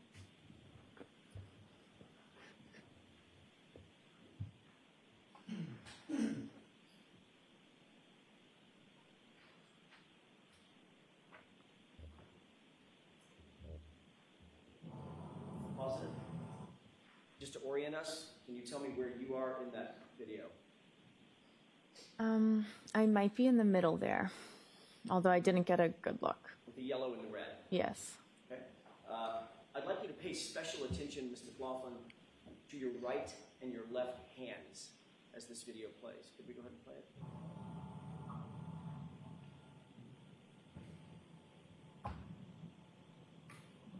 Pause it. What are you looking down at? Oh, I see what you're saying. Yeah, I would write like stuff on my glove. That's something I'll do as I'm getting the information. Was that your question about notes? So you were taking notes. That's just me jotting down the demographics. Let's keep playing.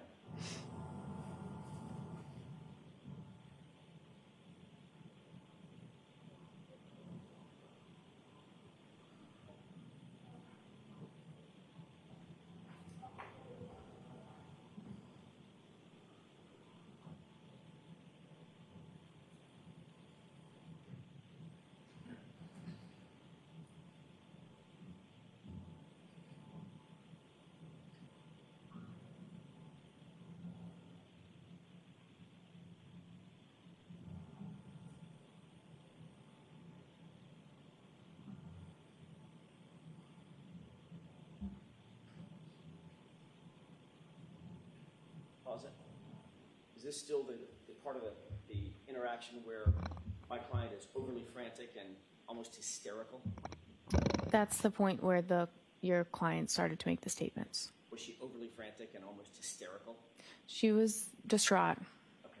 Overly frantic and almost hysterical. We're using different words. I'm asking you about your words. Does this describe her as overly I think the overly frantic and hysterical, I was describing the entire scene. So you'll agree that she doesn't look overly frantic or hysterical?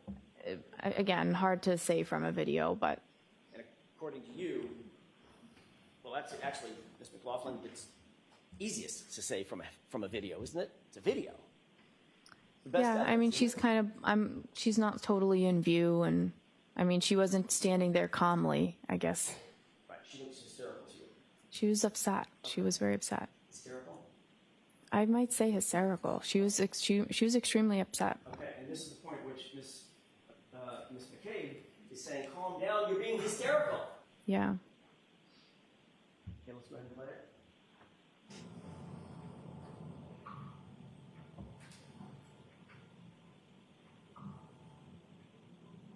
Pause it. So you indicated that this is the point at which, and we can leave the lights down for a second, I'm going to play it again. This is the point at which you said my client had just said, I hit him. basically confessing to having hit John O'Keefe, correct? Those are the statements she'd made. And Officer Seraph is standing right there, right? Yes. You see any reaction from him right there? I know he turned and told somebody to go get the sergeant.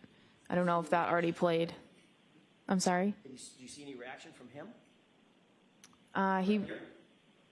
He responded, "You what?" And she repeated it again, and then he told someone to get the sergeant. I know that's what your statement is. I know that's your testimony. I'm asking about the video. Do you see him reacting right here? You'd have to play it again. I wasn't looking at that part. Do you see him handcuff my client? Oh, no. You see him calling Betty over to handcuff my client? He turned to signal to get Goody down here is what. So they handcuffed her, No. right? They didn't handcuff her, No. even though she just confessed in front of a police officer, according to you. That's what she said. I hit him. It's my fault. I did it. That's a confession, correct? She said, "I hit him, I hit him, I hit him, I hit him." And Officer Seraph just stands there, and my client walks away, correct? You'd have to talk to Officer Seraph about that. Oh, we have. You should. Mr. McLaughlin, Objection. So let's move on. Mr. Jackson, I'm not rushing you, but how much longer do you think you'll be? not long. Okay, so, I can wrap it in a couple of minutes. okay. Toward the end of this video, Your Honor. It says- Are you playing it again, or should we put the lights on? If we can play it again. Okay. Continue.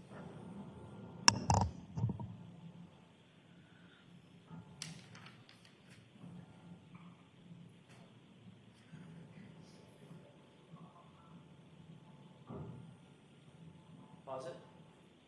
You appear to be writing something down, I could be.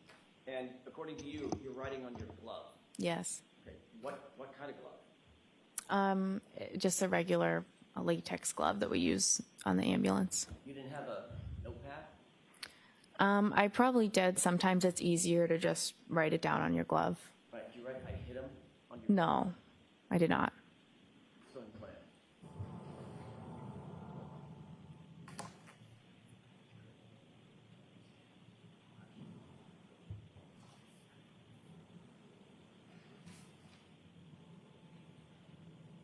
Still appear to be writing something down, looking down at your glove?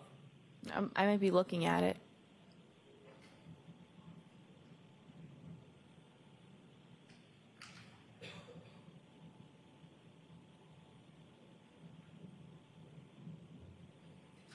Can you pause it? Is this also an example of my client being overly hysterical and frantic? Oh, I wasn't paying attention to her. You can have the lights up.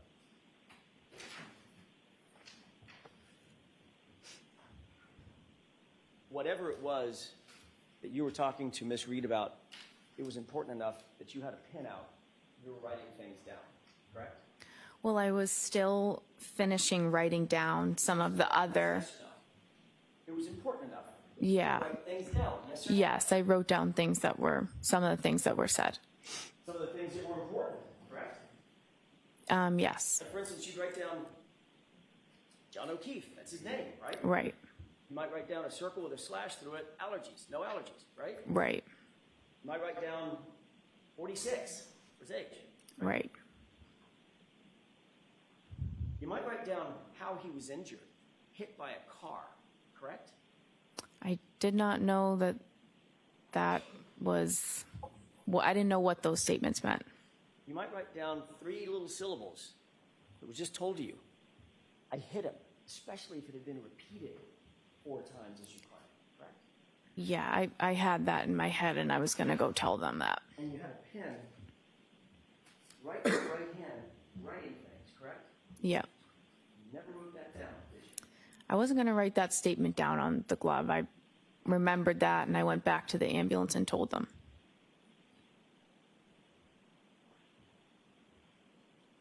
You did memorialize that statement on any note that we have, correct? No. You didn't memorialize that statement on any glove that you were wearing, correct? No. Whatever you wrote down on that glove, where is that now? Yeah, I don't have it, obviously. I don't know how obvious it is. What'd you do with it? You just scratch everything out and you throw out the glove. Just threw it away. Mm-hmm. Is that right? Yes. Is that yes? Yes. So we don't know what was actually on or not on that glove, do we? I didn't write those words down on that glove. As we stand here, we don't know what was or wasn't on that glove. Name, date of birth, no meds, no history, no allergies. And then I wasn't writing that statement down on the glove. I went back to the ambulance and just reported it. And importantly, it was important enough, as you say, to go back and report the statement, but not important enough to write it down with that pen that's very conveniently in your right hand, correct? It's not about importance. I was relaying that information to the ambulance verbally. I didn't need to write it down. And you, in fact, didn't write it down, did you? No, I didn't make a report about it. And you're also aware that not a single police officer out at the scene wrote that down either. Objection. Sustained.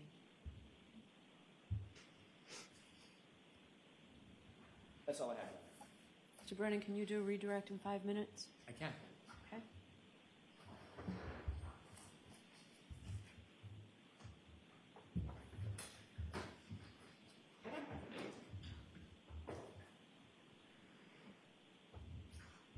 Ma'am, when Mr. Jackson would show you part of your testimony from a prior proceeding, was he leaving something out when he was showing you that and asking you questions?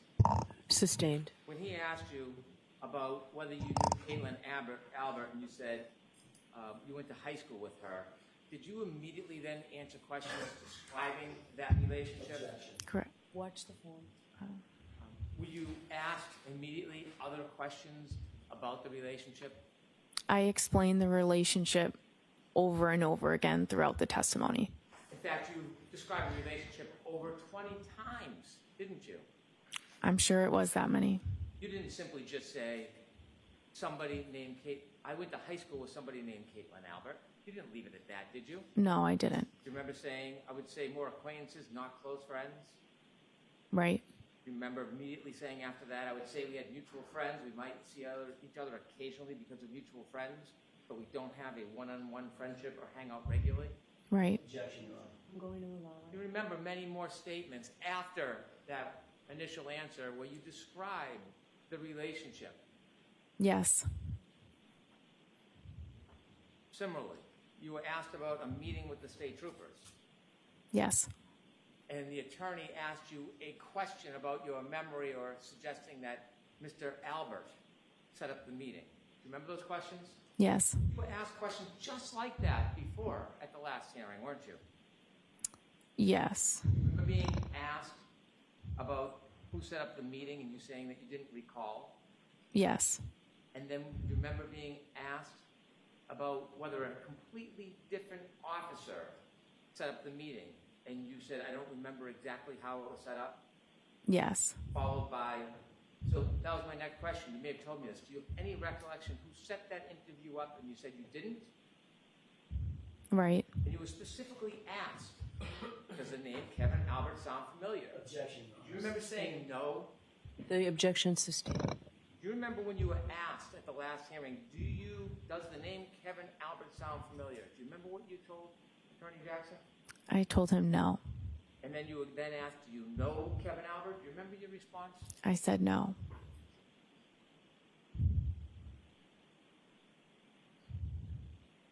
When you were there trying to help the gentleman that was on the ground, did you know this would become a homicide investigation? No. Did anybody tell you this was a homicide? No. In fact, when you spoke, or the defendant spoke to you, you were simply trying to get background information to help Mr. O'Keefe. When she told you, I hit him, did she say that she hit him with something? No. Did you know whether it was with a fist or a foot No. or a Lexus? No.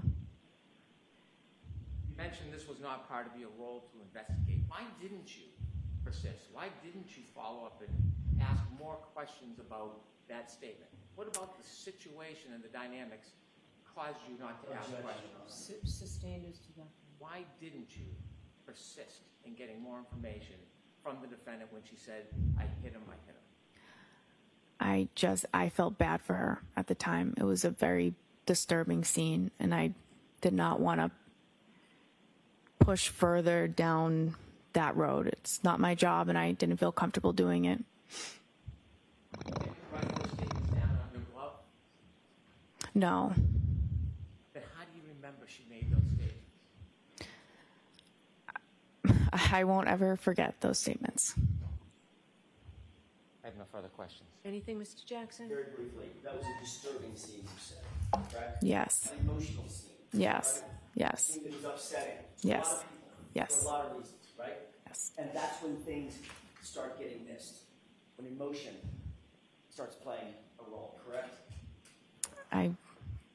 That's when details start getting missed. I guess it depends on the situation. Right, but this was a disturbing, emotional, upsetting scene even for you, correct? I felt that for a civilian to see it, it was very disturbing for them. Probably wasn't great for you either, was it? It's not. Yeah. And your testimony is you never heard my client say, could I have hit him? Did I hit him? Correct? You never heard that. I didn't hear those questions. No. What you heard was, I hit him. Is that right? I heard him. I hit him repeatedly. And changing gears for a quick second, I'm almost finished, Your Honor.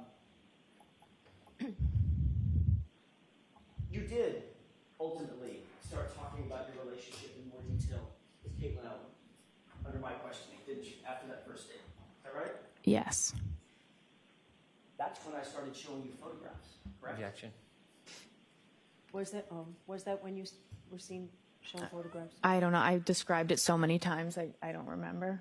But you knew I had information that I was going to ask you about. Objection. Sustained. No. Objection. Finally, with regard to Kevin Albert, did Trooper Proctor tell you during that interview that he had texted with with Officer Kevin Albert about setting up your interview? Did he tell you that? I have no knowledge of that. Did Trooper Proctor tell you that the reason we're here, the reason we set this up is because Kevin Albert texted me that he had already coordinated with you? Never. No. Thank you. That's all I have. All right, Ms. McLaughlin, you are all set. Jurors, I appreciate you going a little later into lunch to just finish a witness. So why don't we do that? We'll give you 45 minutes, come back in 5 minutes. All rise for the court, please. Go into notebooks and follow me.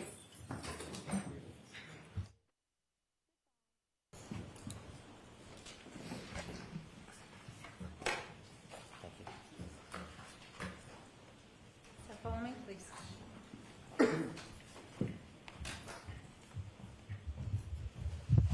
Face the card, raise your right hand, please. You solemnly swear the evidence given in court and jury in the case now hearing to be the truth, the whole truth, and nothing but the truth, so help you God. I do. Thank you. You too. Good afternoon. Your Honor.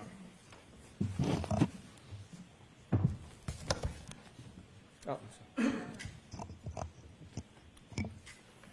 All right, Mr. Brennan, whenever you're ready. thank you. Sir, could you please introduce yourself to the jury? Yes, my name is Paul Gallagher, For the court reporter, would you mind spelling your last name? Gallagher. Mr. Gallagher, do you presently work? As a police officer, I'm retired. When did you retire?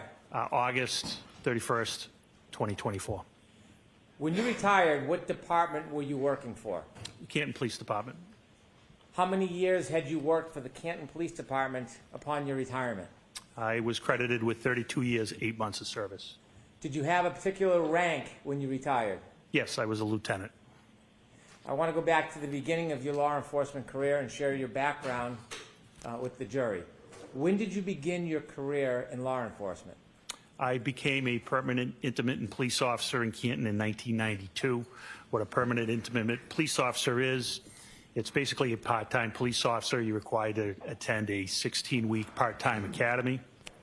Your duties include regular patrol duties that a regular police officer would do, but you're only utilized during special events, short staffing, and you're allowed to work paid traffic details. Did that status change at some point? It did in 1994. 1994, were you a patrolman? Yes, and that required me to attend a full-time 18-week police academy. In addition to the police academy, did you continue your training over the years? Yes, I did. Can you share with the jury some of the training that you would attend over the years? Oh, sure. So I did constitutional law. I did interview and interrogation, terrorism, international terrorism, domestic violence, buccal swabbing, and DEA basic narcotics course. And last duties were I did background checks, so I attended background training, and I did internal affairs. Before I talk a little bit more about your experience over the years and your progress through the Canton Police Department, I'd like you to share with us generally and briefly the structure of the Canton Police Department. The Canton Police Department, how big is it? How many officers are typically employed by Canton at the same time? We would like to have 45, but unfortunately, we're short-staffed at this time. At the Canton Police Department, is there different ranks? There is. And what are they? They are patrol, sergeant, detective sergeant, lieutenant, deputy chief, and chief. Given the size of Canton, is it a small department or a typically large department for that size? I would say it's a medium-sized department. Is Canton, do you receive traffic from other areas nearby? We do. Is Boston part of the crossroad through Canton at times? It is. Route 138 runs from Boston, and it goes all the way down to the South Shore through Brockton, Taunton, et cetera. Other cities or towns nearby that bring traffic through Canton as far as law enforcement is concerned? They do, and other states. 95 runs through Canton as well and brings up traffic from Rhode Island. For a relatively small town, is Canton a busy police department given all the crossroads and intersections? It can be very busy at times. You mentioned in Canton that there are different ranks. You started as a patrol officer. Yes. Did that change at some point? It did. When? July of 2001, I became a detective. Did you have any particular or special training to become a detective? I started attending how to dust for fingerprints. My focus was narcotics. I had several narcotics classes. Did you engage in those type of investigations on behalf of Canton? I did. Did you work with other agencies? I did. In 2005, I started working with the Drug Enforcement Administration. In 2006, I was assigned as a task force officer for the DEA, initially out of Worcester Tactical Diversion Squad, which their mission goal was to eradicate OxyContin and oxycodone distribution at that time. It was during our oxycodone phase. In 2008, I was moved to Boston Division, and there we focused on all narcotics, not just oxycodone, heroin, cocaine, etc. How many years did you spend as a detective before you received your next promotion? Approximately 15 years. What happened next in your career as far as progress? I took the sergeant's exam, and I became a sergeant. In order to become a sergeant, do you have to pass an exam? An exam and an assessment, yes. Is that enough to become a sergeant, or is there another process you have to go through? That's where they rank you after the exam and the assessment. What year did you say you became a sergeant? I became a sergeant in 2017. Was that your first supervisory position? Not actually. I also worked as an officer in charge, which you're not technically a sergeant, but when there's no sergeant to fill the shift, they'll use experienced officers to work as a sergeant, and you receive sergeant's pay. How long did you work as a sergeant for at the Canton Police Department? I worked as a sergeant for 1 year till 2018, and I was promoted to detective sergeant. As a sergeant, did your duties change or expand from that of detective? I was still assigned to the Drug Enforcement Administration at that time. And you just shared a year later you were promoted to lieutenant. Did you have to take and pass an exam for that? That was detective sergeant, and I did not have to pass a test for that. Did your duties and responsibilities expand when you became lieutenant?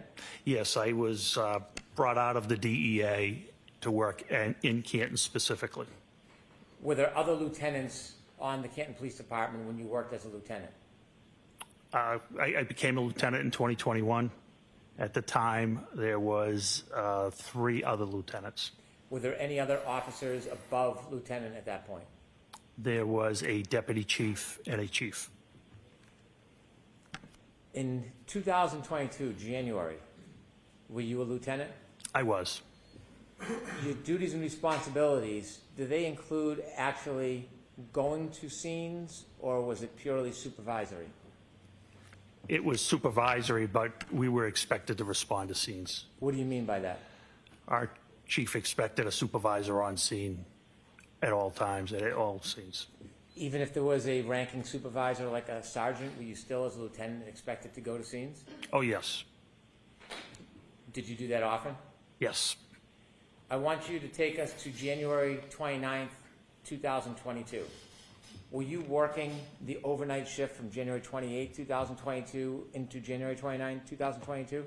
I was the outgoing lieutenant. I did not work into the 29th. I was the last lieutenant to work on the 28th. In the early morning hours, around 6 a.m., were you on shift or off shift? I was off shift. Were you planning on working that morning? I was planning on working later that day, yes. Do you remember what the weather was like that early morning? Yes, there was a nor'easter, which was snow, wind. Did anything interrupt your plan of working later that day? Yes. Tell us what happened. Shortly after 6 a.m., I received a call from Sergeant Sean Good of the Canton Police Department.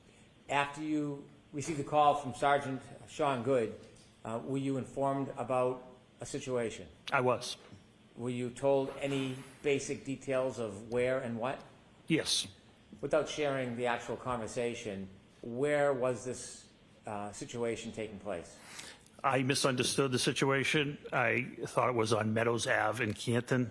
I later found out through dispatch that it was actually Fairview Road. When you heard that there was a situation in Canton, did you decide to change your plans about when you would come in? Yes, I responded. Why did you respond? That's the expectation our chief had for us. When you go into work, do you use a police cruiser or do you use your personal vehicle? On this particular day, I used a personal vehicle because of the weather. Was that different than typical? Yes. And why would you use a personal vehicle instead of a police cruiser? It was larger. It was four-wheel drive. It was the only way I probably would have got there to the scene. After you received the call about a situation, tell us what you did. I loaded up the car with a tent, and I drove to the Canton Police Department, and I got some winter gear from the office, and I got on the radio and advised Sergeant Sean Good, who was at the scene on Fairview, that all officers were held to further notice. What does that mean? They weren't going to be going home at their end of the shift until they were relieved by another supervisor. Why did you take a tent with you? Because of the snow, the way the call was described to me was a person possibly not breathing. And if it was an unattended death, I wanted to be able to cover the person. Why? Respect. That tent was a tent from your home, a personal tent? It was. It was an 8x8 pop-up tent. You went to the Canton Police Department first before you went to the scene? I did. Why did you go to the Canton Police Department first? I had some winter gear there, including a reflective jacket that I thought would be helpful, given it was dark out. Visibility was very bad. When you got to the Canton Police Department, did you learn anything from any of your colleagues while at the police department? The only one colleague at the police department at that time was Officer Kelly Dever. Okay. After you got your gear at the Canton Police Department, did you head towards Fairview? I did.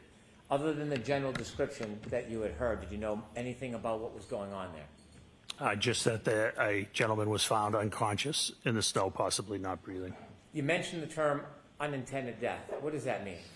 An unattended death is a death where someone dies alone, and you don't know the reason. It doesn't mean there's foul play. In fact, 99% of the time, it's natural causes. Is there a process for the Canton Police Department when they learn of any death, unintended or not? Is there a process you need to follow? Yes, there is. And what is that process? That's to call the Norfolk County DA's office, their CPAC unit, Crime Prevention and Control. They have jurisdictions over deaths and unattended deaths. You mentioned a CPAC unit. What type of officers or law enforcement is the CPAC unit? It's manned by the Massachusetts State Police. Are you required by statute to contact CPAC or the Massachusetts State Police, even if it's an unintended death? Yes. Did you follow that process? Sergeant Lank followed that process. Is that one of the officers who worked under you? Yes, that is correct. Did you know if Sergeant Lank was at the scene when you were leaving Canton, or did you learn at some point when you got there whether Sergeant Lank was at Fairview? When I got there, I saw the black Toyota Tundra, which is operated by our detectives there, and then I saw him. When the Canton Police Department first contacted the Massachusetts State Police or the CPAC unit about the information, do you have an understanding whether or not the Massachusetts State Police were going to respond or not? They were not responding. So when you got to Fairview Road, were there any other law enforcement officers other than Canton police officers? No, there was not. When you appeared at Fairview Road or arrived, were you the superior officer on the scene? I was the highest ranking officer. As you're pulling up to Fairview that morning, what's the first thing you see when you get there? As I pull up, I see the last of the fire apparatus pulling away. I get out of the vehicle. The first one I encountered was Sergeant Sean Good, who was the shift supervisor. Did you see any other of your officers there? I did. I saw Lieutenant Lank further down, and further down I saw two other cruisers, which ended up being Officer Mulaney and Officer Sarif. Did any of the cruisers or vehicles have lights on? They did. Did you hear any sirens? No, there wouldn't be any sirens. Why wouldn't there be? Sirens are used to move traffic. There was no traffic. It was a blizzard. There were no cars on the road. You might see an occasional plow. Did you ever learn the general area where the person was found? Yes, At that time, did you know who the person was? I did. I knew him by name, yes. Did someone inform you of who the person was? Sergeant Sean Good did, yes. Okay. And who was the person that you learned was on the ground? John O'Keefe. Had you known John O'Keefe? I knew of John O'Keefe. I had never met John O'Keefe. When you first arrived at Fairview, was Mr. O'Keefe still on the ground? He was not. Was he at the scene? He was not. So when you got to the scene at Fairview, Mr. O'Keefe was already gone? Yes, he had been transported to the hospital. So did you ever firsthand see exactly where Mr. O'Keefe was lying when he was found? I did not. Did anybody point out to you the general area? Yes. Did you have a chance at that point to, well, obviously you didn't have a chance to examine or look at Mr. O'Keefe. Did you have a chance to look in the general area where you were told he was found? I did. Tell us a little bit more about the weather now that you're standing outside Fairview Road. What's the visibility like? What's the temperature like? What are the conditions like? So it was terrible. It was blizzard-like. The wind would blow in your face. It would change directions. The snow was an icy snow. In the wind, you had to actually talk loud to be heard. Somebody right next to you, and it was your typical New England blizzard, basically. At this point, did you have any position as you assessed the area, whether this was a criminal investigation? When we had no crime at that time. When you were there, were you looking for anything? Yes, I was examining the scene. Okay. At that point, did you have any reason to start a criminal investigation? Not at that time, no. When you learned that Mr. O'Keefe was found outside, did you go look at the particular area? Yes. Can you describe the area that was shown to you where Mr. O'Keefe was found? Sure. It was on the left side of the property of 34 Fairview. You could see where first responders and witnesses and police officers had walked up to the area.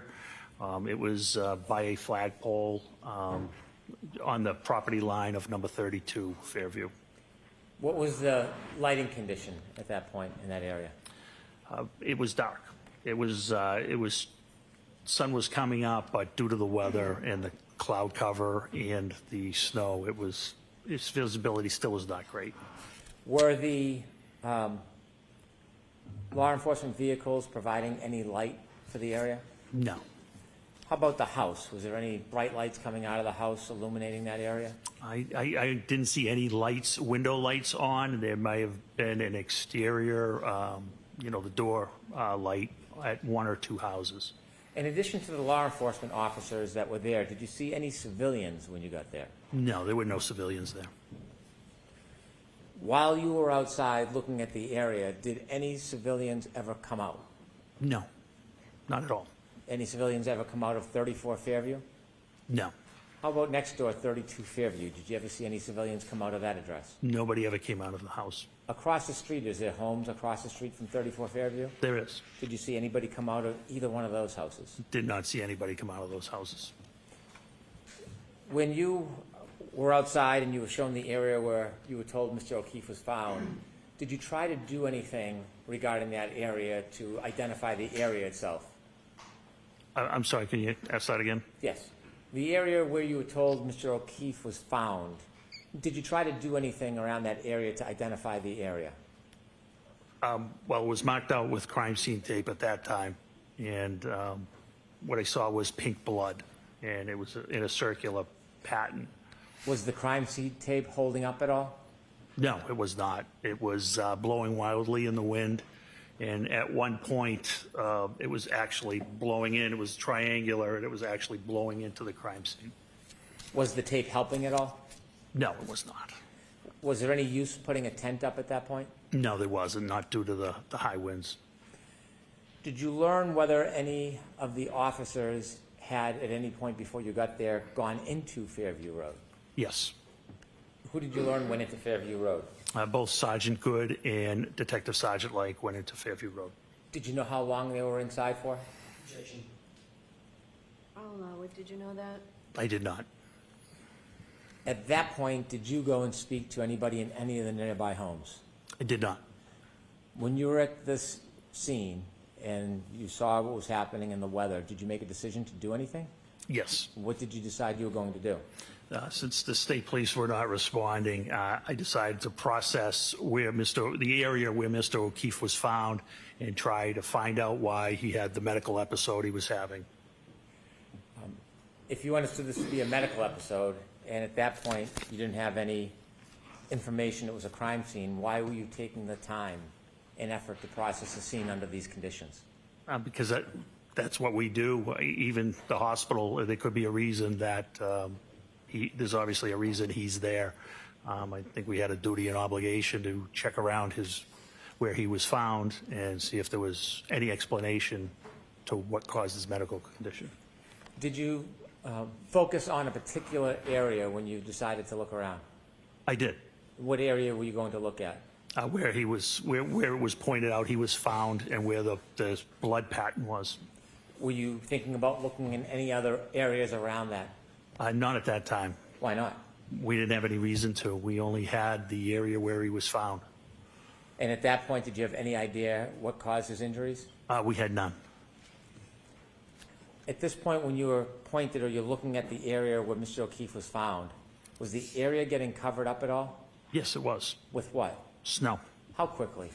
Very quickly. I believe it was forecasted to come down to 1 to 2 inches an hour, if I recall. Did you have any idea how hard the ground was at that point? It was frozen. No, did you have any idea? It was frozen.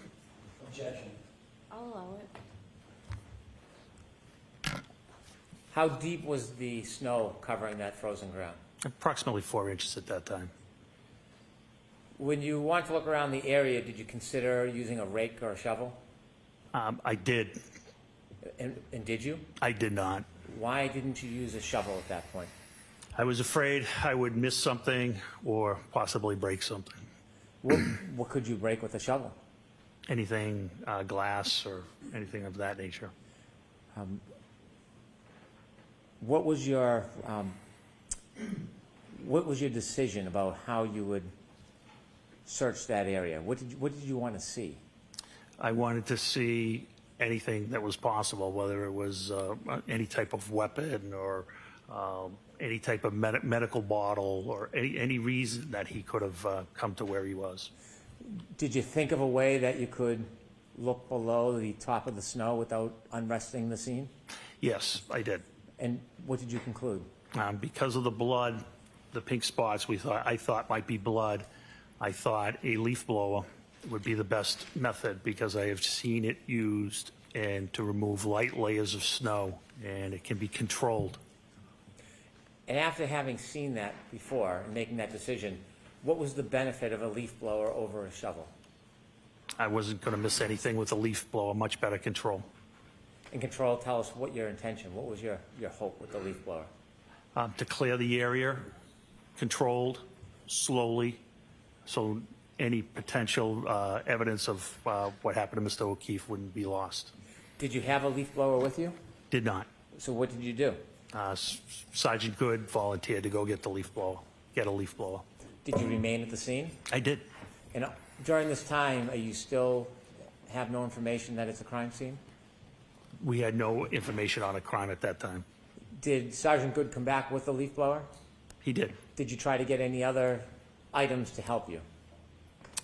Not that I recall. Okay. When Sergeant Good came back with the leaf blower, did you use it? I did. Was it successful? Very. Tell us what you did. I started with low speed and began whisking away the snow. And then I saw how it was uncovering those pink spots, were becoming brighter red. So I verified it was frozen or coagulated blood at that time. And so out of the abundance of caution, I decided that that was something we may want to collect. Why did you want to collect that? Just out of abundance of caution, DNA. I expected it to be John's DNA. And I wasn't going to get a second chance at it. It was either collect it or never have it. Were you making quick decisions under these circumstances? Yes. Did you ask somebody to get a container to put the coagulated blood in? I ended up getting the containers. Where did you get them from? I got them from Lieutenant Kelleher, who lived in the neighborhood. Did Lieutenant Kelleher ever come over to the scene? He did not. Did he work for the Canton Police Department? He did. Why didn't he come over to the scene with you? Because he originally thought the scene was at 32. Did you ask him to come over to the scene to help you? No. Did you expect him to come over to help you? No. Did you prefer he not? Correct. So when you get the containers, were they plastic cups? Yes, they were red Solo cups. And what was the purpose of using the red Solo cups? They were plastic. They weren't going to leak. They weren't going to get soggy. They were large. I needed a small sample. My thought was because it was frozen or coagulated, that we could collect it, transport it, and transfer it to the crime lab, who could extract the DNA however they saw best fit. Do sometimes the crime lab test evidence and sometimes not? Of course, yes. Is that your decision? No. You were telling us about the leaf blower. Does it serve to excavate the area? It did. Did you begin that process? I did. And when you did that, did you try to memorialize it? Yes, I did. How did you do that? I had Sergeant Good videotape it. Why did you have Sergeant Good memorialize your efforts to excavate the area? I thought someone may wonder why I decided to use a leaf blower, so I wanted to demonstrate its effectiveness. I'm going to move to introduce two videos that council has.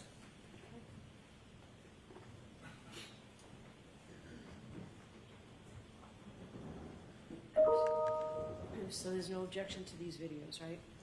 No objection. Exhibit 51. Thank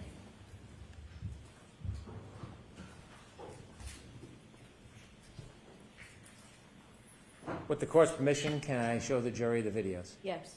Ms. Gilman, can we show number one, please?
Could you, Ms. Gilman, stop at the end of the video so it's a still frame?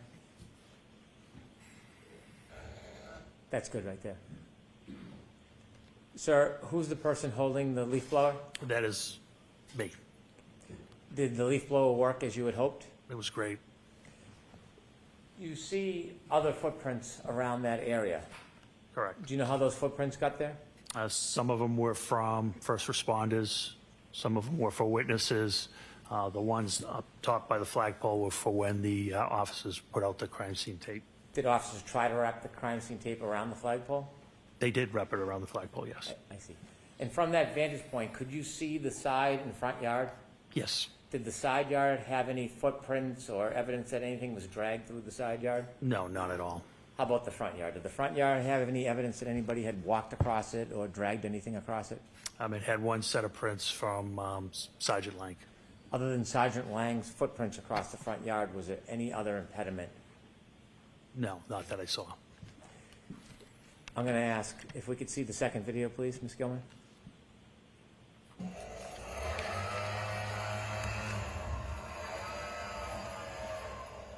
Could you stop there, please? You see the end of the leaf blower? I do.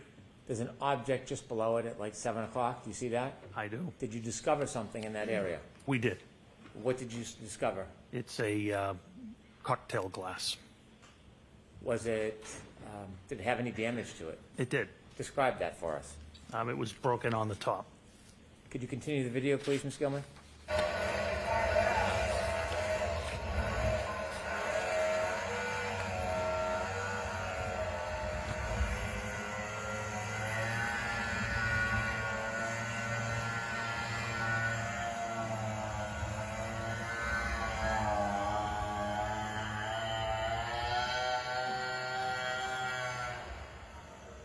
Stop, please. There's some red spots. Is that what you identified as coagulated blood? That is. Below some of those spots and to the left, there's an area that's not white. It's brownish. Do you know what that is? That's, I believe, just bare ground. If we could finish the video, please.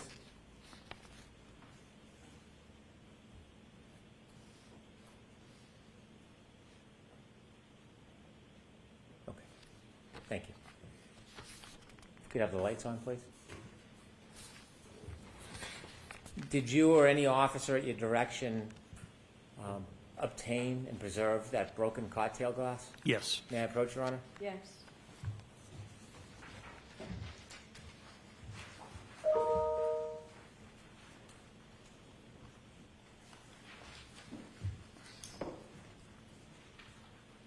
Sir, I'm showing you two photographs. The first photograph, do you recognize what's in that photograph? I do. What is it? It's a after we exposed the broken, I exposed the broken glass. Is the broken glass depicted in that photograph? Yeah, it is.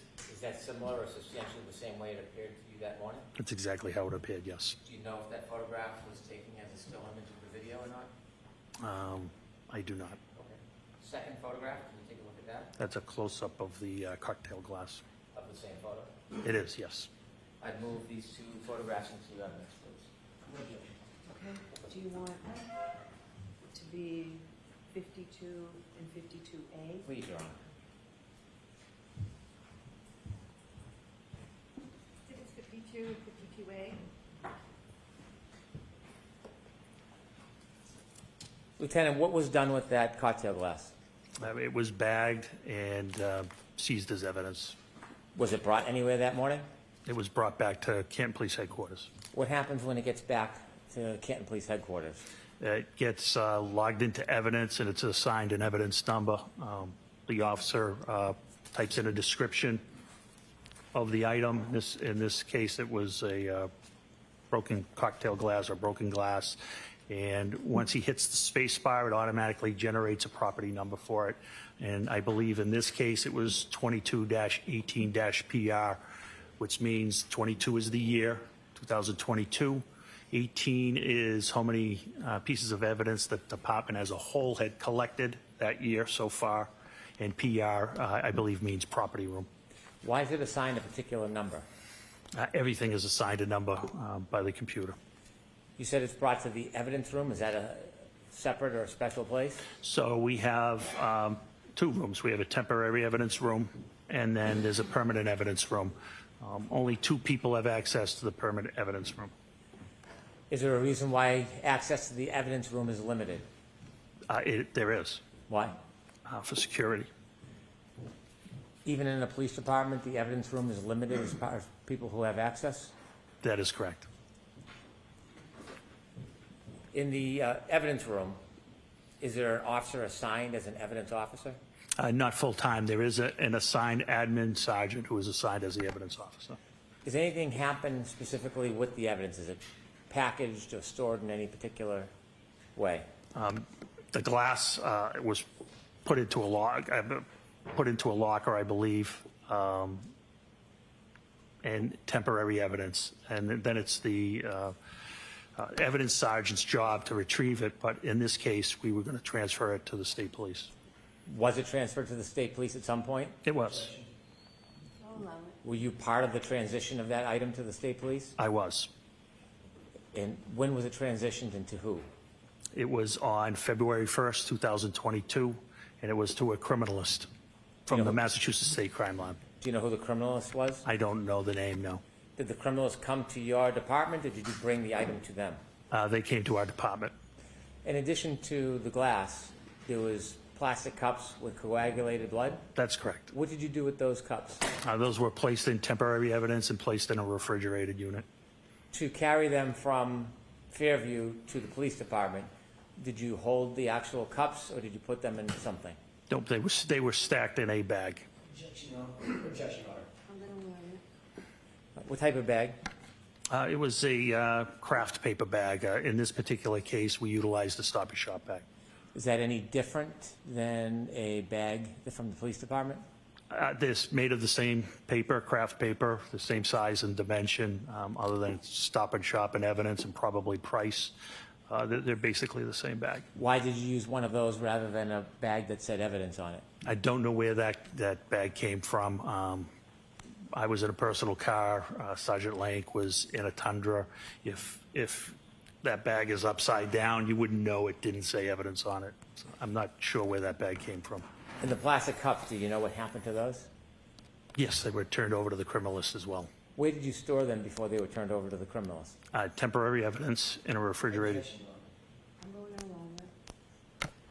Temporary evidence in a refrigerator. Is the refrigerator part of the temporary evidence area? It is, yes.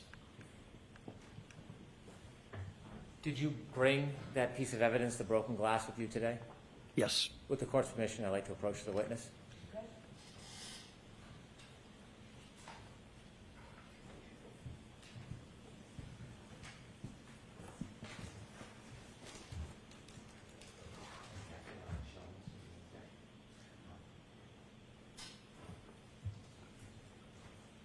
Handing you a box, gloves, and some scissors. Let me ask you about that box. It has red tape on it. Why? It's a secure and transfer of custody.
Lieutenant, before you opened the box, were you one of the officers that discovered that broken glass? Yes. Did you personally bring the glass from Fairview to Canton? No. Do you know who did? Yes. Who? Detective Sergeant Lang. Sergeant Lang? Yes. When you went back to the station, you said that the evidence was then put into an evidence locker. Did you place it in the evidence locker? I don't recall. And then inevitably, it was transitioned to somebody from the forensic unit? That's correct. Were you personally there when it was taken from the evidence locker and given to the person from the forensic unit? Yes, that was me. Did you have a responsibility and role in that process, or were you a passive observer? I had an active role. I was the chain of custody. I was turning it over to the criminalist, to the state police lab. After that glass was given to the criminalist, did you ever have possession of it again? Never. Did you ever package it or touch it again in any way? No, never. Did you ever process it in any way? No. Did you put it in that box and tape it up yourself? No. Okay, I'm going to now ask you to open the box, please.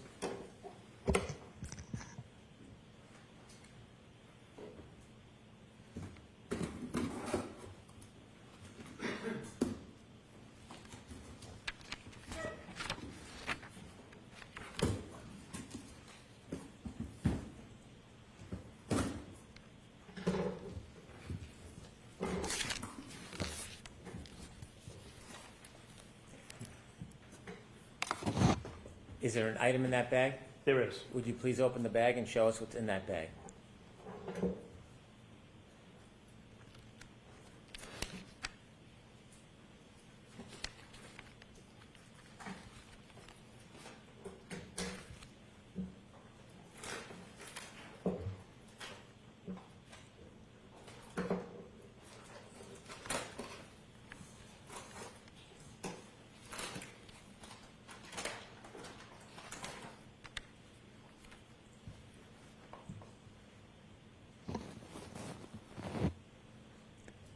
Thank you. If you could put it back in the bag and the bag back in the box, please.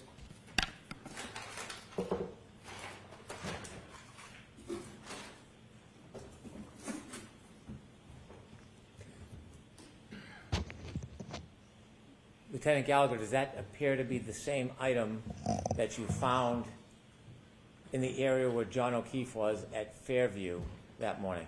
Yes, it does. I'd like to have the box and the item marked for identification, please. Okay. To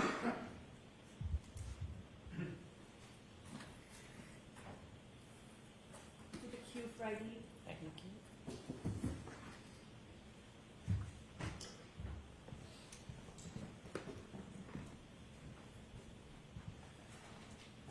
When you were looking around the area that was pointed out to you as where John O'Keefe was found, did you expand across the front lawn into the street during your search? No, we didn't, with the exception of uncovering the 6-foot asphalt berm. Did you say 6 foot or is it? Excuse me, 6-inch. What's a berm? It's it's basically a curbing, but it's made of asphalt. It's curved. You probably have seen it. It's asphalt. It's curved. It separates the street from property line. Why did you clear that piece? Wanted to see. We're trying to find out why John was having a medical issue, and we didn't know if he could have tripped over a curbing or what turned out to be an asphalt berm and possibly hit his head. After you made efforts to look in that area, did you return to the Canton Police Department? I did. About what time? It was shortly after 8 a.m. After you returned to the Canton Police Department, did you receive any information or have a reason to return back to Fairview? Yes, About what time? a little after 9 o'clock. Why did you go back to Fairview after 9 o'clock? Sergeant Lank got a phone call that Jen McCabe had more information. And where did you understand Mrs. McCabe was? At 34 Fairview. Did you go back to 34 Fairview? I did. Did you go with anybody? I went with Sergeant Lank. Did you travel together or separate? Together. When you got back to 34 Fairview, outside, what did you do? We parked in the driveway. We walked up, and next to the garage, there's a side door. I don't know if we rang the bell or not, but Brian Albert, the homeowner, answered the door. As you walked up to the door, did you have a chance to look around at the doors in the area in front of that side door? Yes. Did you see anything out of place? No. You've been a police officer at that point for a long time. Yes. Do you receive any training in observing areas or people? Always. What type of training? What are you told to look for when you're speaking to people? I've been BOSAR trained, which is behavioral observation, suspicious activity training, and you look for clues when you're speaking to people. You know, whether they cross their legs, cross their arms, there's certain behavioral characteristics. At this point, did you have any understanding that this would later be a crime scene?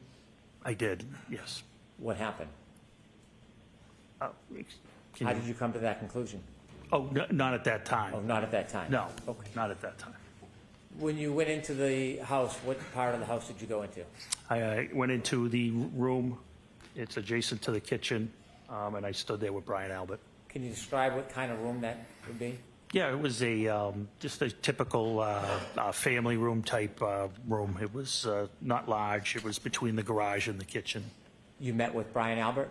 Brian Albert answered the door and let us into the house. Did you understand what his relationship was to that house? He was the homeowner. Did Sergeant Lank walk in with you? He did. Did he stay in that living area? No, he went to the kitchen area and sat down with Jen McCabe. Could you see the kitchen area from where you were? I could see a portion of the kitchen area. Did you see anybody else in the kitchen area with Mrs. McCabe and Sergeant Lank? There were people in the kitchen area. There was nobody with Sergeant Lank or Miss McCabe. Could you hear their conversation? No. Were you trying to listen? No.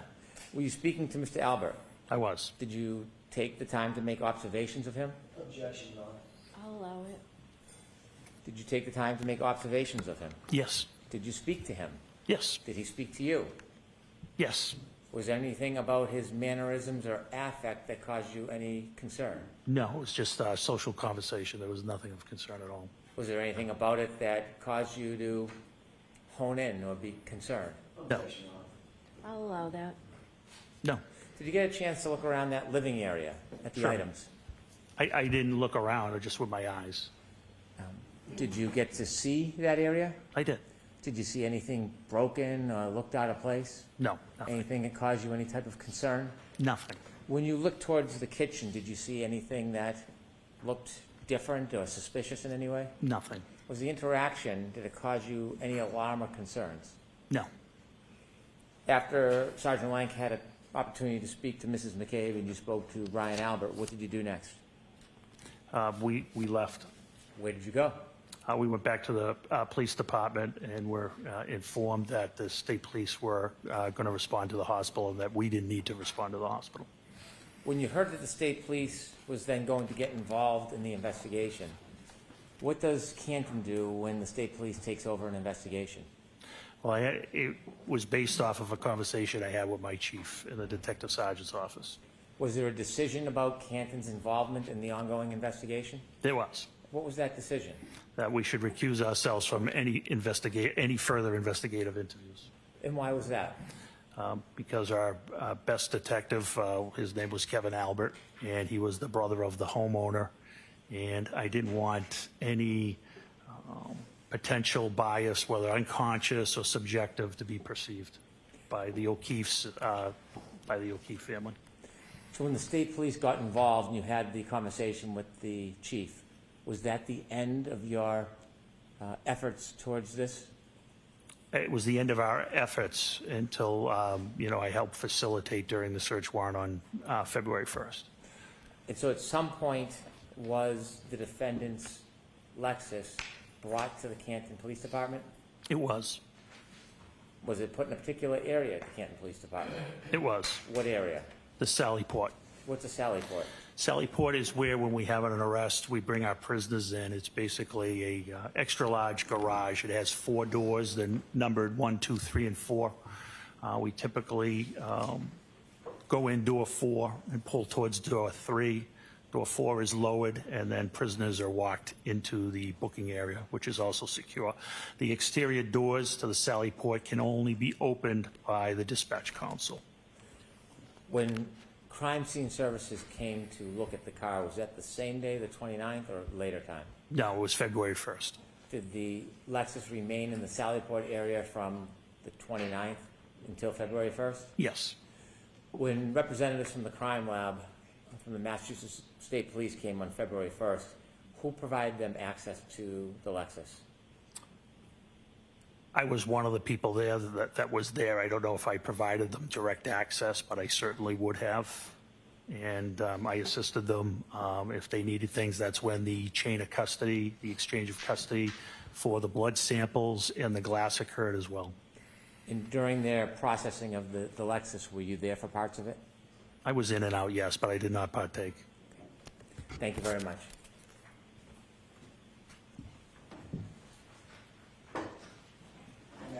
Please.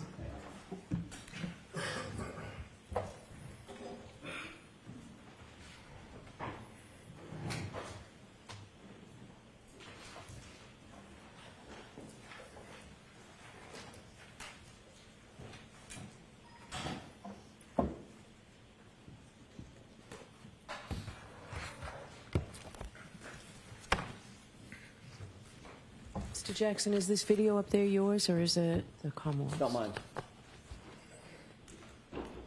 Or is it?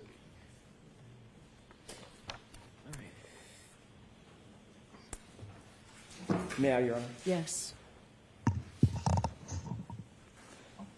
Mr. Gallagher, you have already established that you were at the scene on January 29th, early morning, January 29th, 2022. We've seen the video of the leaf blower, correct? That is correct. So you were integral to at least an initial search of the scene, which recovered the drinking glass that you've shown us, as well as some of the blood byproduct that you've talked about. That's correct, yes. Okay. You were the ranking person on scene. You've already described that. Yes, that is correct. There were also several other officers from Canton PD who were there with you. Yes, there was 4 other officers, yes. Can you just name those other officers? Yeah, Detective Sergeant Lank, L-A-N-K, Detective Sergeant Good, G-O-O-D-E, Officer Mullaney, M-U-L-L-A-N-E-Y, and Officer Saraf, S-A-R-A-F. Okay. When you initially... Let me back up and ask a different question. Given the fact that you were the ranking officer, the way that it works in a police department is everybody sort of reports up the chain of command, correct? That is correct, yes. So they would have all reported up to you in some particular.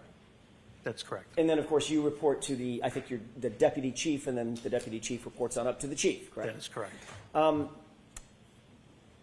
You were involved in not only the exposing of some of that blood byproduct, but also exposing the glass with the leaf blower, correct? That is correct. You were responsible for utilizing certain equipment. You chose a leaf blower at the time, correct? I did, yes. There was also, I'm guessing, there was also some use of your hands and or the gloved hands with some others to recover some of the items. Yeah, I didn't use my hands. How did you get the glass into a bag? That was Detective Sergeant Lank. Somebody had to pick it up, right? Correct. That's what I mean. The use of hands to manipulate some of the evidence, correct? Yeah, I apologize. I didn't understand that question. That's okay. I thought you were speaking about me. It's probably my fault, not yours. Nope, that's okay. There was also some plastic cups that we've talked about. We'll talk more about those in a second. Those were utilized as well, correct? They were, yes. And you were responsible for the use of those as well? Yes, it was So, my decision, yes. In terms of the search of the scene, the recovery of evidence, the recovery of biological material, the use of tools to recover those biological materials, all of that rested at least ultimately at the scene on your shoulders, correct? Yes, it did. Isn't it true that you weren't interviewed in this case with regard to anything having to do with this case until April 3rd, 2024, correct? Yes, we can call it an interview. It's when I met with the prosecutor, yes. And that was about 2.5 years, nearly 2.5 years after this incident, correct? Yes, that's correct. Michael Proctor, you know that name? I do. Who's Michael Proctor? He was one of the troopers assigned to investigate the case. As a matter of fact, he was the lead investigator for the case, correct? I don't know if he was lead or Trooper Buchanan. I don't know. As you sit here, you don't know that Michael Proctor was the lead case agent for... I know he was one of them, yes. Okay. Do you know that he was the lead investigator assigned to the case? I don't. I had nothing to do with the DA's office. Right. I know you didn't have I anything... don't know how they assign their cases, counsel. I don't know what you want me to say. I can't say what I don't know. Mr. Gallagher, I'm not asking you to. I'm just asking if... I did not know he was lead. I knew he was one of the leads. Okay. I believe they do it in a tandem, but I'm not sure. Okay. He may have had a partner, correct? That is correct, yes. But it's not unusual to have a lead case agent, the person who's responsible for most of the search warrant writing and the memorialization of and documentation of evidence collection and the movement of evidence and booking into evidence, things like that. That is correct, but I don't know anything about who wrote their affidavits or who logged their evidence in. I wouldn't know that. You're also familiar with Yuri Buchanan, correct? I know who he is. You're also familiar with Lieutenant Tully? I know, yes. They're all Massachusetts State Police officers, correct? Yes, they all are. Did Michael Proctor interview you before April of 2024? He did not. Did Yuri Buchanan interview you before April of 2024? No, he did not. Did Lieutenant Tully interview you before April of 2024? No, he did not. Did anybody else from the Canton Police Department, your deputy chief or the chief, interview you formally about your conduct and responsibilities before April of 2024? I don't understand that question. Did anybody at Canton PD, separating out Massachusetts State Police, Correct. did you sit down at Canton PD and provide an interview with anybody at Canton PD about your conduct at the scene? What do you mean by conduct? Going to the scene, collecting evidence, securing evidence, transporting evidence, booking evidence, those kinds of things. Your conduct at the scene, sir. Yeah, I briefed my superiors, yes. Okay, other than briefing, was there a formal report written No. or a formal interview conducted of you? No, absolutely not. Okay. Tell us when you wrote your report about what happened at the scene, memorializing what you did at the scene. I didn't. You didn't write a report? About the scene that day at the scene? Correct, about this investigation. I only did the metadata report. I did not write a report at the scene. You never, in fact, the fact is you never wrote any report about what happened at the scene, correct? Correct. You didn't memorialize that in any formal way on Canton PD letterhead to describe what you did and how you did it at the scene? No.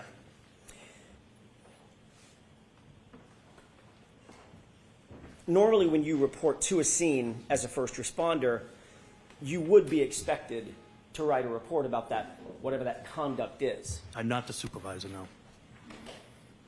What if you're the ranking person at a scene that ultimately turns into a homicide scene?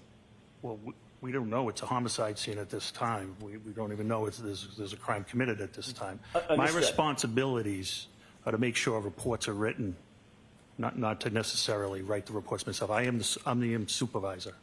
It's Although- my job to make sure reports are written, evidence is logged, those types of things. Under ordinary circumstances, you would respond to a scene as a supervisor, and you would oversee what other people are doing, what your That's subordinate- correct. Can I finish? Sure. I don't want to talk over each other. I apologize. You would want to supervise or oversee what your subordinate officers, whatever he or she might be doing or they might be doing, you're going to oversee that. But they're the ones actually conducting the investigation or picking up evidence or doing the interviews, writing those things of that nature. Correct. Detective Sergeant Lake's investigation, yes. So in that circumstance, you wouldn't be expected to write a report because all of that conduct is memorialized by others subordinate to the supervisor, correct? Correct. But in this case, quite the opposite happened. You were the one that was in the video utilizing the leaf blower, correct?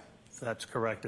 You were the one that actually exposed the drinking glass, correct? Correct, yes. You noted the drinking glass and actually called somebody else over to take a look at it, correct? That's correct. You directed someone, Sergeant Lang, to pick up the drinking glass and recover it as a potential piece of evidence, correct? That is correct.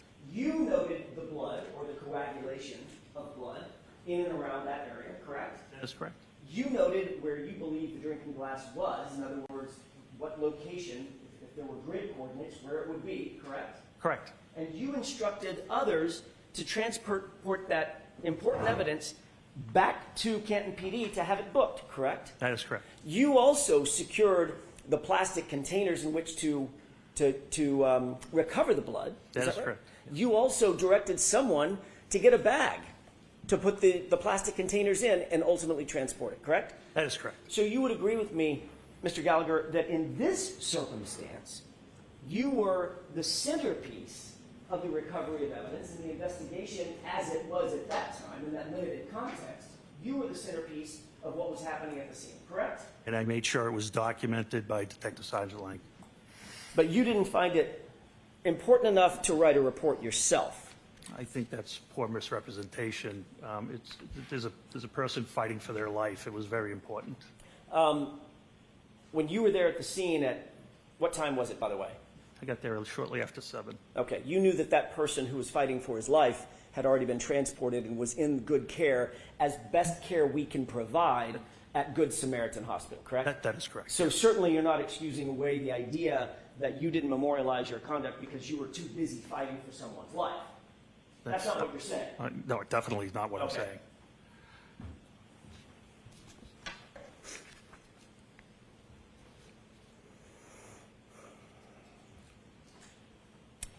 Obviously, reporting to a scene and supervising a scene is one thing, but actually gathering evidence is a whole next level. You would agree with that? Sure. Because, just to put a fine point on it, responding to a scene as a supervisor, you want to make sure everybody's doing their duty, but the officer or officers who, for instance, uncover, let's say it's a knife or a gun or some weapon or something like that, actually documenting and picking up that evidence and handling it in an appropriate way, that is all highly, highly technical. It's very important to get it right and memorialize it all, correct? That is correct. That's why you're highly trained to memorialize and report everything that you do in that regard in a report that can later be used forensically, in other words, in a courtroom setting, to recreate as best you can with as much detail as you can exactly what you did and how you did it and where it was done, correct? Sure. Yes.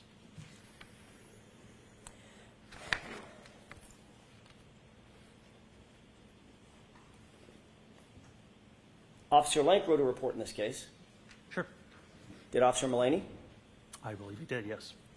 Did Officer Seraph? Yes. Officer Good? Sergeant Yes. Good? Yes. But you did not? I did not.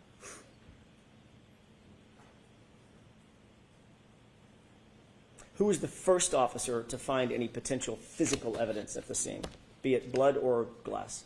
I can't answer that. It was not me. I was not the first thing that was spotted was the pink spotting, not the glass. Okay. Who was the first person to see the glass? I think it was myself as I uncovered it with the leaf blower. One of the important things that we've talked about, Mr. Gallagher, is documenting the details of evidence recovery, not just the fact that something was recovered, correct? That's correct. So you'd want to know what time of day it was recovered, correct? Sure. You'd want to know who was there and who was around when it was recovered, correct? Yes. You'd want to know what the item is, the condition of the item, right? Yes. You'd also want to know exactly where it's recovered, correct? Yes. In other words, as best you can to pinpoint the exact location where an item was found. That could play a huge role in any investigation, be it criminal or otherwise. It could. It could.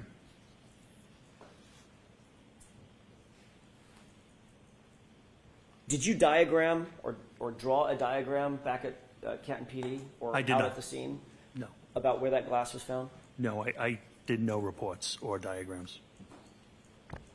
Did you diagram exactly where you recovered the blood spots that you did recover? No.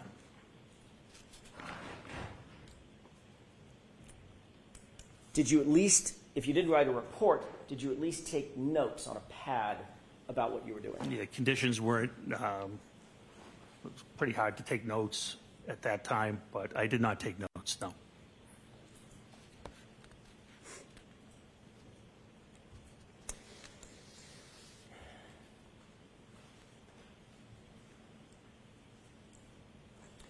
At some point, you mentioned a person by the name of Tom Kelleher, Deputy Chief Kelleher.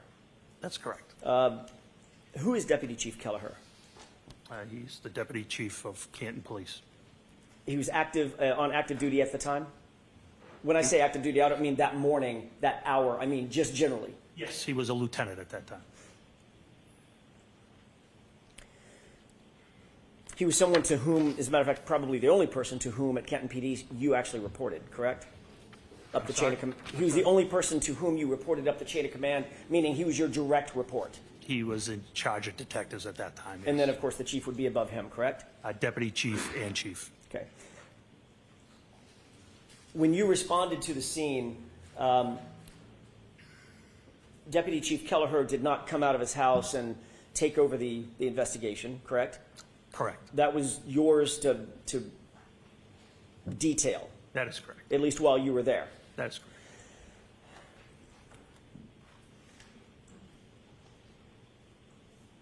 So can you describe what you did to preserve the crime scene? I'm sorry, to preserve the scene, because at that time you said you did not know if it was a crime scene. Is that right? That's correct. What did you do in terms of actually preserving the scene for later investigation? What steps did you take? For later, can you explain later investigation? So let me take a step back. Sure. Have you been trained to preserve scenes? Yes. Okay. What's the reason that you want to preserve a scene? What does that mean? Collect evidence. Collect evidence and make sure nothing is disturbed, correct? Correct. Civilians can't kind of traipse through, walk through evidence, correct? That's correct. You've heard the phrase forensically, evidence in, evidence out. Someone traipses through a crime scene, you bring Correct. evidence with you, and you take it back out with you on your shoes or on your feet or your breath or your saliva, whatever it might be. Very familiar with that, yes. Preserving the scene is best efforts, is best practices to make sure that nothing is moved, touched, messed with in any way, correct? That's correct, and that's what was done here. What did you do? That's my question. What did you do to preserve that scene? So there were no civilians ever to trample through. Were rescue efforts made on Mr. O'Keefe? Yes, that's priority. So rescue workers do go into any type of scene. Medical life-saving measures come first. Once all apparatus was off scene, the original officers put out crime scene tape to mark an area. And later, it was documented, it was photographed, and evidence was collected. And it was searched by you, at least initially with the leaf blower. Correct. Okay. So you were interested in the area that, by the way, I want to clear this up, make sure I'm not mistaken. You described for Mr. Brennan basically where Mr. O'Keefe's body was, correct? Yes, yes, You never saw his body in situ. You never saw his body in place. that is correct. You were told by Sergeant Lank generally where his body was, correct? Yes, and Sergeant Lank actually never saw Mr. O'Keefe either. That's my next question. Okay, Sergeant Lank- and Mr. Good, and Sergeant Good as well. Right. Sergeant Lank never saw John O'Keefe actually in place, correct? That is correct. So you're receiving information from Sergeant Lank that he did not have personal knowledge of, and then you're providing that information later to crime scene investigators who are trying to establish a diagram or some sort of a chart about where that evidence was, where the drinking glass was, where his body was, correct? No, I never spoke to anybody in that manner about that. Didn't you ultimately go out to the scene along with others at Massachusetts State Police when they had a drone overhead? No, you're mistaken. I can clarify it for you if you wish. Sure. So on February 1st, after the execution of the warrant, they wanted to go down to the scene. It was Trooper Proctor and somebody from the CARS team, I'm not sure of the name. Once they got down there, I did show them where I was shown John O'Keefe was. They did want to put up a drone, but they could not do it because they were too close to Norwood Airport and because of FAA regulations. Okay. And that was the last of my involvement with that. So- I hope that clarifies things for you. Forget the drone. I'm interested in the first part, which was you accompanied Trooper Proctor to the Correct. scene, correct? Correct. There were other members of CARS, C-A-R-S. I think there was one. Crash accident reconstruction section, I'm assuming. Okay, so it's a forensic, a member of MSP who does forensic diagrams, correct? I would say. I don't know if they do diagrams. I don't know what they do. Or reconstruction of some sort. Sure, reconstruction of some sort. So you were there to help provide information about where Mr. O'Keefe's body was found, correct? And be a Canton police officer present in case any neighbors had come out. So you were there to help provide information about, or at least you did provide information to them about where Mr. O'Keefe's body was found. Oh, sure, yes. Except you didn't see Mr. O'Keefe's body, did you? No, I did not. So that was a guess on your part. It was what I was shown. It's the information I had. Yeah, it was the information you were told by Sergeant Lang, correct? Yes. Who also didn't see John O'Keefe in place on the ground at 34 Fairview, correct? That is correct, yes. So his would be a guess also, correct? Well, we're going backwards. So he was told by Sergeant Good and et cetera. So it was information passed along, which is what police officers do. Right. But the person, the police officer that was out there at the scene, who was helping the reconstructionist establish the formal report, and the CARS report was an officer who not only didn't see where John O'Keefe's body was, you got information about where John's body was from someone who didn't see it either. Correct? Can we at least agree on No, that? you have to go back to the beginning. I didn't understand the beginning of that question. Sure, It was very I'll try long. it again. The point is, Mr. Gallagher, you happen to be tapped as the person who is going to assist the CARS folks, the MSP, in creating their CARS, No. ultimately their CARS report. No.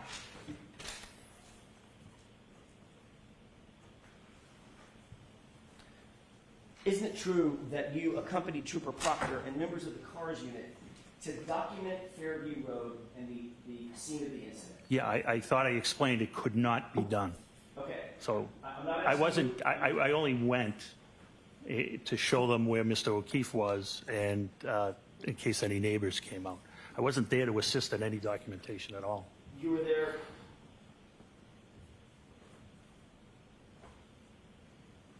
You know who Brian Tully is. I do. Have you reviewed Brian Tully's report? I have not. You showed me one section of it. Isn't it true that what you actually told Brian Tully is that you went with Trooper Proctor, and you're already shaking your head now. I haven't even finished the question. No. I got that part wrong? You accompanied Trooper Proctor? No, what's wrong is I was interviewed by Lieutenant Tully. That was a meeting I had Okay. with Prosecutor Lally. Okay. Trooper Tully was present. Trooper Tully never asked me any question. I don't recall Trooper I Tully see. ever asking me a question, sir. So let me be a little bit more defined. So in Trooper Tully's report, where he reports what you said, you were actually talking to Adam Lally, my colleague sitting up in front. Correct. Okay. So now we've got that cleared up. Let me ask you again. Did you say in front of Trooper Tully that you accompanied Trooper Proctor and members of the CARS unit to document Fairview Road? Meeting, they were documenting Fairview Road. It's not clear. The report's not clear. They were going to document Fairview Road, not me. So you just said something that I want to follow up on. Okay, The report's not clear, correct? that's correct. So that's an inaccurate report. I wouldn't call it inaccurate at all. I'm just saying you're misinterpreting the wording. I see. And I'm misinterpreting it even though I just read it directly from the report? Yeah, sometimes sentences have different meanings. Okay. Yes, you are. Okay. The reality is you did end up going to the scene, correct? I did. And you accompanied, I don't want to use a word that you'll challenge, you went with Trooper Proctor, correct? I took my cruise into 34 Okay. Fairview, yes. You were there at the same time Trooper Proctor was? Yes. And you were aware that the CARS team was there so that they could document the scene, correct? I don't know what the purpose of the drone was. I'm not familiar with that section. I thought I answered that question. I'm not familiar with what they do. But you do believe that as you sit here, you were there, we weren't. You do Right. believe that that's the reason that they were there was to document the scene. Put up a drone. Okay. I don't know what you mean by document. I don't know if it was to photograph, I guess, which if you mean by document photograph, I guess it could, I would agree. If it means take measurements, I wouldn't know. Okay. Did you tell any of the members of the CARS team where you believed John's body was? I believe it was Trooper Proctor, but I believe he was there, yes. Trooper Proctor obviously was not there when John's body was there either, correct? That is correct, So yes. he would have gotten that information. From you. That is correct. So now that's 3 people. It's probably more, quite honestly, yeah. Well, I'm just talking Yeah. about this report. Correct. The CARS report. That's 3 people in line, none of whom saw John's body, John O'Keefe's body, as it lay in the lawn when he was in front. That is correct, yes. And there's no photographs Of, of Mr. O'Keefe oh, no. at the location. No, we wouldn't, nobody would photograph somebody undergoing life-saving measures. Wouldn't be appropriate. There's no video specifically. They wouldn't take video of somebody undergoing there's life-saving measurements There's no either. body cam. We don't have body cameras. There's no dash cam that shows it. Well, dash cameras would be on the road. Mr. O'Keefe was approximately 8 to 10 feet off the road. Well, hang on a second. You're not sure where Mr. O'Keefe was because you never saw him. That's why I used a range, yes. Right. So you don't know, I know where the blood was, I know where the glass was. right. You don't know if he was 7 to 9 feet off. If he That's was correct. 4 to 12 feet off. You can't say. I could, only approximately, you are correct, yes.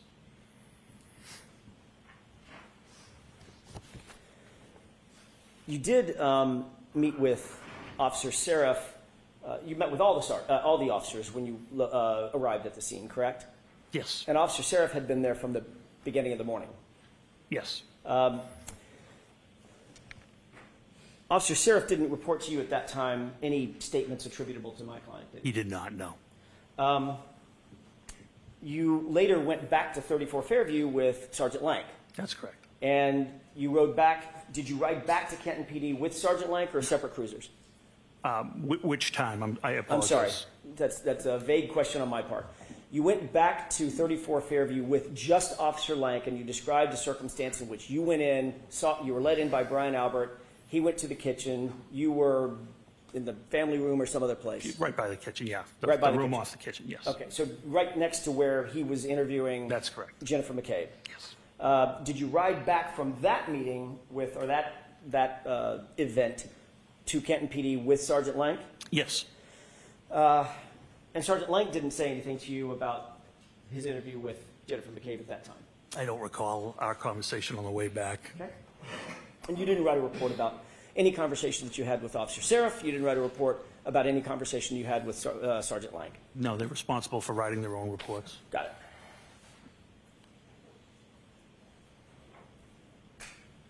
You did say that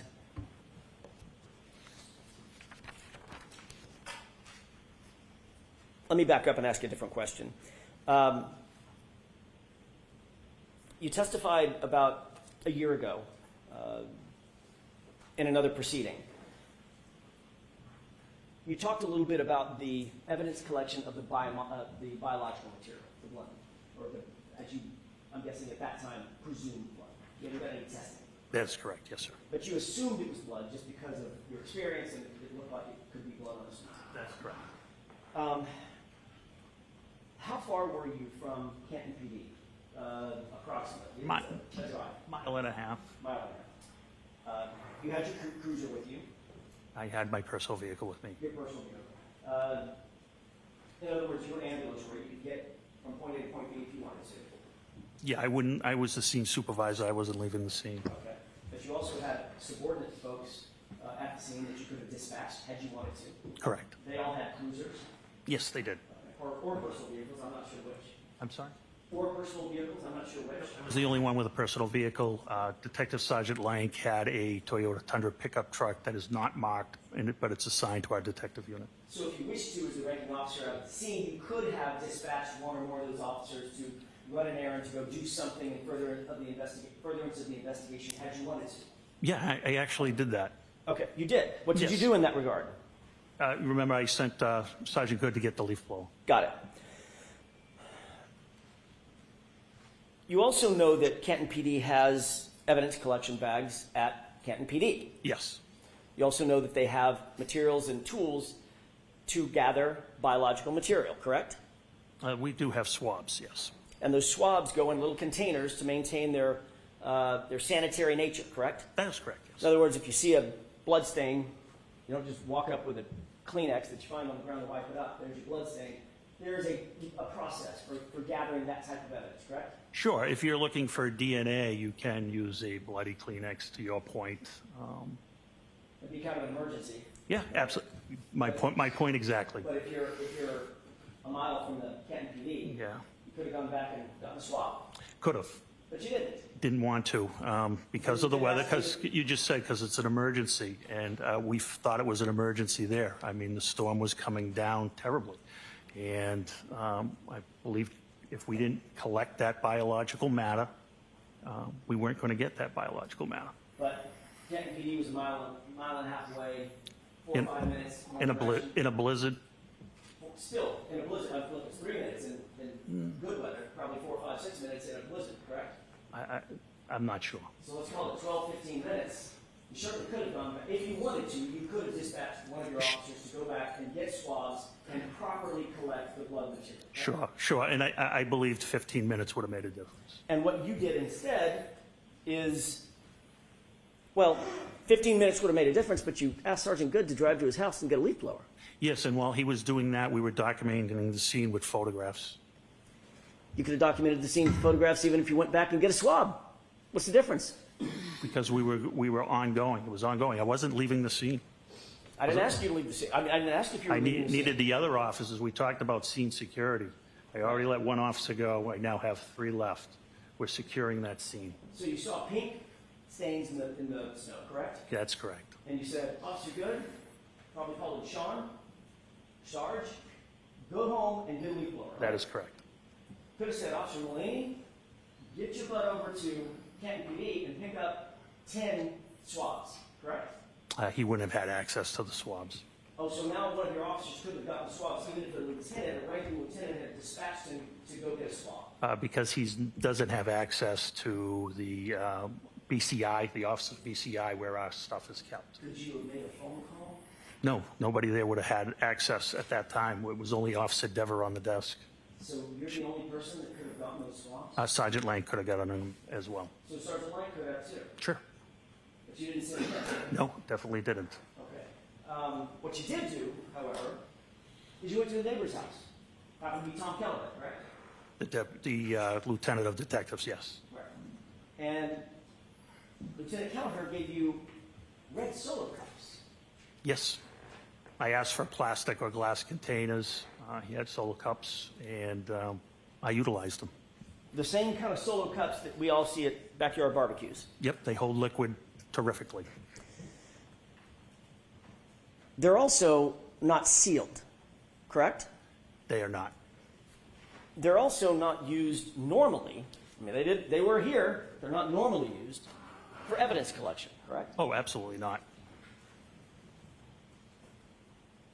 And then you decided you needed to transport that very important biological material back to Canton PD for storage and safekeeping, correct? That's correct. And why was it important to transport that blood material so quickly? What are the factors that you considered, weighed and balanced, in terms of getting that material back to Canton PD in good condition, sanitary condition?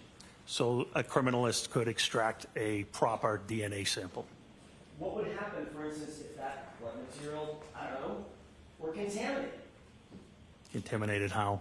You tell me. You're the professional. So DNA is pretty hardy, pretty forensically stable. The only things that are going to harm it are radiation, ultraviolet light, harsh chemicals such as bleach. That's not present here.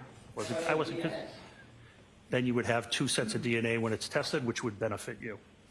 Well, depends on whose DNA it is. That's correct. That's correct. Yeah, Your Honor. Yes.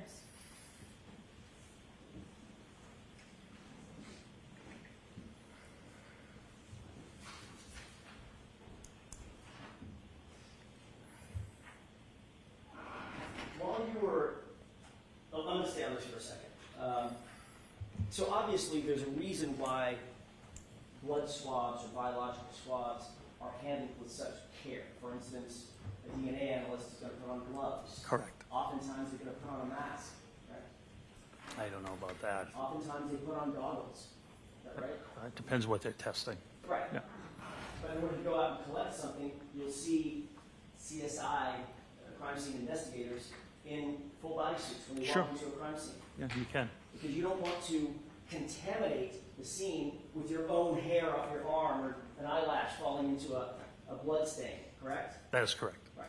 So there are protocols. I mean, you said just a second ago, Mr. Gallagher, well, it's DNA. Unless somebody pours bleach in it, you're pretty much golden, right? That's not quite the fact, is it? And that's not quite what I said. No, it's not quite what you said. You were suggesting that it's hardy enough that it doesn't really matter No. if it's contaminated or not. If there's multiple people's DNA, it just benefits everybody. No, I simply asked what you meant by contamination. Okay. So it could be contaminated with debris, is that right? Sure, it can. It could be contaminated with other people's DNA, is that right? It can. It could be contaminated with foreign items, foreign either aerosols or somebody's spittle when they're talking, correct? Sure. Contaminated with 1,000 things. Hypothetically. Right. It- Of course, these solo cups didn't have lids on them, right? They did not. They were open. Yes. You didn't photograph where you picked up the samples. No. You didn't document where you picked up the samples. No. So if the samples were in how many solo cups were there? 6. 6 solo cups. We don't know as we sit here where each of those solo cups contents came from specifically, do we? Specifically, no. Okay. Then those solo cups with no lids were placed into a bag, right? That's correct. You said on direct examination that this was a brown paper bag, right? It is. Stop and Shop, I believe. And you said that Stop and Shop bag is, other than having the words Stop and Shop on it versus evidence on it, basically the one and the same thing. Same dimensions, made out of the same materials, yes. Right.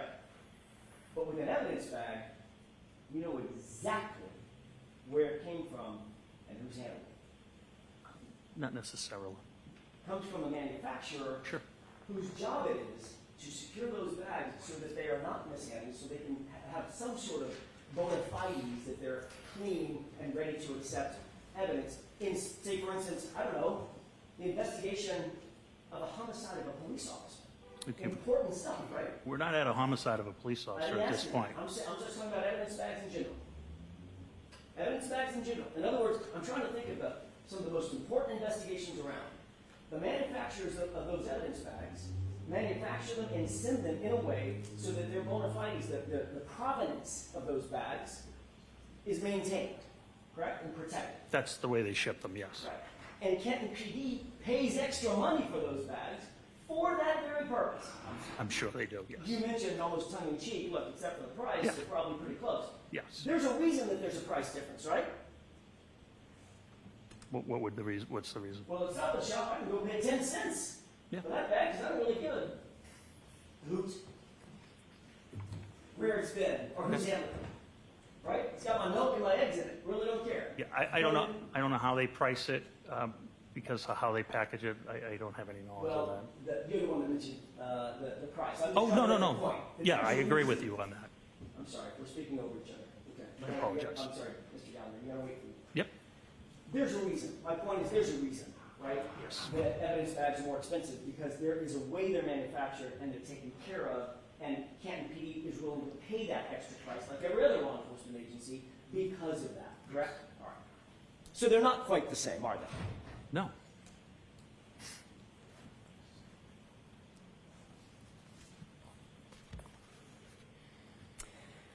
Those solo cups were placed in the evidence bag uncovered. Yes.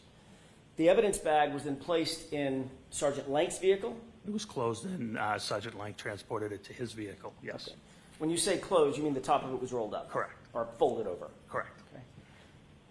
It wasn't forensically sealed. Not at that time, no. There was no evidence tape that went on it. Not at that time, no. Matter of fact, the cups were still open and could slosh around. Assume they melted. Yes. There's liquid blood and liquid water, like That's correct. snow. That's correct.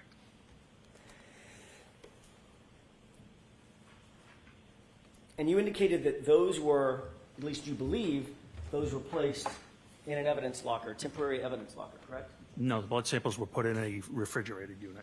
My mistake. I thought the refrigerator was the temporary storage locker. It's different? Yes, lockers are not refrigerated. That's where the glass would go into a locker. Okay. This was placed into an evidence refrigerator. That's correct. That was to maintain the integrity of the sample, the biological sample inside the cups, correct? That's correct. Do you have an evidence log of that? I don't know. never seen an evidence log indicating that those were actually put into a refrigerated evidence log. I removed them myself, so I know they were in the refrigerator unit When did you remove them? on February 1st. Right. We're talking about January 29th. They were taken to Canton PD by Officer Lang, Sergeant Lang, on January 29th. I'm just asking, well, let me ask a foundational question. Does Canton PD maintain something called evidence logs? I don't know the answer to that. I'm not the evidence officer. No. There is, it's all computerized. Right. So like I explained earlier, when they do get logged in, the officer puts the description of the property, hits the space bar, and the computer generates an evidence number. Right. And that evidence number is associated with just that piece of evidence? Just that piece of evidence, correct. And every time it's checked out or put back in, there is a log created, correct? Yeah, they do it by computer, yes. It's a digital fingerprint.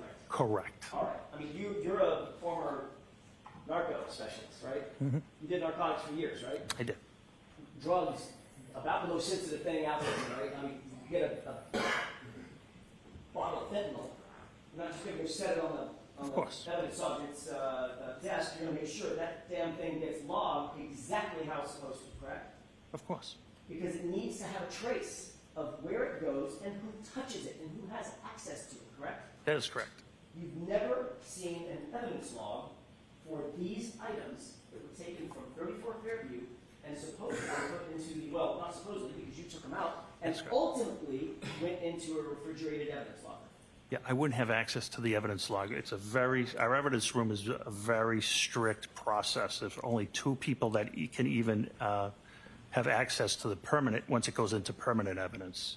And it's the admin sergeant that changes the custody when it comes out for court, if an item has to come out for court, or if it has to be transported to another agency, or if an officer needs it removed from evidence for further inspection, the admin sergeant would take care of that. That's the way it's... Mr. Jackson, you're not going to finish today, right? No, I'm In not. 2 minutes. Two questions, and I'm also... All right, 2 questions. Thank you. That's the way it's supposed to work, correct? Yes. But you've never, as you sit here, you've never seen an evidence log determining where that blood went and who was handling it between January 29th and February 1st. I have never seen an evidence log. That's all I had, Robert, at least at this time. All right, Lieutenant, we're gonna have you come back tomorrow morning. Thank you, When Your the jury files out, you can file it right now. Thank you. So jurors, that's it for today. The same 4 cautions. Please do not discuss this case with anyone. Don't do any independent research or investigation into this case. If you happen to see, hear, read anything about it, please disregard it and let us know tomorrow, and be very careful with your social media use. All right, see you tomorrow. Thank you. All rise to the court, please. Jurors, close your notebooks, follow me. Goodbye.